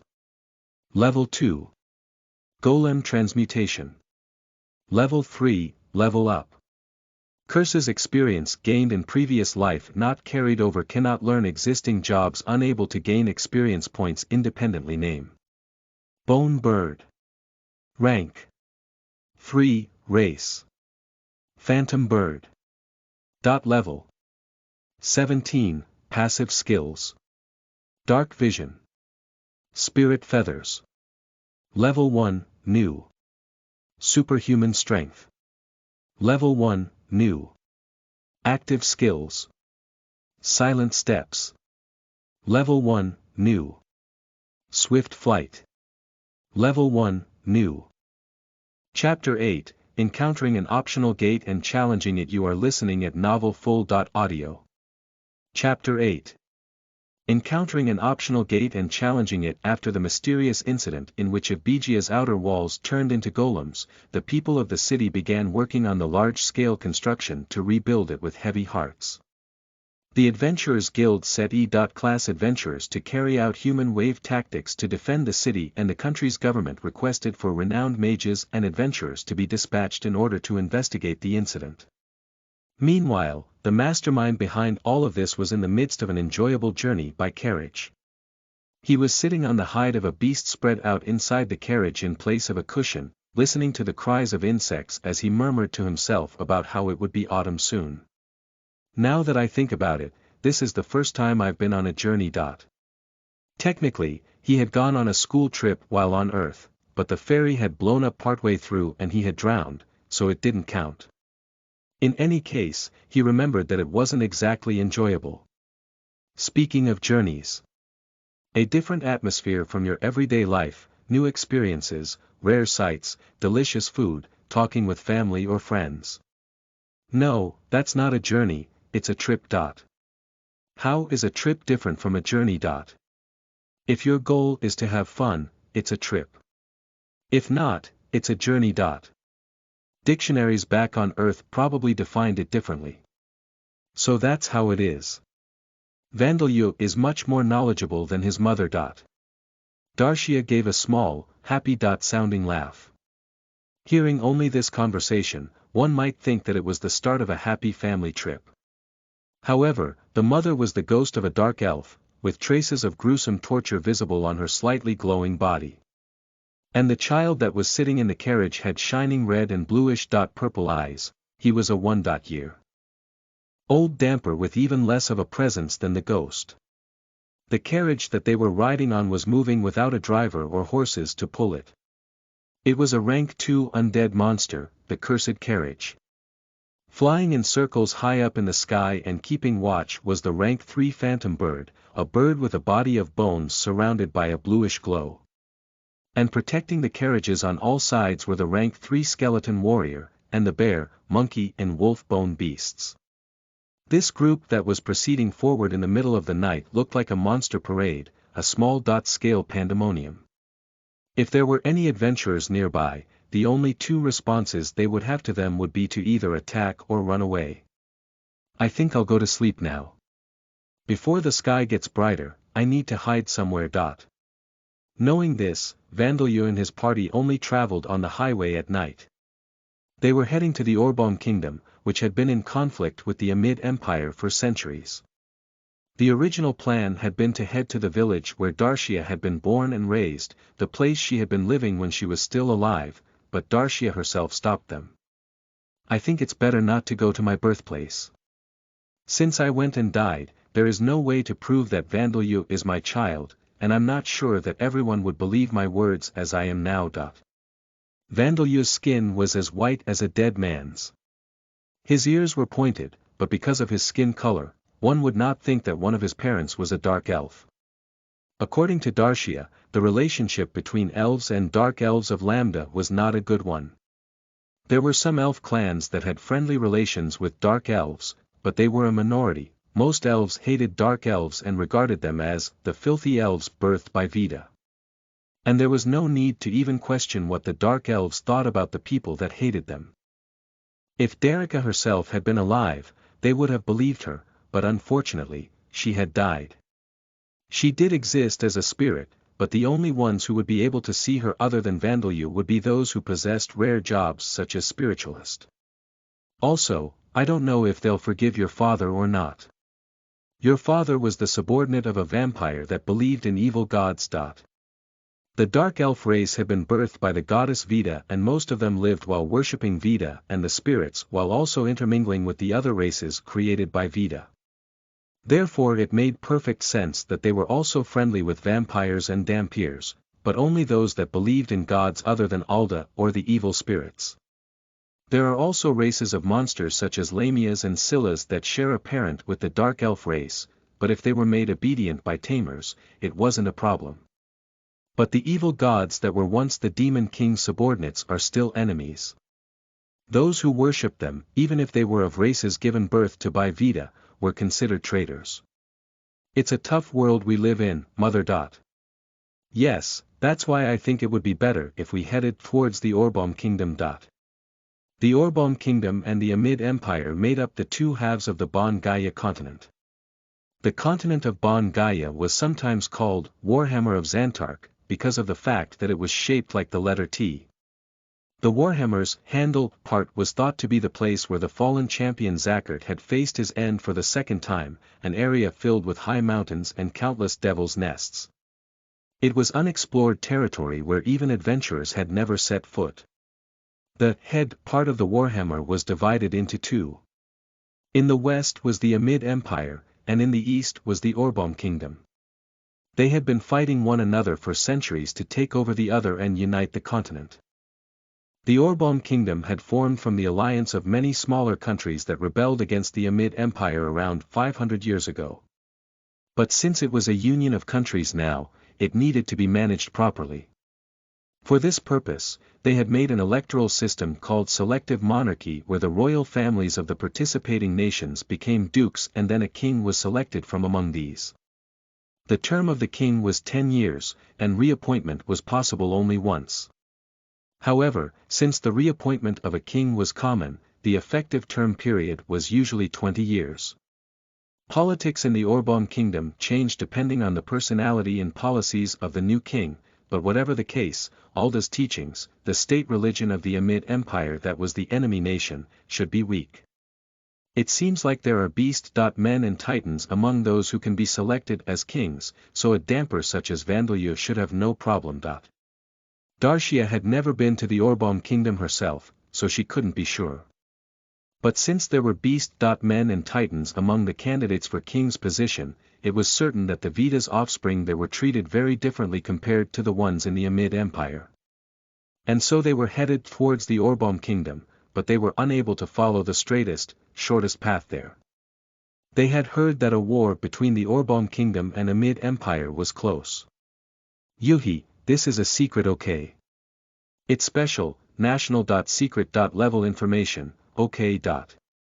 The spirit of a spy of the Amid Empire who had died several months ago and gone slightly insane told them this.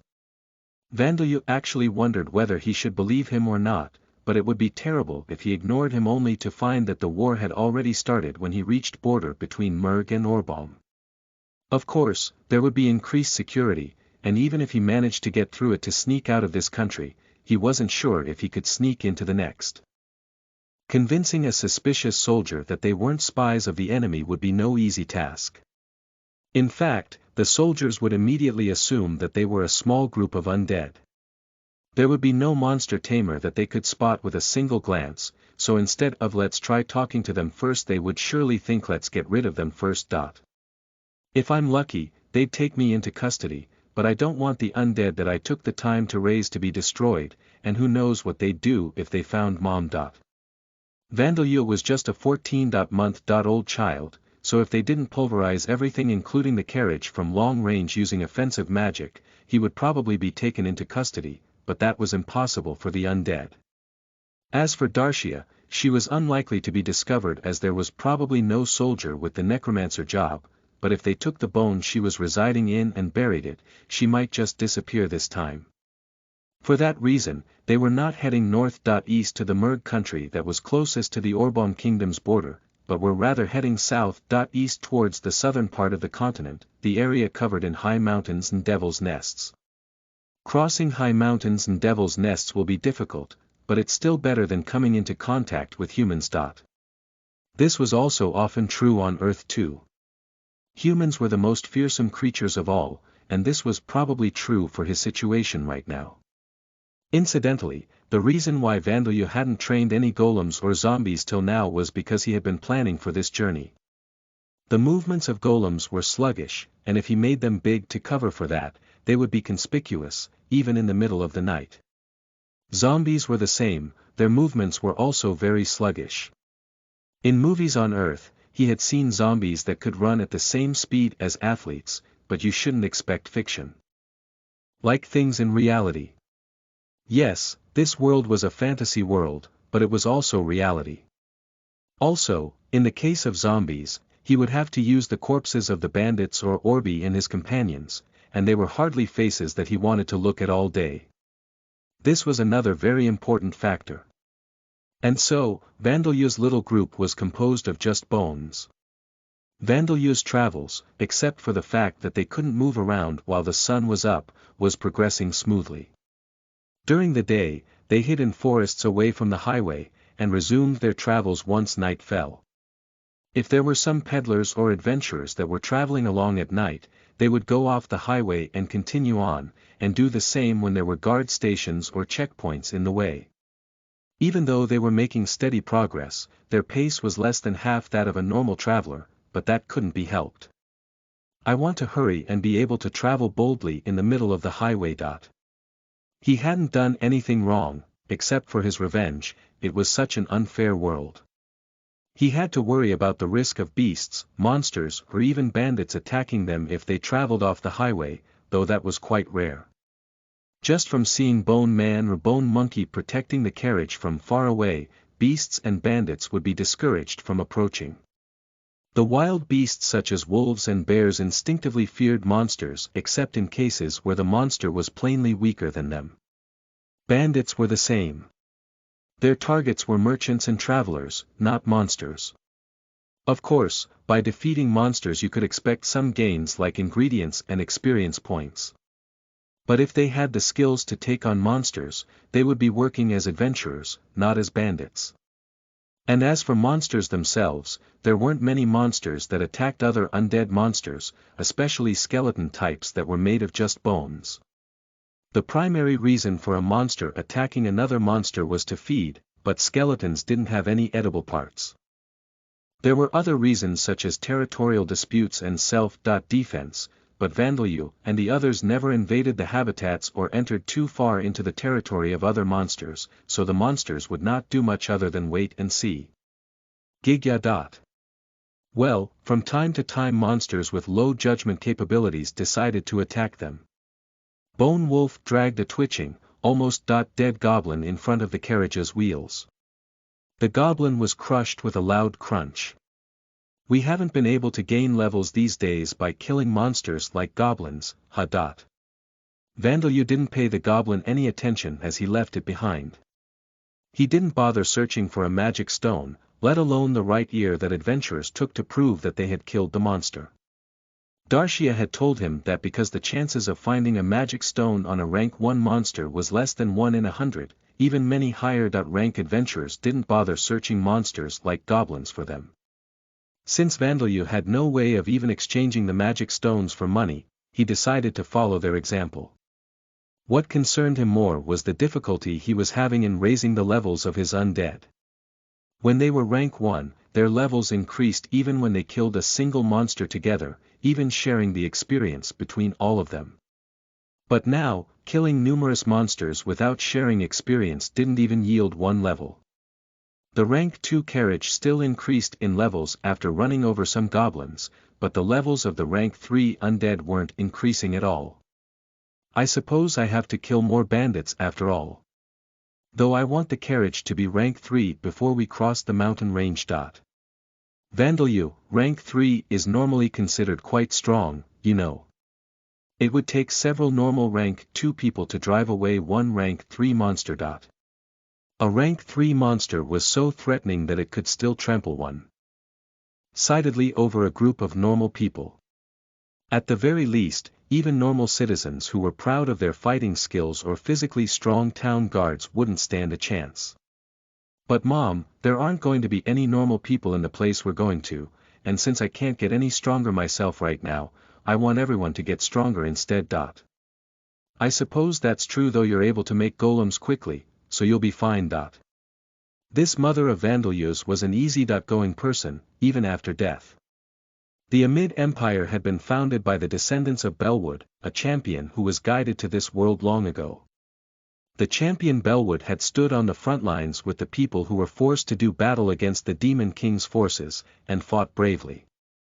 Within 10 days of coming to this world, he had defeated a dragon and rescued a nobleman's daughter and the first lady who had been captured. Within a month, he had repelled a large army of giants together with the second lady who was a warrior. Within half a year he had fought the Knights of Darkness that the Demon King had sent while protecting the third lady who was a priestess and prevailed. And finally, after 10 years, he defeated the Demon King, even as Zackert and the other champions were lost, bringing peace to the world. It is said that he and the other surviving champions offered their wisdom to help rebuild what had been destroyed. Much of the champions' wisdom had been lost, but what remained was the hiragana, katakana and kanji that was the commonly used writing in this world, and the Amid village that eventually became the Amid Empire. And Balschmidt, the great first emperor of the Amid Empire who appeared tens of thousands of years later, was a direct descendant of the champion Belwood. It sounds made up and unpleasant. Vandalyo closed the book that had been mixed in with the bandits' treasure and threw it away violently. In Lambda, where the technology for printing presses didn't exist, every book was a written copy. Therefore, they were quite high-class items. But Vandalyo didn't see even a single copper coin's worth of value in the tales written about the actions of Belwood, the champion who had founded the Amid Empire, and the first emperor Balschmidt. Firstly, the whole thing sounded like nonsense. The proof that the first emperor of the Amid Empire was a direct descendant of the champion was incredibly questionable. Surely there was no way to prove a relationship with an ancestor who had lived 100,000 years ago. The book had covered this up with stories about destiny, prophetic dreams and an illusion of the champion himself appearing and speaking to the emperor. Secondly, it was unpleasant because it made Vandalyo feel envious. The champion Belwood. He was probably known as Suzuki in Japan's Star. He had manifested cheat-like abilities or something as soon as he arrived in Lambda, and within 10 days he had become known as a dragon-slaying champion who had rescued the princess. Within a month, 6 months, he had continued piling up achievements and connections, and after 10 years, he was known as a great hero. What was Vandalyo compared to that? He couldn't help but to ask this question to himself. 15 months had passed since he was born. The only member of the other sex that he had talked to was his own mother. It seemed impossible that he could become a great hero within 10 years. Of course, the champion Suzuki probably endured hardships and suffering of his own. He had survived the battle with his life on the line, after all. Even so, Vandalyo is all too aware of the difference between receiving a god's blessing and being cursed by the god instead. This is all Rodcourt's fault as well. Yuri right, it's all this god Rodcourt's fault. But even so, I'm a little thankful. It was that god who made you my child, Vandalyo. Mom, his splintered heart began to heal a little. Vandalyo reconsidered, thinking that perhaps he should at least be thankful to Rodcourt for making Darshia his mother. But if it weren't for Rodcourt's curse, he would be able to use death. Attribute magic at the level that he had been using it just before he died for the second time in Origin. He would be able to employ countless golems freely, manipulate many spirits simultaneously, turn an entire lake of water into deadly poison or reverse the process, turning deadly poison into pure water. If he had been able to do all these things, perhaps Darshia wouldn't have had to die. When he thought about that, any gratitude that he might have felt towards Rodcourt was blown away. The carriage that had been proceeding along a side road to avoid being spotted suddenly stopped. What is it? Due to his danger sense. Death magic, he knew that they weren't in an emergency situation such as being surrounded by enemies or attacked by a powerful monster. That magic detected not only poisonous mushrooms and plants, but also the bloodlust given off by monsters and humans. Therefore, he shouldn't be in a dangerous situation, or so Vandeleur thought as he poked his head out from inside the carriage to see a gate that led underground. A gate. A base used by bandits, it's a little too well built to be something like that. Is it some kind of ruins? As Vandeleur tilted his head sideways, it was Sam who told him what the gate was. Goshigen. Sama, I believe this may be a dungeon. L.RG a dungeon. Yes, it is a dungeon. Because Vandeleur was inside the carriage, he couldn't see Sam, but he could hear his voice clearly. Dungeons. They were originally breeding facilities created by the Demon King to multiply his monster subordinates and increase their individual strength. Afterwards, Rick Lent, the genie of time and magic, used his secret magic to turn them into places that humans could use to train and obtain materials. The basic principle behind their appearance was that when a certain place was corrupted with a certain amount of magic, there was a corresponding probability that a dungeon would form. Their shape, size and degree of danger varied greatly, and some of the first dungeons that had appeared over 100,000 years ago still hadn't been discovered yet. There were dungeons that only consisted of one floor that couldn't be distinguished from a normal cave, home to only weak monsters like goblins, but there were also enormous fortress-like dungeons with over 100 floors, crawling with high-rank monsters that even A-class adventurers would have a tough time getting through. And as the requirement for the formation of a dungeon was for magical power to contaminate the earth, most dungeons existed only in devil's nests. Is this place a devil's nest? Probably not. If this were a devil's nest, we would be seeing a lot more monsters coming out. This is likely a rare dungeon that has appeared outside a devil's nest. As Darshia said, dungeons forming in normal forests and fields were rare, but not unheard of. But in such cases, the dungeons were often not very dangerous. But if left alone for too long, the monsters multiplying inside the dungeon would eventually emerge from it and turn the surrounding area into a devil's nest. There were apparently continents in Lambda whose entire land surface and surrounding oceans had become devil's nests due to this process repeating numerous times. So then there should be a lot of monsters in here that aren't too strong. Judging from the grass growing thickly in front of the gate, it seems that adventurers haven't been here in a while. Alright, let's stop by and go inside. Dungeons. The fantasy-like sound to the word and the sense of adventure excited Vandeleur. Though the ones who would actually do the adventuring and fighting the monsters would be Bone Man and the other undead. That couldn't be helped, since he was still only 15 months old. Around the time that Vandeleur was preparing to enter his first dungeon, Deegan, the guildmaster of the Adventurers Guild in the town of Taro, was watching three adventurers glaring at each other with a troubled look on his face. The three people here were each a leader of an adventurer party that was well known here in Taro. Cashew, the leader of the D-class adventurers party, the Wind Chasers. Barn, the leader of a similar party called the Steel Wings. And Miranda, the leader of the White Stars. It was safe to say that none of them were famous on the national level in the country of Merg, and none of their abilities surpassed the D-class level. However, in this modestly sized commercial town of Taro where there were no devil's nests nearby, they were top-class adventurers. In fact, they had repelled bandit attacks numerous times and overcome the explosive increase in the kobold population. They were known as heroes here in Taro. They had accepted a request to exterminate a lost ogre together and searched the forest near Taro, and had discovered a dungeon on the way back. Only the members here, the town's feudal lord and his aide, knew about this, but Deegan was ecstatic as this was a big opportunity to develop the town. Indeed, the dungeon was dangerous. If left alone, monsters might emerge from it and advance onto the town.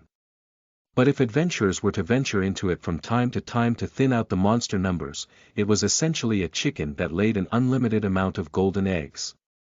The fact that monsters spawned without limit meant that there was a limitless amount of raw materials to be obtained from them, as well as precious plants and ores that could only be found inside dungeons. Not to mention the treasure chests that appeared in dungeons that could yield valuable magic items. Adventurers seeking this dungeon would gather in the town, and in turn, merchants seeking the gold that the adventurers would spend would also gather here, and thus the town would develop. And if the dungeon was cleared in this way, it would become a resource with greater returns than the risk. With that said, there were also dungeons in Lambda with only monsters such as goblins that yielded only small amounts of raw materials and treasure boxes with poor contents, the kind of dungeons that only cause trouble just by existing. Would this be one of those failures, or a great success? Most importantly, adventurers would need to be deployed into the dungeon to determine how dangerous it is, and there was an unspoken understanding that the adventurers who had discovered the dungeon would have the first rights to it.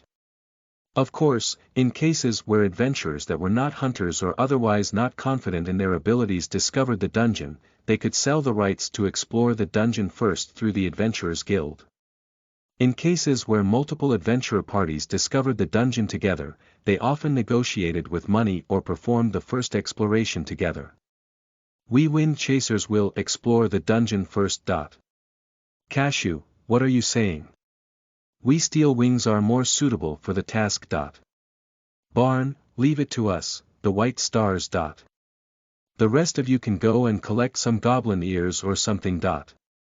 Miranda, however, it seemed that these adventurers had no intention of coming to a compromise, and expecting them to join forces seemed hopeless. This is a problem. Though I suppose that they were competing against each other since the very start, Deegan, for a long time, these three adventurer parties had been competing with one another for the title of the best adventurer group in the town. However, they had a proper sense of morals as adventurers, so they had worked together to overcome the kobold population problem in the past, but that was all. The dungeon that had been discovered had no evidence that any monsters had wandered outside from within, so there was no hurry to explore it. Also, dungeons that appeared outside of devil's nests were generally not very dangerous and small in size. Therefore, there was no need to cooperate, any one party could take the dungeon on without a problem. In fact, if the first exploration of the dungeon was successful, the party that completed it would be viewed favorably by the Adventurers Guild and may even be able to increase their rank to class. It was a chance for one party to surpass the other two. We wind chasers have members that are good at disarming traps. The best your party's thieves can do is conceal their presence and scout, hardly suitable for exploring a dungeon. Cashew, what the hell are you saying, Cashew? Your party has no healers, exploring a dungeon relying only on potions is too dangerous. In that regard, we Steel Wings have 2 healers who can heal injuries, remove poison and cure diseases on the spot. Barn, what are you talking about? It seems that in short, you have a bad balance in members. I'll tell you this, we White Stars are a perfectly balanced party with 1 person on attack and 1 on defense, an archer and a thief, an offensive mage and a healer. You should leave the first exploration of the dungeon to us. Miranda, seeing these 3 giving each other angry looks, with a fistfight that could break out at any moment, Deegan pressed his fingertips against his eyebrows. You 3, we've been having this conversation for 3 days now. Deegan, perhaps this would be settled faster if a fistfight really did break out. It took everything in Deegan to resist the temptation to suggest this. Chapter 9, The Second Life That Begins After Death. You are listening at novelfull.audio. Chapter 9. The Second Life That Begins After Death. My name is Sam. I was once a coachman who looked after horses for a certain nobleman. Serving a nobleman is not as prosperous a lifestyle as commoners may think. Well, I am a commoner myself. However, I had to take care not to embarrass my master, lest his reputation be questioned, and so I was provided with a proper uniform and I was guaranteed meals to eat each day. In that regard, I was indeed blessed. I am especially happy with the fact that I met my wife who was working at his mansion, and under my master's encouragement, I wed her and was blessed with 2 daughters. My older daughter Saria was well-mannered, and my younger daughter Rita grew up to be energetic and cheerful. And then my daughters also entered the employment of the same noble family as I, and we were truly happy. However, one winter, my wife was among those afflicted by an epidemic and passed away within a few days. Before I even had time to recover from the sadness of that event, my master lost his footing on the stairs and also passed away, and someone else took his place. The one who succeeded that noble family seemed to be unhappy with the previous generation's ways. They declared that they would be changing the servants, and my daughters and I were dismissed. I thought that for me, who has only looked after horses and been a coachman all my life, it would be possible for me to live as a coachman for a stagecoach in the city, and decided to boldly enter an unfamiliar land. My daughters, too, followed me in hope of finding good marriage proposals and employment in the city. However, in the midst of our journey, we were attacked by a group of bandits. My daughters were violated by those beasts before my very eyes, and then we were killed. Our bodies were burned so as not to attract animals and monsters, and then thrown away. That must have been incredibly harsh. Saria and Rita still have their appearance from the time that they were burned. Of course, we resented those bandits. We lingered here, intending to stay until we saw their destruction. If there had been a devil's nest nearby, we might have been transformed into evil spirits by its manna. However, we simply felt pure hatred for those men, and the days went by with us not being able to do anything. And then one day, my current master Sama and his servants attacked their hideout and slaughtered them all. So I myself am now one of Sama's servants. One would never expect to be living a second life after death. And the fact that this horse caretaker and coachman is now in a dungeon is very surprising. Sama, I have heard that strong monsters appear more frequently inside dungeons than outside. Please let me know if you feel that it is too dangerous. My new body is the carriage that the bandits stole from me. However, it is a 3-horse carriage with its width as its only redeeming quality, and other than the cloth roof overhead, it is no different from a wagon. But since I am haunting it, despite it being a horse-drawn carriage, it can move backwards if needed. It is therefore easy to make an escape. Alright. By the way, I was thinking about this earlier. Can you not call me Sama? My master Vandalyu speaks to me from the back of the carriage, but what would he like me to call him instead? Would a Bakan be preferable? No, that's not it, Vandalyu is just shy. After all, there aren't many spirits who would speak to him of their own accord like you, Sam. Darshia, is that so? I see. As Vandalyu Sama's mother Darshia Sama says, none of his servants other than me can talk to him. This is not a matter of courtesy or manners, they are actually unable to speak. Bone Man and Bone Monkey are haunted with the spirits of small animals, not people. They can convey their general feelings, but not speak words. Gaia. Also, nobody but Vandalyu Sama can see them, but he is also being followed by countless spirits, including my daughters. However, though they would respond if Vandalyu Sama were to talk to them, they are unable to speak to him themselves.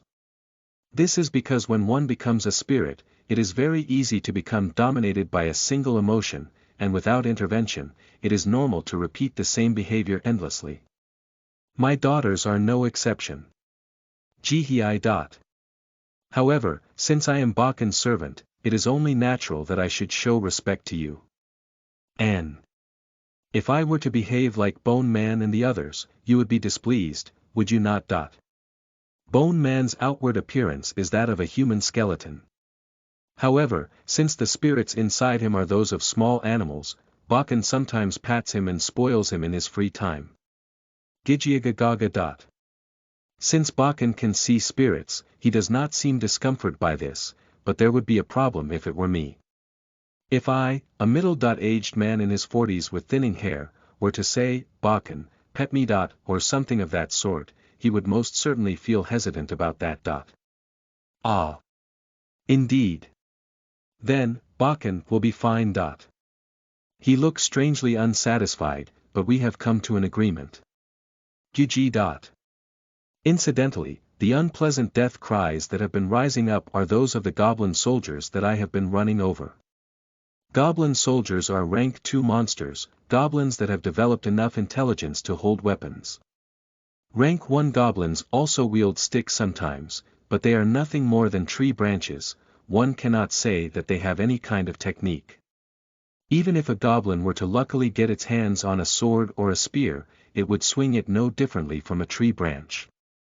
Goblin soldiers are goblins that are capable of wielding a sword like a sword, a spear like a spear and a stick like a stick. However, their skill is amateur level, and any skilled, experienced adventurer or soldier would be able to defeat them on point 1.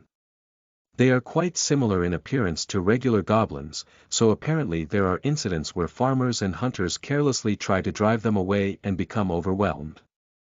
However, these goblin soldiers are not worthy enemies to face Bone Man, Bone Wolf and Bone Bird, who have already become a rank 3 skeleton soldier, Bone Beast and Phantom Bird.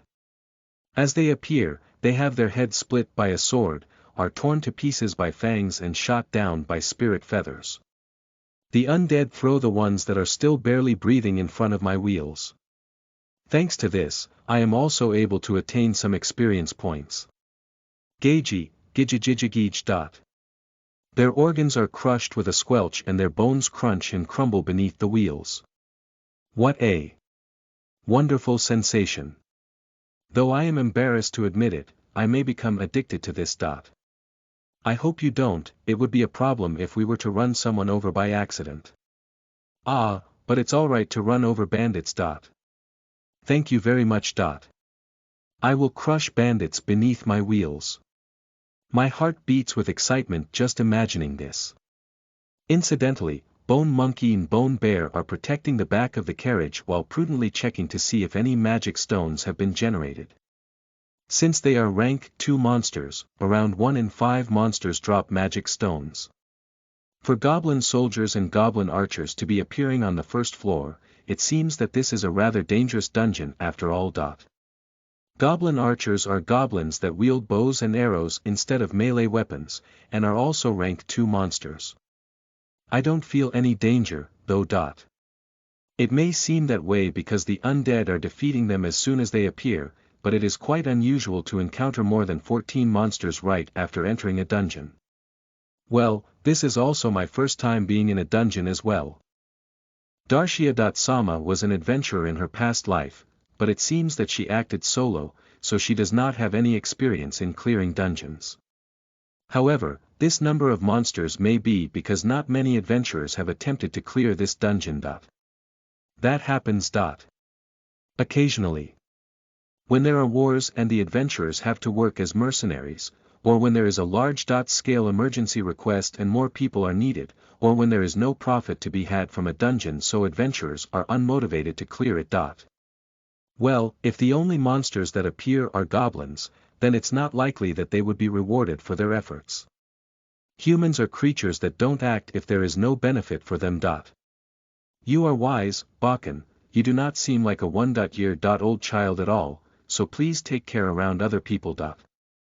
Yuri right, but he does keep talking like an adult. Even though he never actually became an adult in his previous life or the one before that, so I wonder who he learned it from.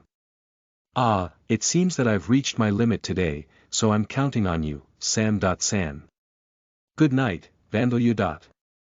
Certainly. Good night, Mom. Even as Darshia-sama goes to rest in the bone that contains her spirit, we continue our expedition into this dungeon. However, there are no fierce battles unfolding, and our exploration goes smoothly. The first level's walls and floor were made of stone and only goblin soldiers and archers have been appearing. There were 14 of them, but the only casualty we have suffered was a chip in the blade of Bone Man's sword. Our spoils are 6 magic stones.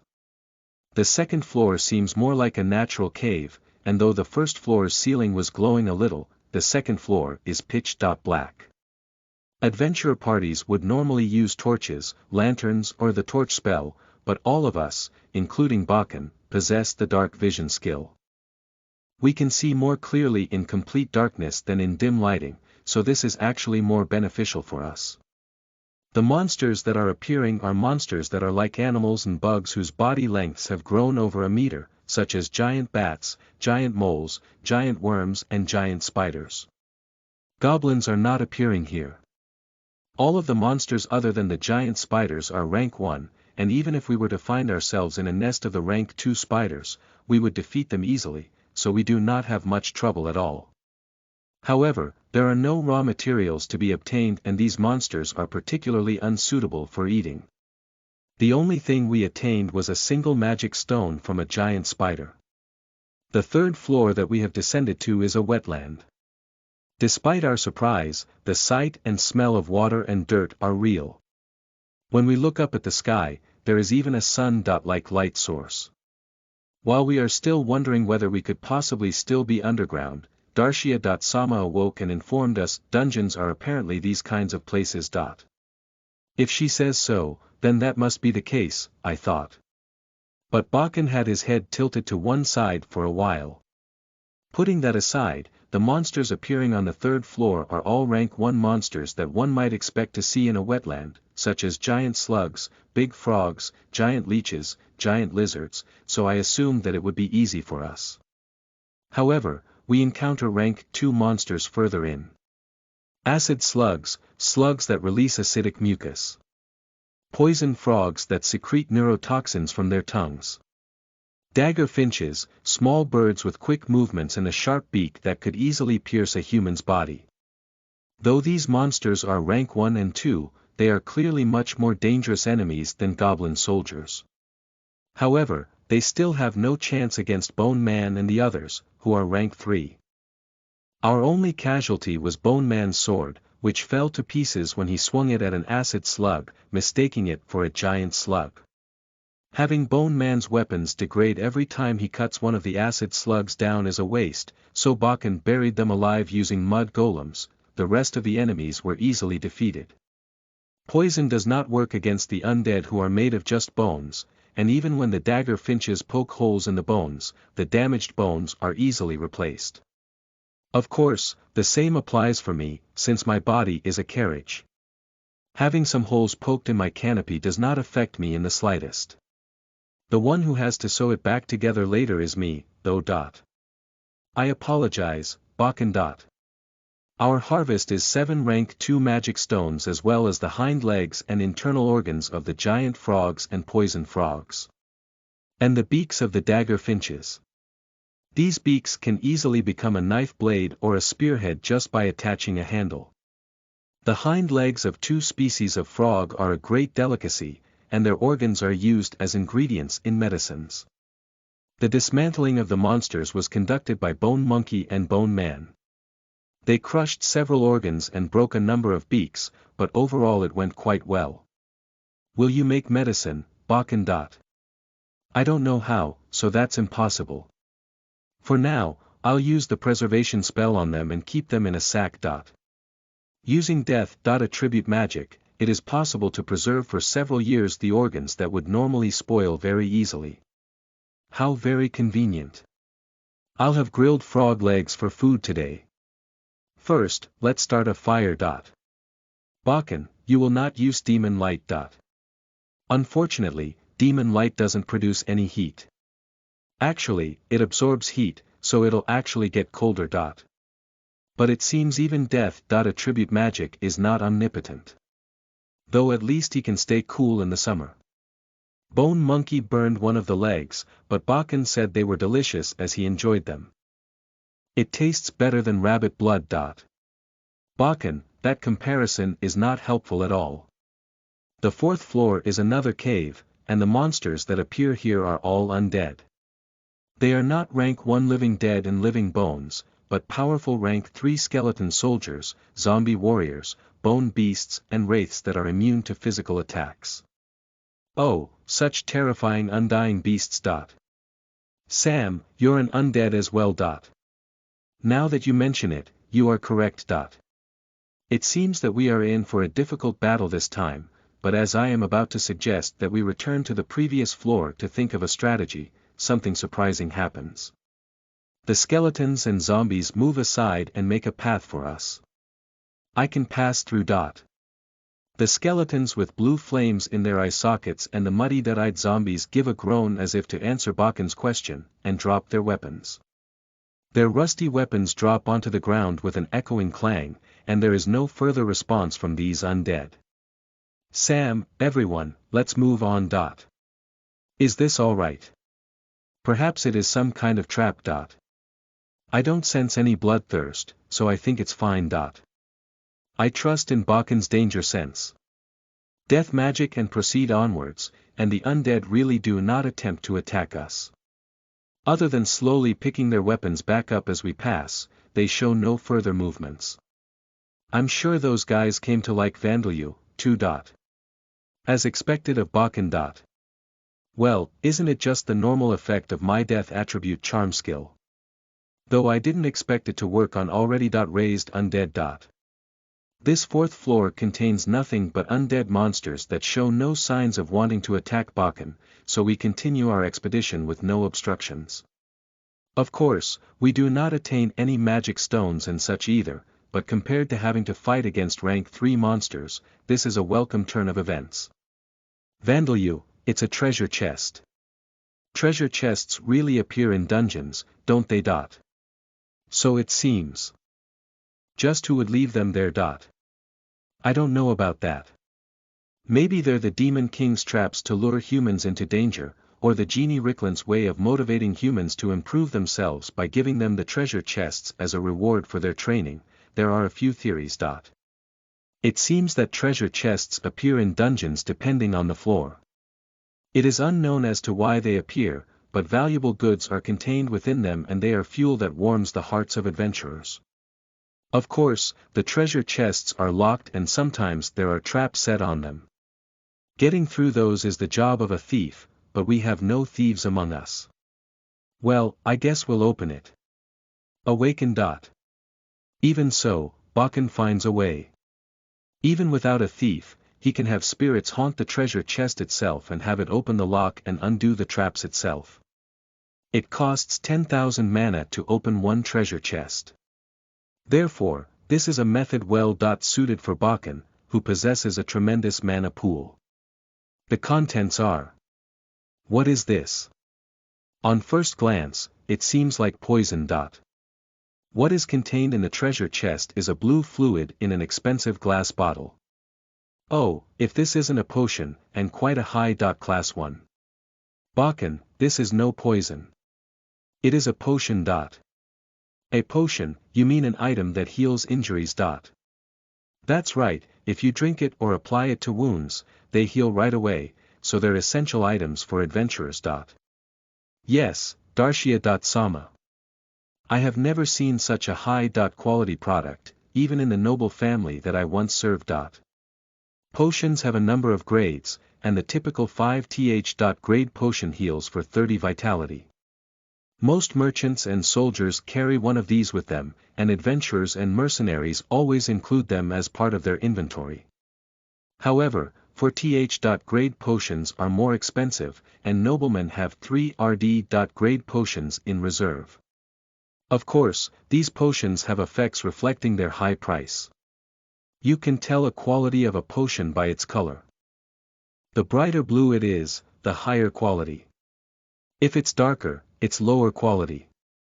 This color should be a 2N grade potion, I suppose. To find a 2N grade potion, one must find it at a store in a large city such as the imperial capital of the Amid Empire, or order it directly from a skilled alchemist. The price for one of these will not be any lower than 100,000 Amid. 100,000. How is its effect? It won't let you regrow a limb that's been cut off, but it should heal most wounds you apply it to. If you drink it, it will heal not only your injuries, but also relieve fatigue and restore a little mana. It will also cure some poisons and illnesses. What about the taste? The higher quality the potion, the worse it tastes. Indeed, there was a legendary adventurer who once drank a high-grade potion and fell unconscious due to its terrible taste. When he opened his eyes, he said that it would have been better if he had died.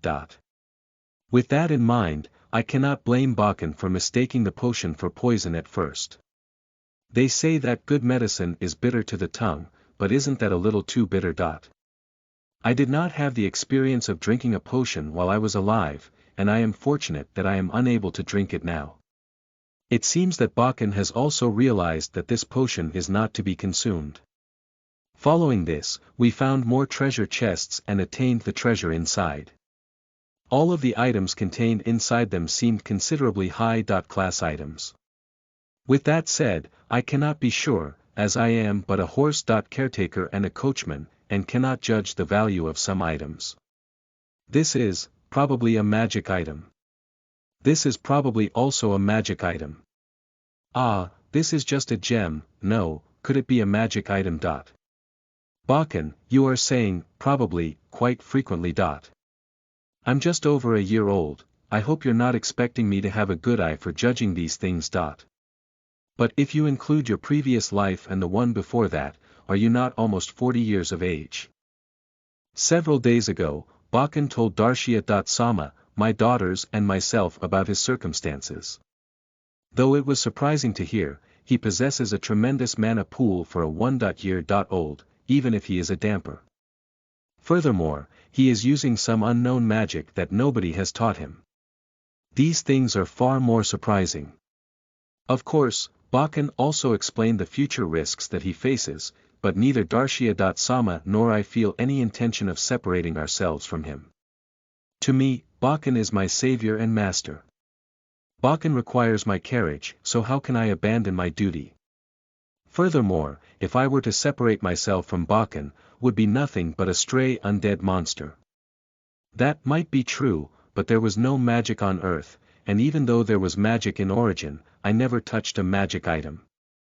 Well, to be precise, I never touched a magic item other than laboratory equipment.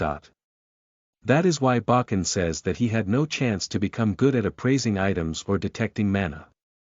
We find items one after another. A knife, a dagger, a broadsword, silver accessories, a ring with a gemstone embedded in it. However, Bakken cannot tell anything about them other than that they have some mana imbued in them, so he cannot tell how valuable they are. Also, Darshia-sama informed us treasure chests often contain normal knives and stone necklaces, so we should be satisfied that we are finding any magic items at all. And as we descend into the 5th floor, we find ourselves in another home of the undead. Byumu, they are rank 4 undead, even stronger than the rank 3 undead that appeared on the 4th floor. A skeleton warrior with its entire body dyed red by the blood of its victims, a red skull. An orc zombie that has even more brute strength than when it was alive. A zombie that can use magic even after it has become undead, a lesser lich. And finally, a living armor that bears the hatred of the dead, moving around even though nobody is wearing it. Ah, thanks. Excuse us. However, like the undead on the 4th floor, these rank 4 undead move close to the wall to open the way for Bakken. Ah, stop, Bone Monkey, Bone Wolf. I have a feeling there are traps on the floor.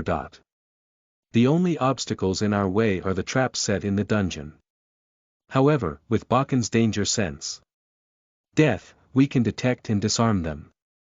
I feel death in that wide space on the floor, so it's probably a pitfall. If I make a golem and cover the floor, we should be fine. He makes a golem from the wall and covers the floor with it, nullifying the trap. This method of dealing with traps is only possible for Bakken. Well then, shall we continue? We discover even more treasure chests on this 5th floor than the 4th floor, and attain a number of treasures. And then we open a conspicuously large door to find an enormous room in which a very powerful monster has been waiting. It is a skeleton general, over 2 meters tall, wearing golden armor.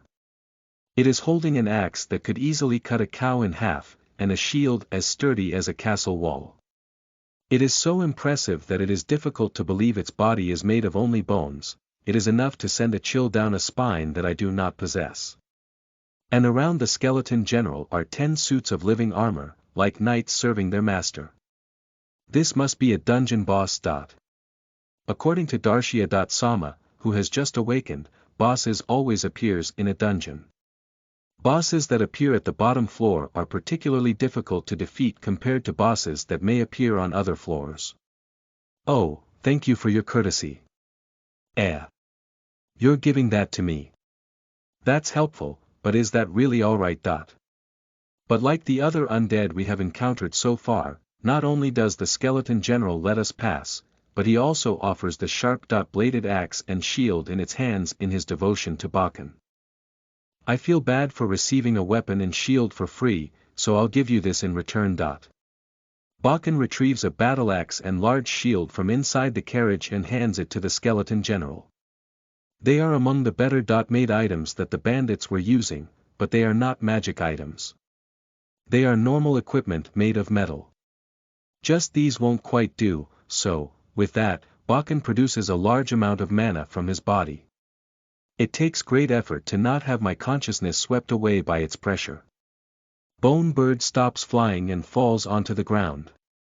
Right before my eyes, Bakken's mana is poured into the battle axe, the large shield, and also the skeleton general and living armors. The skeleton general trembles in pleasure as its white skull is dyed black, and the living armors begin to emit a sinister aura. Bakken, it seems they have ranked up. Just what have you done? I just used bloodshed enhancement and energy absorption with about 10,000 times more mana than usual. Why is that? Maybe death. Attribute magic is just too compatible with undead. Next time I'll try it on Bone Man and the others. If he can cause monsters to rank up by expending 100,000 mana, it will be easy for Bakken, who possesses over 100 million mana, to strengthen his followers. This is a wonderful discovery. I'll try making living armor when I get my hands on some good armor, too. Bone Man can't equip metal armor, after all. Because Bone Man's body is made of only bones, he can equip flexible armor like leather armor, but he cannot wear metal armor. It is too large for him as he has no flesh, and the armor would shift around too much and get in the way as he moves his body. Because of that, we cannot use metal equipment except for shields. The nearby skeleton general is wearing full plate armor made of metal, but he is a high-rank monster. There is surely some trick behind that. But rather than trying to figure it out, it is more important for me that Bakken is planning to make more new undead. Bakken, if you are planning to do this, please use my daughters. I believe if you were to give them bodies, they would be able to speak as they did when they were alive. I think that it would be pitiful for my daughters to be spirits with the appearance of burnt corpses forever, so I take this chance to request that Bakken uses them. Saria and Rita were just maids, so they do not know how to handle weapons, but they can do housework. They are not professional chefs, but they can cook basic things. Bakken blinks and falls silent, and then gives me a reply. Alright, but this is only going to happen if I get some good armor, so I think you're going to have to wait a while. I can't go into towns to buy some, and most bandits wear leather armor. I understand. Thank you very much, Bakken. I do not know how many months or years it will be, but the day may come where this father and his two daughters can talk to each other like they once did. That is enough hope for me. However, it seems that wish will be granted sooner than expected. Behind the door past the skeleton general is a treasure storage room containing about as much treasure as the amount that we have already collected so far. Inside there are 2 sets of good armor that Bakken wanted. Oh, if this isn't another magic item. Suits of metal armor with mana imbued in it. They are designed for female use, where other suits of armor are usually unrefined in shape. These suits of armor have elegant curves and there are decorations embedded into them. A non-adventurer such as myself would have no idea just what kind of magic is imbued in these or what kind of ability they have, but I do know that they are beautiful suits of armor. Bakken. Please make my daughters into living armors using this. I just want to make sure you're alright with this. With these suits of armor. Are you really sure? For some reason, Bakken seems dissatisfied. As I reply, of course, he looks at the armor again with half-closed eyes and whispers. No matter how much this is a fantasy world, I didn't expect there to be suits of armor shaped like high-leg leotards and bikinis. High-leg leotards. Bikinis. Is this what armor of this shape is called on Earth? No, they're swimsuits. I wonder if there are swimsuits in this world. Well, I suppose it's fine. Now that I think about it, it's not worth hesitating over. And so Bakken places Saria in the armor that he referred to as a high-leg leotard and Rita in the one he called a bikini, pours mana into them and successfully creates living armors. Unexpectedly, the required amount of mana was over 10 times that needed to create stone golems, but I am grateful that my daughters have received new bodies. However, this treasure storage room is a dead end, there is no staircase that continues to the next floor. It seems that this dungeon is only 5 floors deep. Our first dungeon expedition is finished, and the skeleton general sees us off as we return the way we came. On the way back, I crush more goblins that attack us and attain one of our original goals in coming here.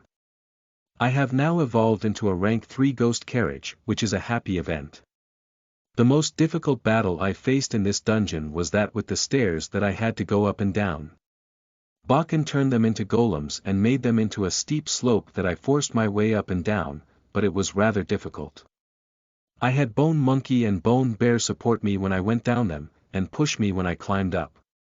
Now that I have attained the rough road travel skill, it is no longer a problem. I wonder why skills are obtained just when the time you need them most is already over. Today's spoils.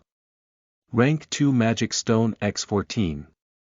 Goblin Archer Arrow x47. Giant Frog Hind Leg x16. Poison Frog Hind Leg x5. Dagger Finch Beak x9. 2 ND. Grade Potion x2. 3 RD. Grade Potion x7. Iron Knife, Weak Mana, x3. Iron Dagger, Weak Mana, x4. Buckler made of unknown material, moderate mana, x1.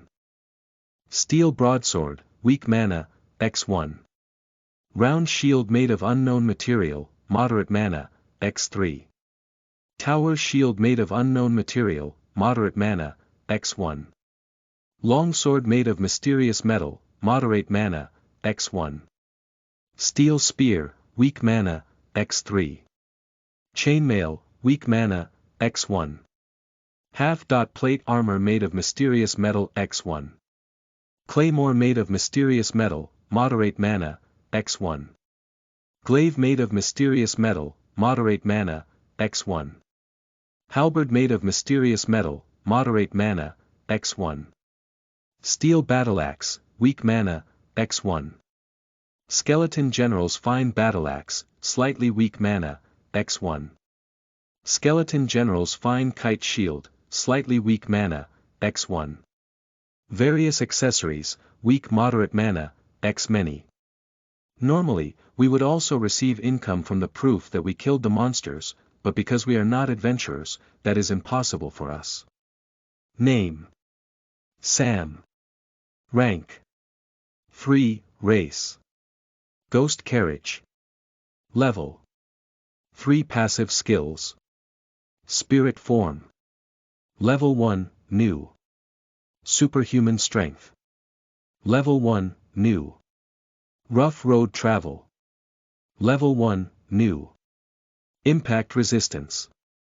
Level 1, New. Precise Driving. Level 3 Active Skills. Silent Steps. Level 1, New. High Speed Travel. Level 1, New. Charge. Level 1, New.